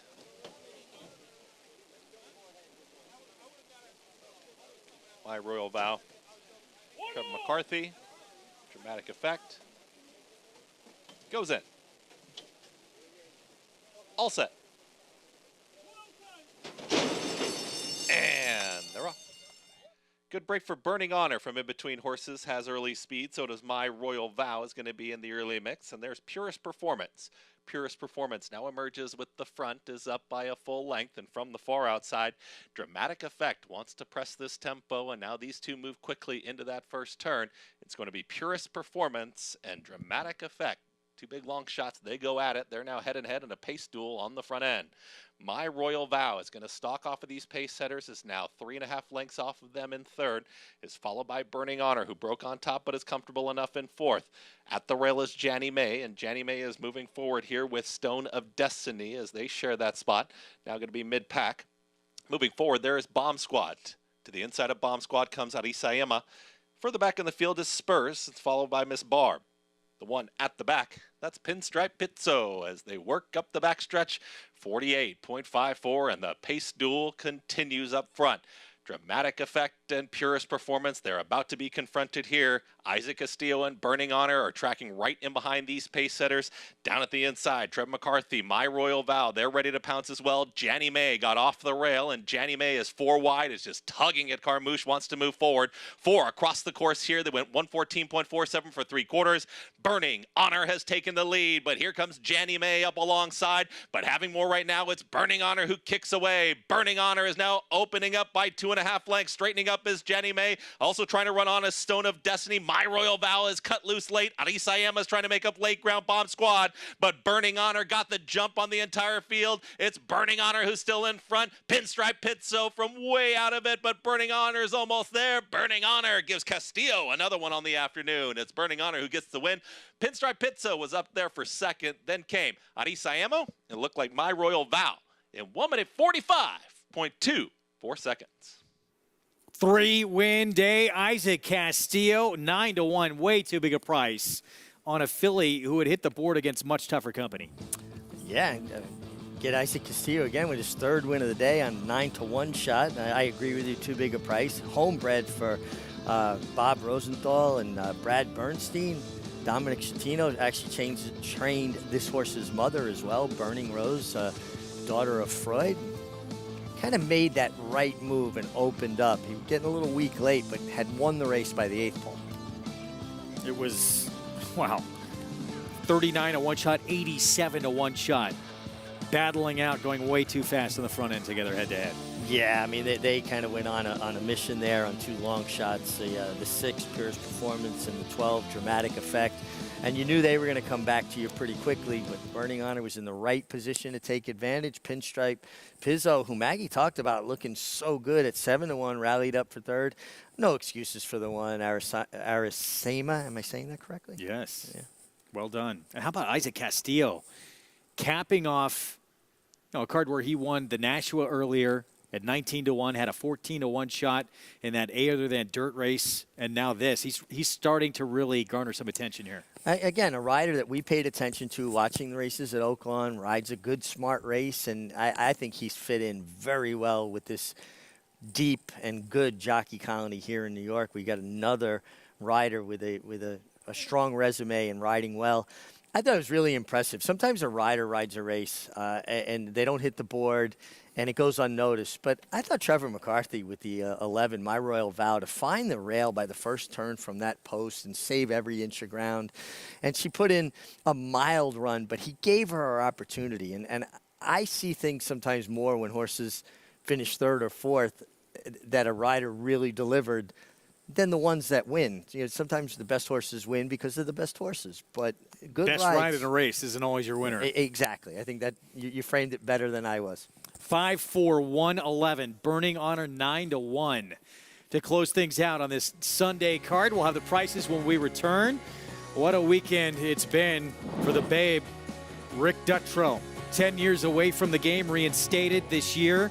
One with his very first starter back here on the New York circuit, and now he has a classic win, the 2nd of his career with White Abario. We'll have more on the classic performance when we come back.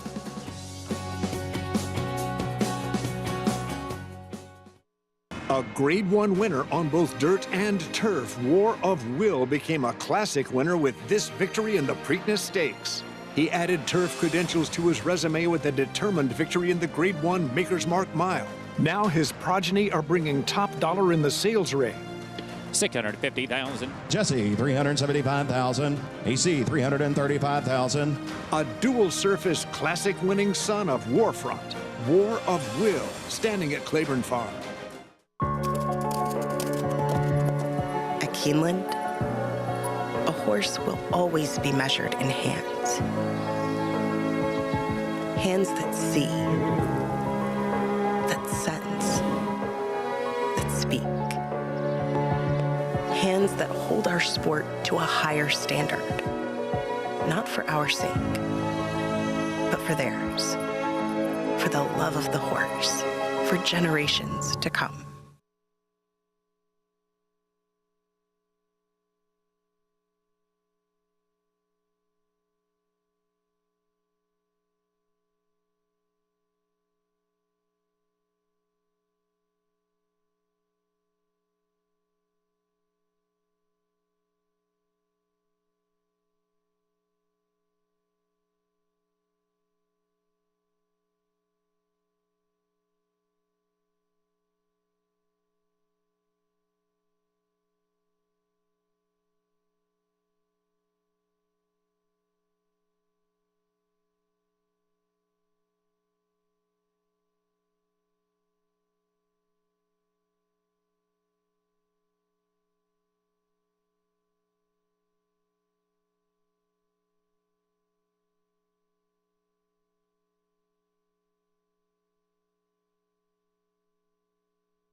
You're watching America's Day of the Races on our Sunday FS1 coverage. Brought to you in part by America's Best Racing for the love of the race. Visit americasbestracing.net today. Nightcap in the books. What a Sunday it has been for Isaac Castillo. Jockey that's new on the circuit here in the toughest jockey colony, we believe, in the country. And he is more than holding his own. Yeah, and nice to see, too. I mean, it's always tough to, leave your comfort zone, right? A place where he's had success and decide to make this move and then see this success come to fruition so quick. But a good rider and a room full of good riders, and he's fitting right in. 2160 to close it out. 19-1, 14-1, and 9-1 on his 3 winners as well. So this is like a favorite for him. Yeah, he's not doing it with chalk. Burning Honor teams up here with Dominic Schettino. 3-year-old filly by Honor Code breaks her maiden career start number 9. Pick 5 over $2,350 if you were able to put together this combination, which had, even though Loon Cry was odds on, I thought would have been a tough one to single because we had talked about that race earlier before we came on FS1. It just did not look like the race set up for her with the dynamics. Yeah, I thought she could be vulnerable being a deep closing type with a race that didn't appear to have much speed. It did not matter. She just was able to out sprint everybody the last 3/16 of a mile. Big weekend concluded out at Santa Anita, and some of the big takeaways. Obviously, this has been a tremendous story with all the time away for Rick Dutrow. 10 years out of the game, reinstated on, I think, what most agree was too harsh a penalty, but served his time. He's back, and now he's back with a Breeders' Cup Classic champ. Well, and listen, there's always going to be a faction of people that will begrudge him and knock him and feel he did his time. There was a punishment. He took it. He's back. Everybody deserves another chance. And this horse just has blossomed. I mean, you think about the Whitney Classic double. He was not even going to go into that Classic. The Whitney at Saratoga. Right. He wanted to stay away from Gunite and from Elite Power in the Forego. Was coming up a small field, said, why not take a shot? And then the horse develops into this. Yeah, I mean, sometimes you find out things by accident almost, right? And then immediately after that Whitney, he circled the Classic and said, this is what we're going to do, and we're going to get there early. He was the earliest one of the New York shippers to get in there and train exclusively at Santa Anita at the racetrack to the race. So they had a plan, and they executed it, and I think that is something people should focus on. Things change quickly in this game. What a late end-of-the-year campaign White Barrio has put together, and now he is main player, maybe even your favorite for Horse of the Year. I've got to think that he's going to get very strong support for Horse of the Year. I mean, the Whitney and the Classic, and you and I were talking off camera about it, that's the heavyweight division. Now, Cody's Wish, great resume. I mean, he's done everything right, but he was soundly beaten in the Whitney, and he turned back to the mile distance. Now, we often say milers make the best sires, and he's going to go on to a second career. But as far as Horse of the Year, for me, my opinion, the Whitney Breeders' Cup Classic double carries more weight. Yeah. Here's his trainer on what this victory does for him. I don't feel that I am back at the top, but I feel that the white horse is. I'm just hanging around him. As soon as I get stables like Todd and Chad, then I'll feel like I'm back on the top. But right now, I just feel like I'm lucky to be around him. I feel he's on the top. And I love being around good horses like that. It just makes you feel like a good horseman, you know, and that's always what I want it to be. I want to be around good horses. I'm very lucky to be around him right now. I don't have a stable packed with good horses, you know, and that's really what I want. And I'm going to be striving for it. I'm going to be calling everybody tomorrow when I get done with Disneyland and say, hey, I am ready for some horses here. Can you guys send me some horses? Going to be working those phones, and I think there's going to be a lot of receptive people on the other end of that line after what he's done with White Barrio since this horse has been transferred to his care. Maggie, it shows you what these horses, as they can evolve and get time to run later in their careers. It's a horse who was in last year's Kentucky Derby, non-impactful in that race, and now we see what he's become. And after he ran really well in the Cigar Mile, I thought the mile distances were what he wanted to do, but obviously proven wrong. But he's continued to get stronger and develop now as a 4-year-old, and it's good to see. So I am on the other end of the spectrum when it comes to the debate, when it comes to Horse of the Year, because I am of the mind, and look, I don't vote, so I have no dog in the fight at the end of the day, but I think, as Brad Cox said, it should be based on the body of work, not what you did in the Breeders' Cup or, you know, the race before. Cody's Wish beat him in the Met Mile, which is often referred to, as Nick said, a stallion making a race. Though, yes, White Barrio then beat him in the Whitney. So it's kind of a moot point when you're debating of who beat who and what, and so on and so forth. And the Dirt Mile is not as prestigious of a race, but he's won back-to-back runnings of it. And furthermore, he's just been a more consistent, more established horse. So for me, I would think Cody's Wish, and taking away, and I know a lot of people are pulled on their heartstrings when it comes to the, you know, human interest value of Cody's Wish, but taking all that away, I think Cody's Wish has a better resume to come forth to the Horse of the Year. It's just my opinion, guys. Yeah, it's going to be interesting. I mean, they both have a case. 3 grade ones for Cody's Wish, one of them sprinting at 7 furlongs. For White Barrio, those 2 grade ones, and when Cody's Wish stepped up to, you know, it is a stallion-making race, the Met Mile. Sure. In terms of Horse of the Year race, it's the Classic. And when he stepped up, Cody's Wish, to that heavyweight division, he got soundly beat by this horse. Well, one thing I think we can all agree on, and I don't have a vote either, is that they're 2 very fine racehorses. And either way it goes, I will be fine with it. I think Cody's Wish is a tremendous horse. I think White Barrio, again, my opinion, what he did should earn him that. And why can't I shake this image of Rick Dutrow on the phone calling owners to get horses with Mickey Mouse ears on? Because he's going to be at Disneyland making those calls when he's on Thunder Mountain, probably. We're going to see him continue in training, too. It looks like these connects, they want to target those rich races in Saudi Arabia next year. Yeah, so, you know, I love when horses stick around, and which Cody's Wish did to race as a 5-year-old. Again, son of Curlin, speaks of the durability that sire passes on. White Barrio staying around. I think that helps grow our sport. I think that helps build a fan base. People can latch onto a horse and become fans of that horse. Yeah, whatever happens in terms of Horse of the Year, both these 2 tremendous campaigns. And for it was a treat to watch these 2 perform like they did. Certainly the story with Cody's Wish, one of the great stories we have had in horse racing in such a long time. As you look at all those winners on there, and you look at that list, not just Championship Saturday, Futures Friday, Future Stars Friday as well. Who stood out to you as the standout performer? Well, fierceness, I thought, was really tipped his hand that heat in the juvenile. The ride of the Breeders' Cup, though, was Ryan Moore on August Rodin. I mean, he save ground, cut the corner, get through on a fancied horse.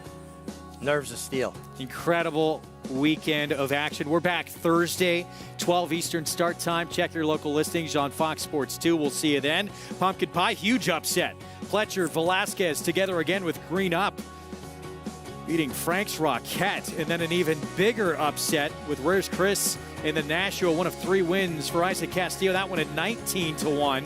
In the Tempted, Shimmering Allure. Junior Alvarado of Cody's Wish fame. Right back to action, riding for Kenny McPeak. We'll see you next week. War Dancer, New York's leading turf sire again in 2023 with standouts like Barrage at Saratoga. Here's Barrage with a final surge. Barrage got him. War Saichi dominant on the dirt at Finger Lakes. War Saichi has scampered well clear. War Saichi all the way with the top spot. And Danzig Queen on the tap of the surface at Woodbine. And Danzig